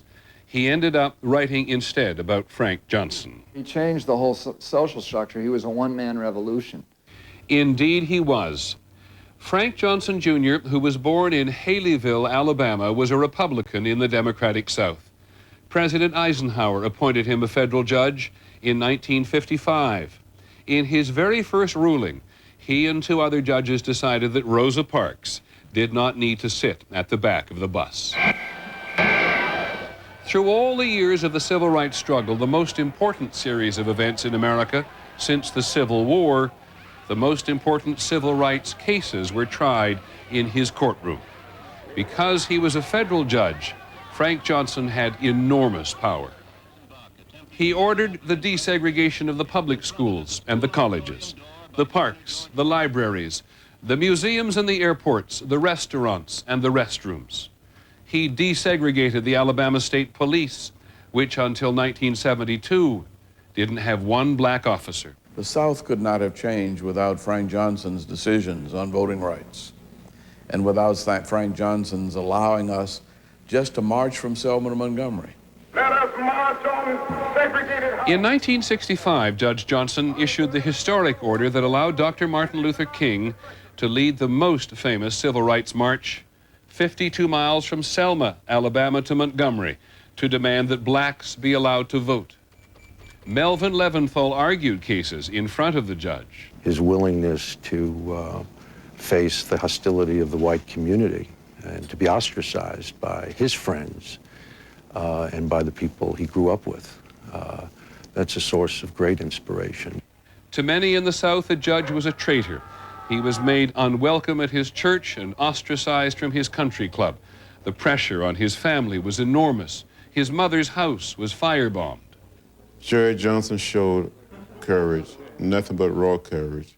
He was going against customs, going against tradition. He was in the minority. And I say segregation now. The segregationist governor, George Wallace, who'd been his classmate at law school, called the judge an integrating, carpetbagging, scalawagging, bald-faced liar. George Wallace chose to exploit the passions and the needs and the weaknesses of the Alabama population. Frank Johnson appealed to what was best in the people of the South. Some of the judge's most important rulings didn't involve race. He overhauled the state's mental hospitals. He forced extensive changes in the prison system. He made it possible for women to serve on juries. He protected free speech. The judge didn't have much to say outside his courtroom, but tonight, one more time, he gets the last word. The hallmark of any society that claims to be civilized has to be precisely its ability to do justice. Judge Johnson, incidentally, would never have considered leaving Alabama, even though it was so painful to change it, and he loved to fish. Yesterday, Howell Raines, the Alabamian who runs the editorial page of the New York Times, wrote the judge had a fishing ritual. At noon on the river, he'd produce a bottle of his favorite sour mash and say, "Time to salute the Constitution." As Mr. Raines noted, the judge's entire life was a salute to the Constitution. That's our report on World News Tonight. Don't forget Nightline later. I'm Peter Jennings. Have a good evening. Good night.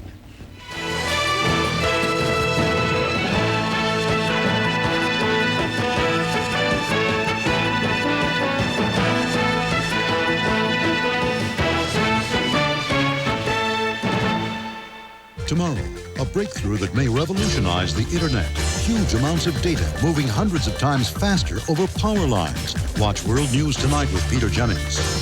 This has been a presentation of ABC News. More Americans get their news from ABC News than from any other source.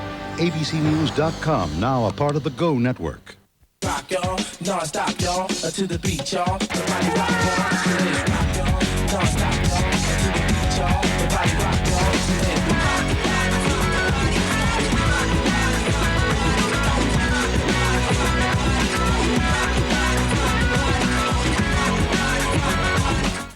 Next time you need to look good for a meeting, remember. Get the day rolling. Men's Warehouse. Everyday values. That beats trying to do it yourself. Money on home furnishings. All you need is some inspiration and one hot weekend at Art Van. We made hot buys on the hottest styles from the hottest name brands. For one hot weekend, you'll save up to 70%. Get a scorching price on this queen sleigh bed. Was $1,000, now $322. You save 65%. Or get a hot price on this country sofa. It was $800, now just $399. That's 50% off. Plus, you do not pay for one full year. Hurry, it may be one hot weekend at Art Van, but it all ends Monday. The Nissan Sentra. With great mileage, it's a best buy, by far. The Nissan Xterra. It's the tops according to AAA.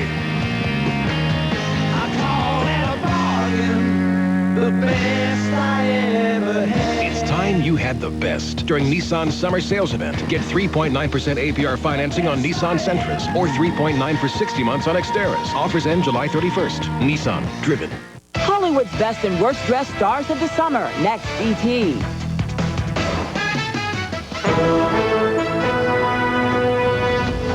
On World News Tonight, the economy has not been this weak in 8 years. Can the consumer keep it going?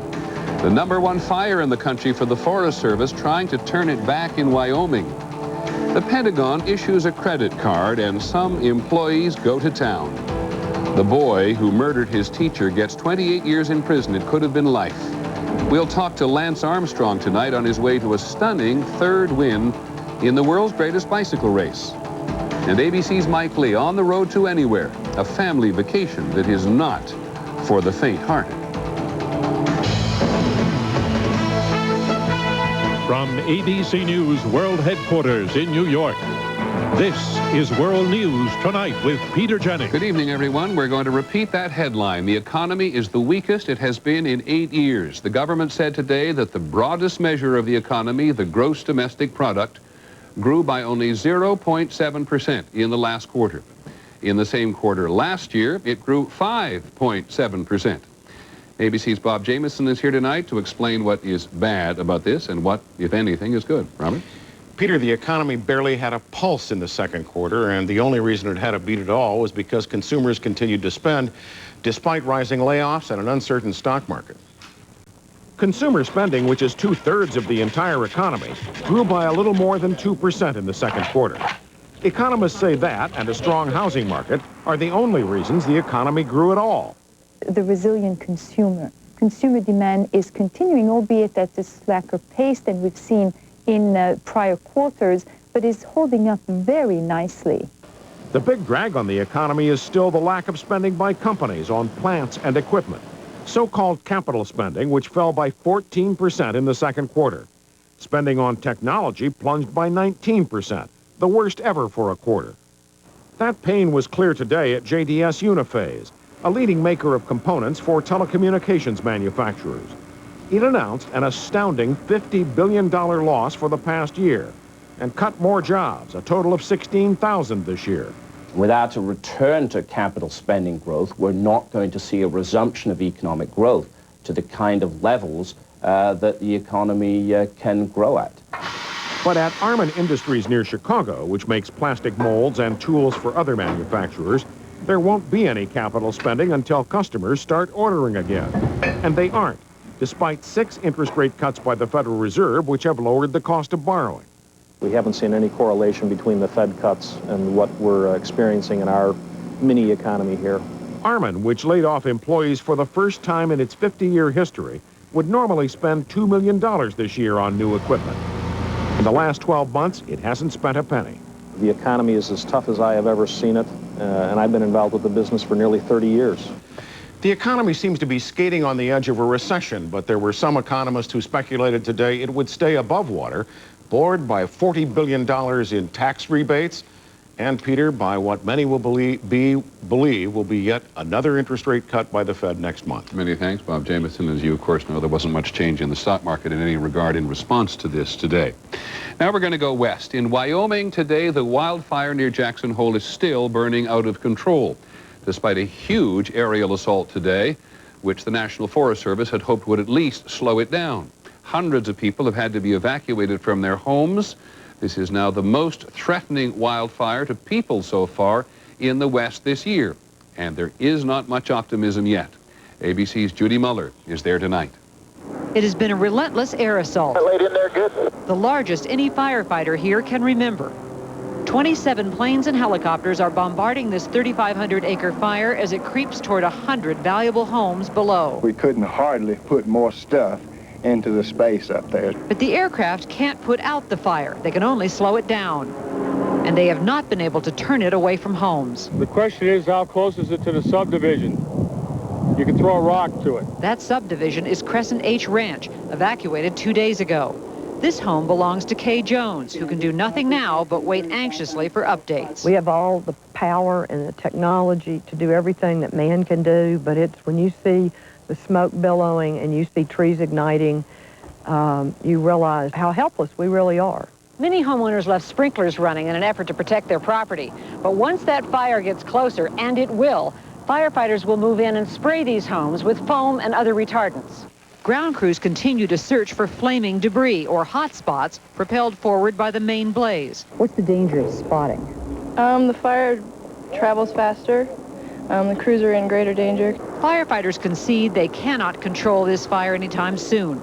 The forecast calls for hot, windy weather and not a drop of rain. Judy Muller, ABC News, Jackson Hole, Wyoming. In the national briefing today, U.S. Airways and United Airlines say they are not going to proceed with a merger. It would have created the world's, the nation's biggest airline.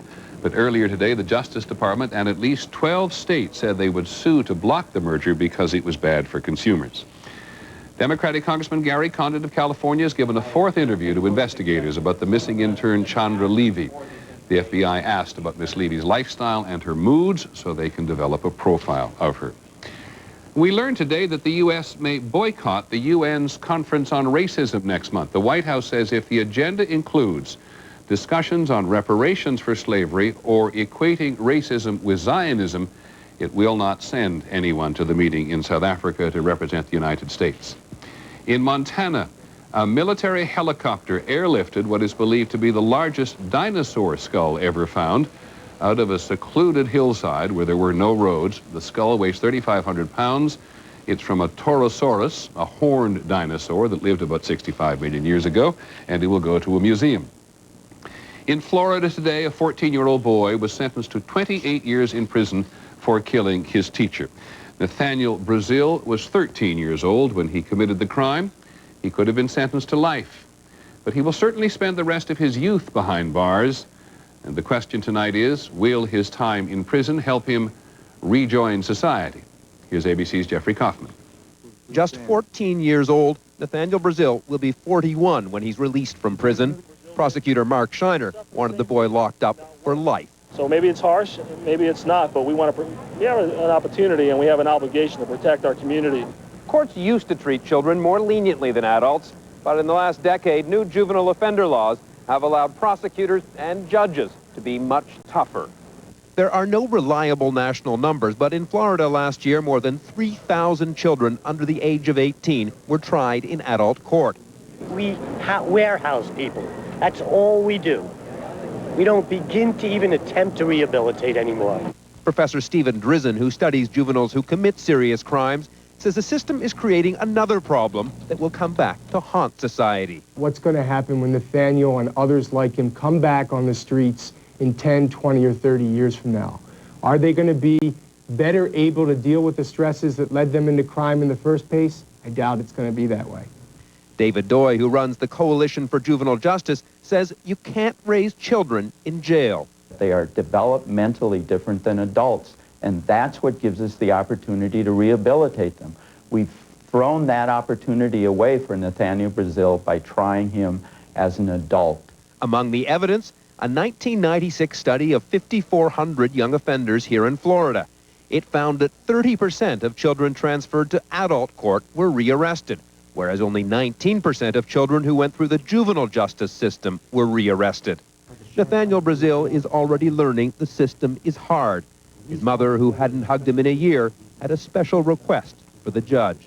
Mrs. Powell, hug your son. The judge's answer, no. Jeffrey Kaufman, ABC News, West Palm Beach. In the overseas briefing today, the Italian army is still trying to divert the lava from Mount Etna away from buildings on its slopes. They've had some success, but only some. The volcano is still pumping. In the Middle East, Israeli tanks attacked Palestinian security posts in the Palestinian territories. The army said it was retaliating for a drive-by shooting of an Israeli teenager. A Gallup poll in Israel published today says 46% of Israelis would support a large-scale attack on the Palestinian Authority if violence against Israelis continues. The Secretary of State was in South Korea today, where he said the U.S. would hold talks with North Korea without preconditions. That's a change in U.S. policy, which will be debated when the Secretary gets home. Mr. Powell was in Vietnam yesterday, and the real news from there is just catching up with us. The Secretary cannot sing very well. My love is strong and it pushes me onward. Down off the hill to Felina I go. It's the annual dinner in Asia of foreign ministers.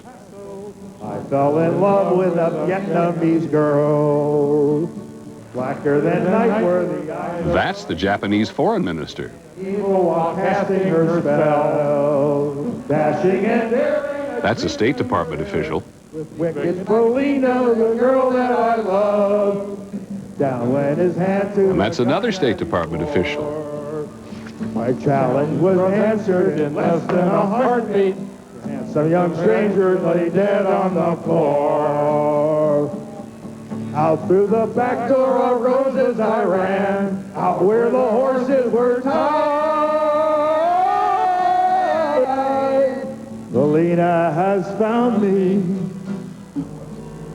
kissing my cheek as she kneels by my side.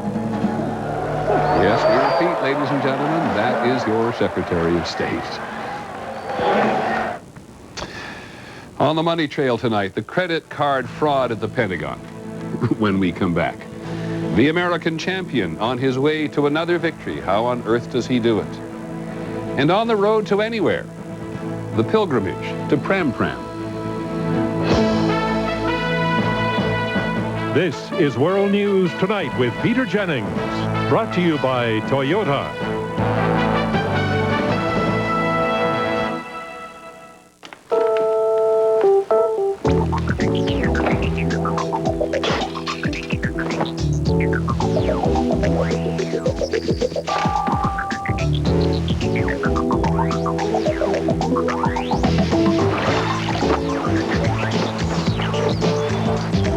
People are so in love with their Camrys, they've made it the #1 selling car in America for the 4th straight year, with more repeat buyers than any other car. Looking for a quiet moment?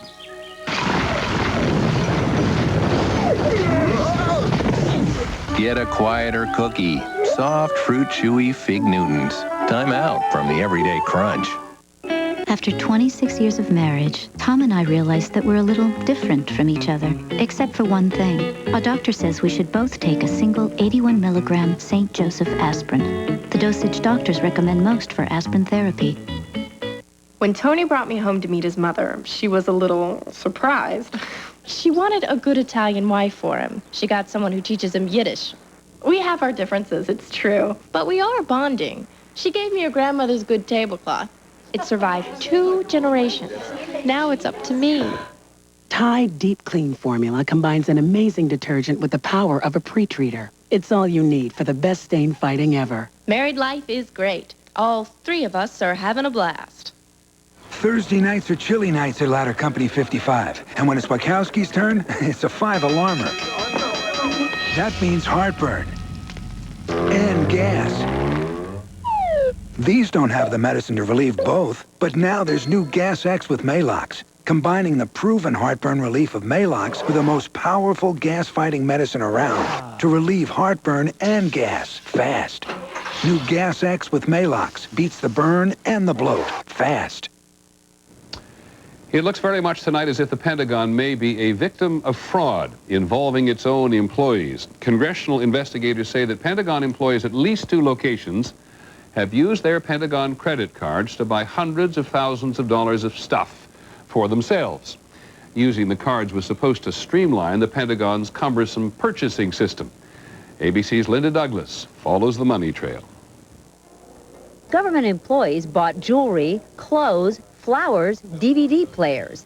That is not what the Pentagon had in mind when it gave its employees credit cards like these to buy small office equipment and supplies. We don't have accountability, we don't have controls, and we don't have responsibility. The Navy uncovered several cases of credit card fraud and abuse at these 2 small facilities in San Diego, one inside a Navy base. Employees had used government cards to buy $660,000 worth of personal items, including air conditioners, pet supplies, and pizza.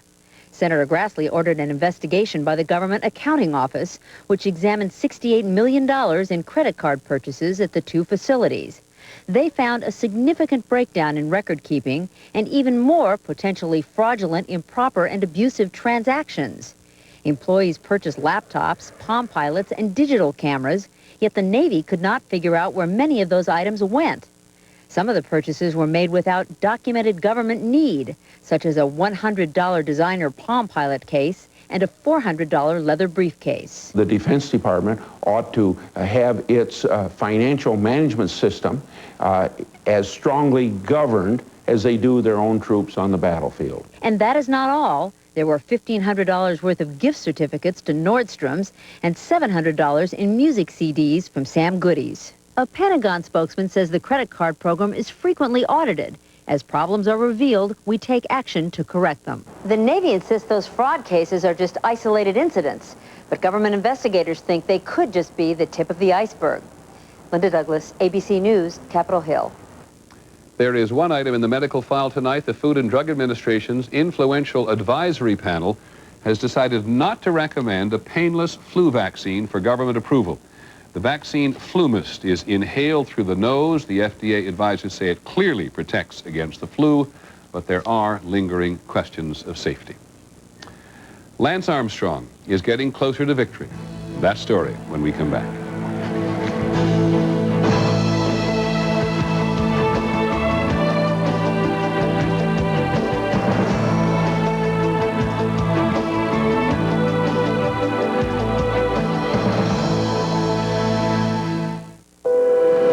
I like to come here early in the morning, before the rest of the world puts their 2 cents in. When you have pain and sleeplessness, but worry about taking something, reach for Tylenol PM. Its non-habit forming stops your pain and helps you sleep, so you can wake up refreshed. If I don't have a good morning, I don't hold out much hope for the rest of the day. Take comfort. It's Tylenol PM. Gentlemen, we can rebuild him. We have the technology. Better than he was before. Better, stronger, faster.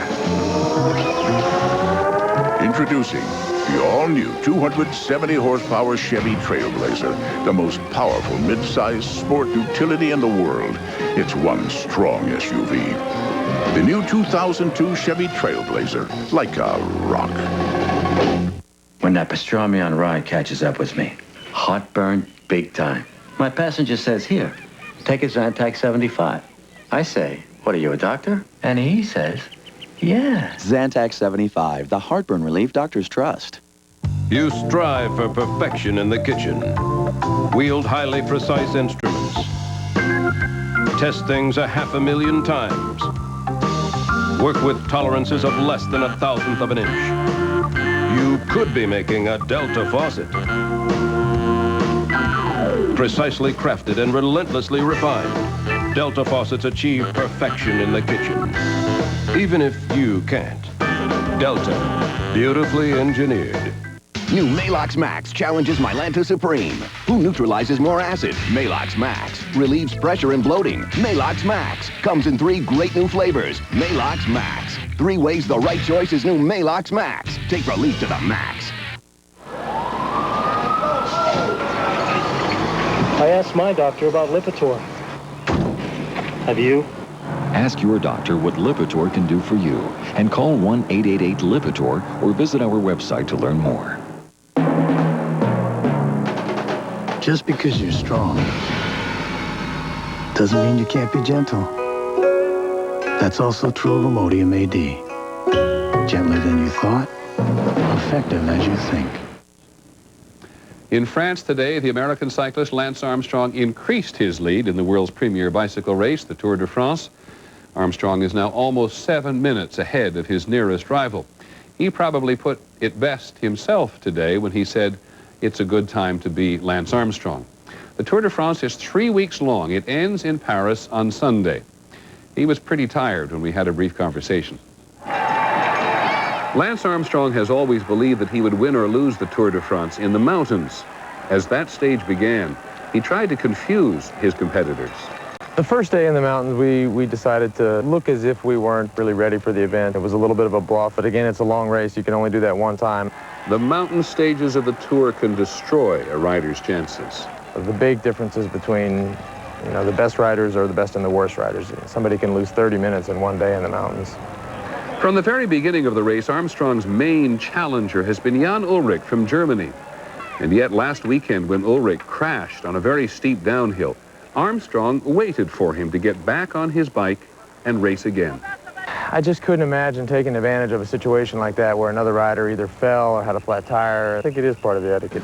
We basically duked it out for 5 days, and then you know, the mountains were finished, and he extended his hand, and I was a little surprised, but I gladly took it. The public loved it, and it was a good fight.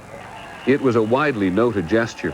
A day or two later, Ulrich said the only way he could beat Armstrong this year was if he had a motor. Armstrong believes that preparation has been the key for him. This man who beat testicular cancer is simply amazing. I always think about the illness. I'm very proud of the fact that I'm a cancer survivor. A survivor with a 2-year-old son waiting at the finish line and twin girls on the way. As the racers rushed on today with Paris getting closer, even Armstrong concedes cautiously that he's going to win again for the 3rd time in a row. I think physically the most important thing is to avoid accidents at this point, because we have a comfortable lead, and mentally we're all ready to finish. Later this evening on Nightline, there'll be more Armstrong.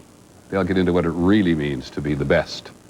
When we come back this evening, on the road to anywhere.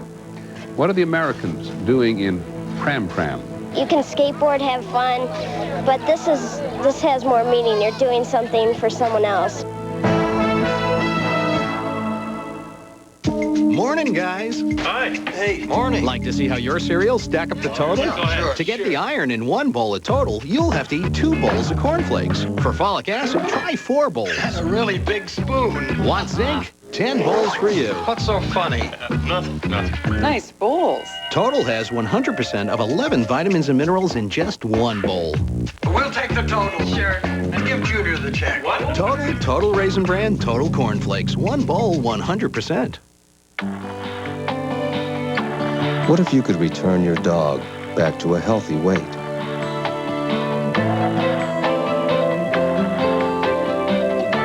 Feed her Imes in the blue bag.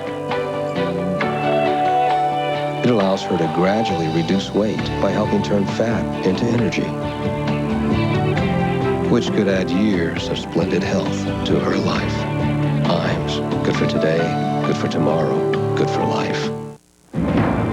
I'm every man. And every woman who ever suffered from frequent, persistent heartburn. If you've treated your heartburn and changed your diet, but the pain comes back 2 or more days a week, then you may think you know about acid reflux disease. But there's something about acid reflux that I didn't know. Over time, that acid churning up can wear away the lining of your esophagus.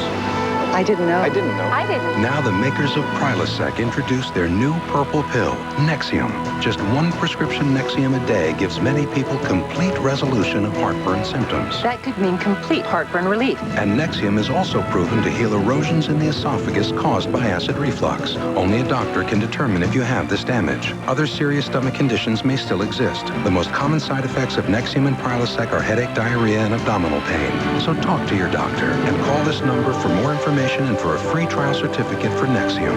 Relieve the heartburn, heal the damage. It's possible with the new purple pill called Nexium. Ford says their F-150 is built tough. But our engineers will tell you the GMC Sierra has more horsepower,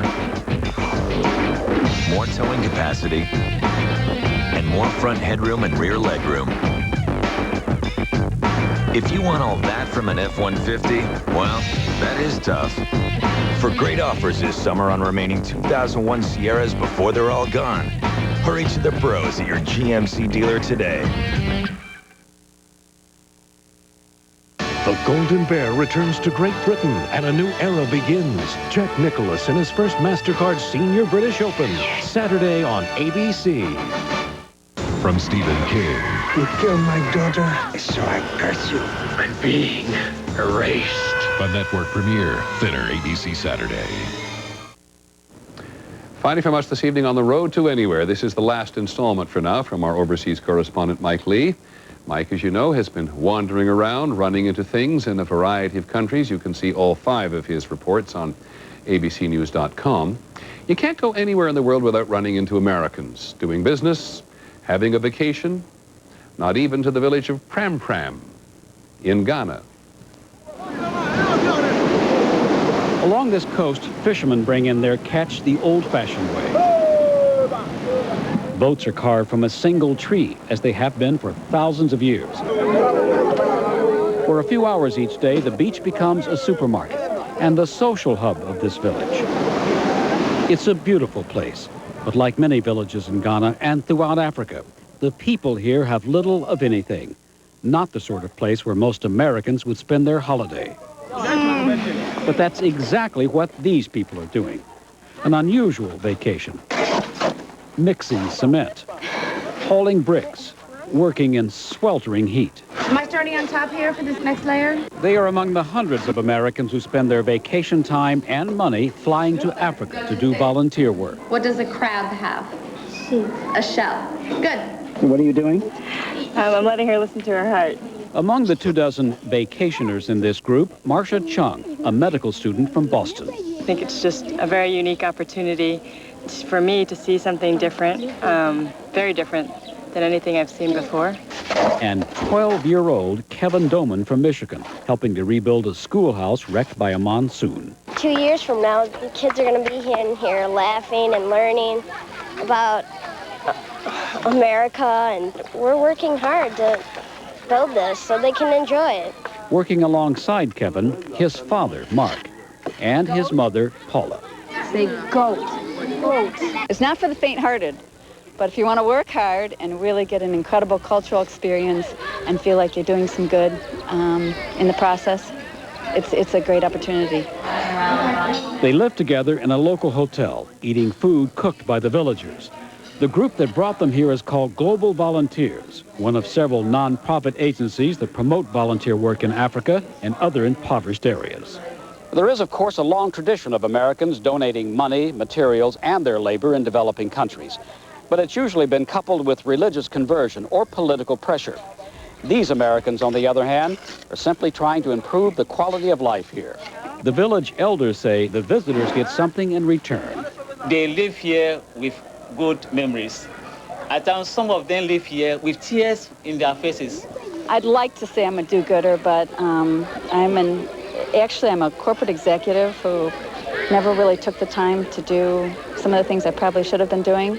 And this is unbelievable. I am so happy to be here. A vacation to remember. Mike Lee, ABC News, Pram, Ghana. Thank you for the series, Mike. That's our report on World News tonight. Just one more thing, a chance for me to say happy August. I'm going to be on the road for the next several weeks, partly for an ABC television series, In Search of America, and a book. And I know we'll meet some of you along the way. And for part of the time, In Search of St. Paul, a special on the man who was central to Christianity, as we know it today, and maybe some time on the farm as well. I'll be back come Labor Day. I hope you enjoy the rest of the summer. I'm Peter Jennings. Good night.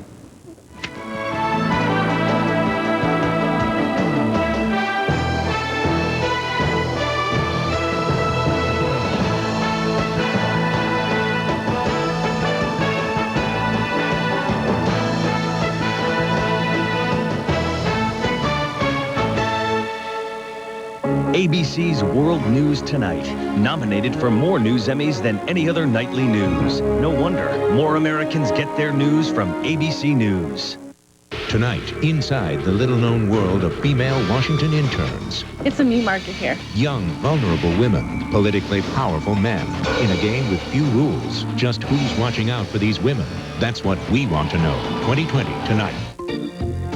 Our price guarantee means you're getting the best deal in town. Get this, a Manna 26 cubic foot side-by-side refrigerator, only $7.97 or less.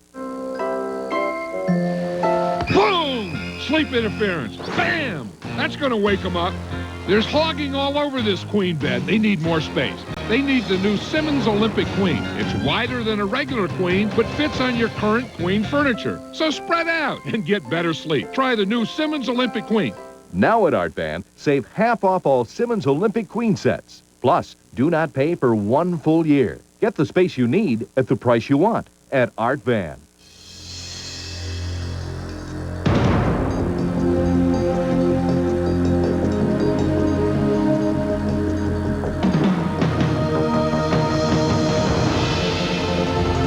Test drive drive the all-new 2002 Explorer at your Metro Detroit Ford dealers. Current Explorer lessees can lease a fully equipped Explorer XLT for $281 a month with $35.35 due at signing.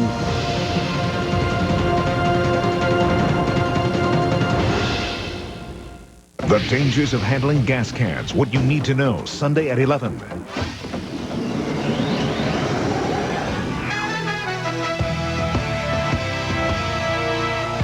Latest news on Mariah Carey, hospitalized for exhaustion. Her last public appearance on MTV's TRL that started all the rumors. If you don't have ice cream in your life, sometimes you just might go a little bit crazy. The rambling statement they pulled from her website and what the singer recently told us about the pressures that drove her to seek help. Sometimes they try to tell me what to do with every aspect of my life. The latest on Mariah's health crisis, plus what it means for her new movie and an MTV special next week. Paul McCartney and his fiancée face the press. We'll get married sometime next year. New details on the sapphire and diamond ring and how he popped the question. Also, Nicolas Cage is back in public with Lisa Marie Presley. We'll tell you where they went and why. The end of the West Wing contract dispute. They were holding out for more money. Now we'll reveal how much the four co-stars will make. Tara Reid wanted for questioning by police. What she told us about her friendship with a New York publicist accused of hit and run. Hollywood's best and worst dressed stars of the summer. Will it be Julia, Catherine Zeta-Jones, or Jennifer Lopez? E.T. picks the season's best celebrity looks and the star who was summer's ultimate fashion victim. We're with basketball star Kobe Bryant and his wife on the red carpet at the Rush Hour 2 premiere. Plus, two new movie exclusives, Michael Douglas and Ben Stiller with back-to-back E.T. firsts.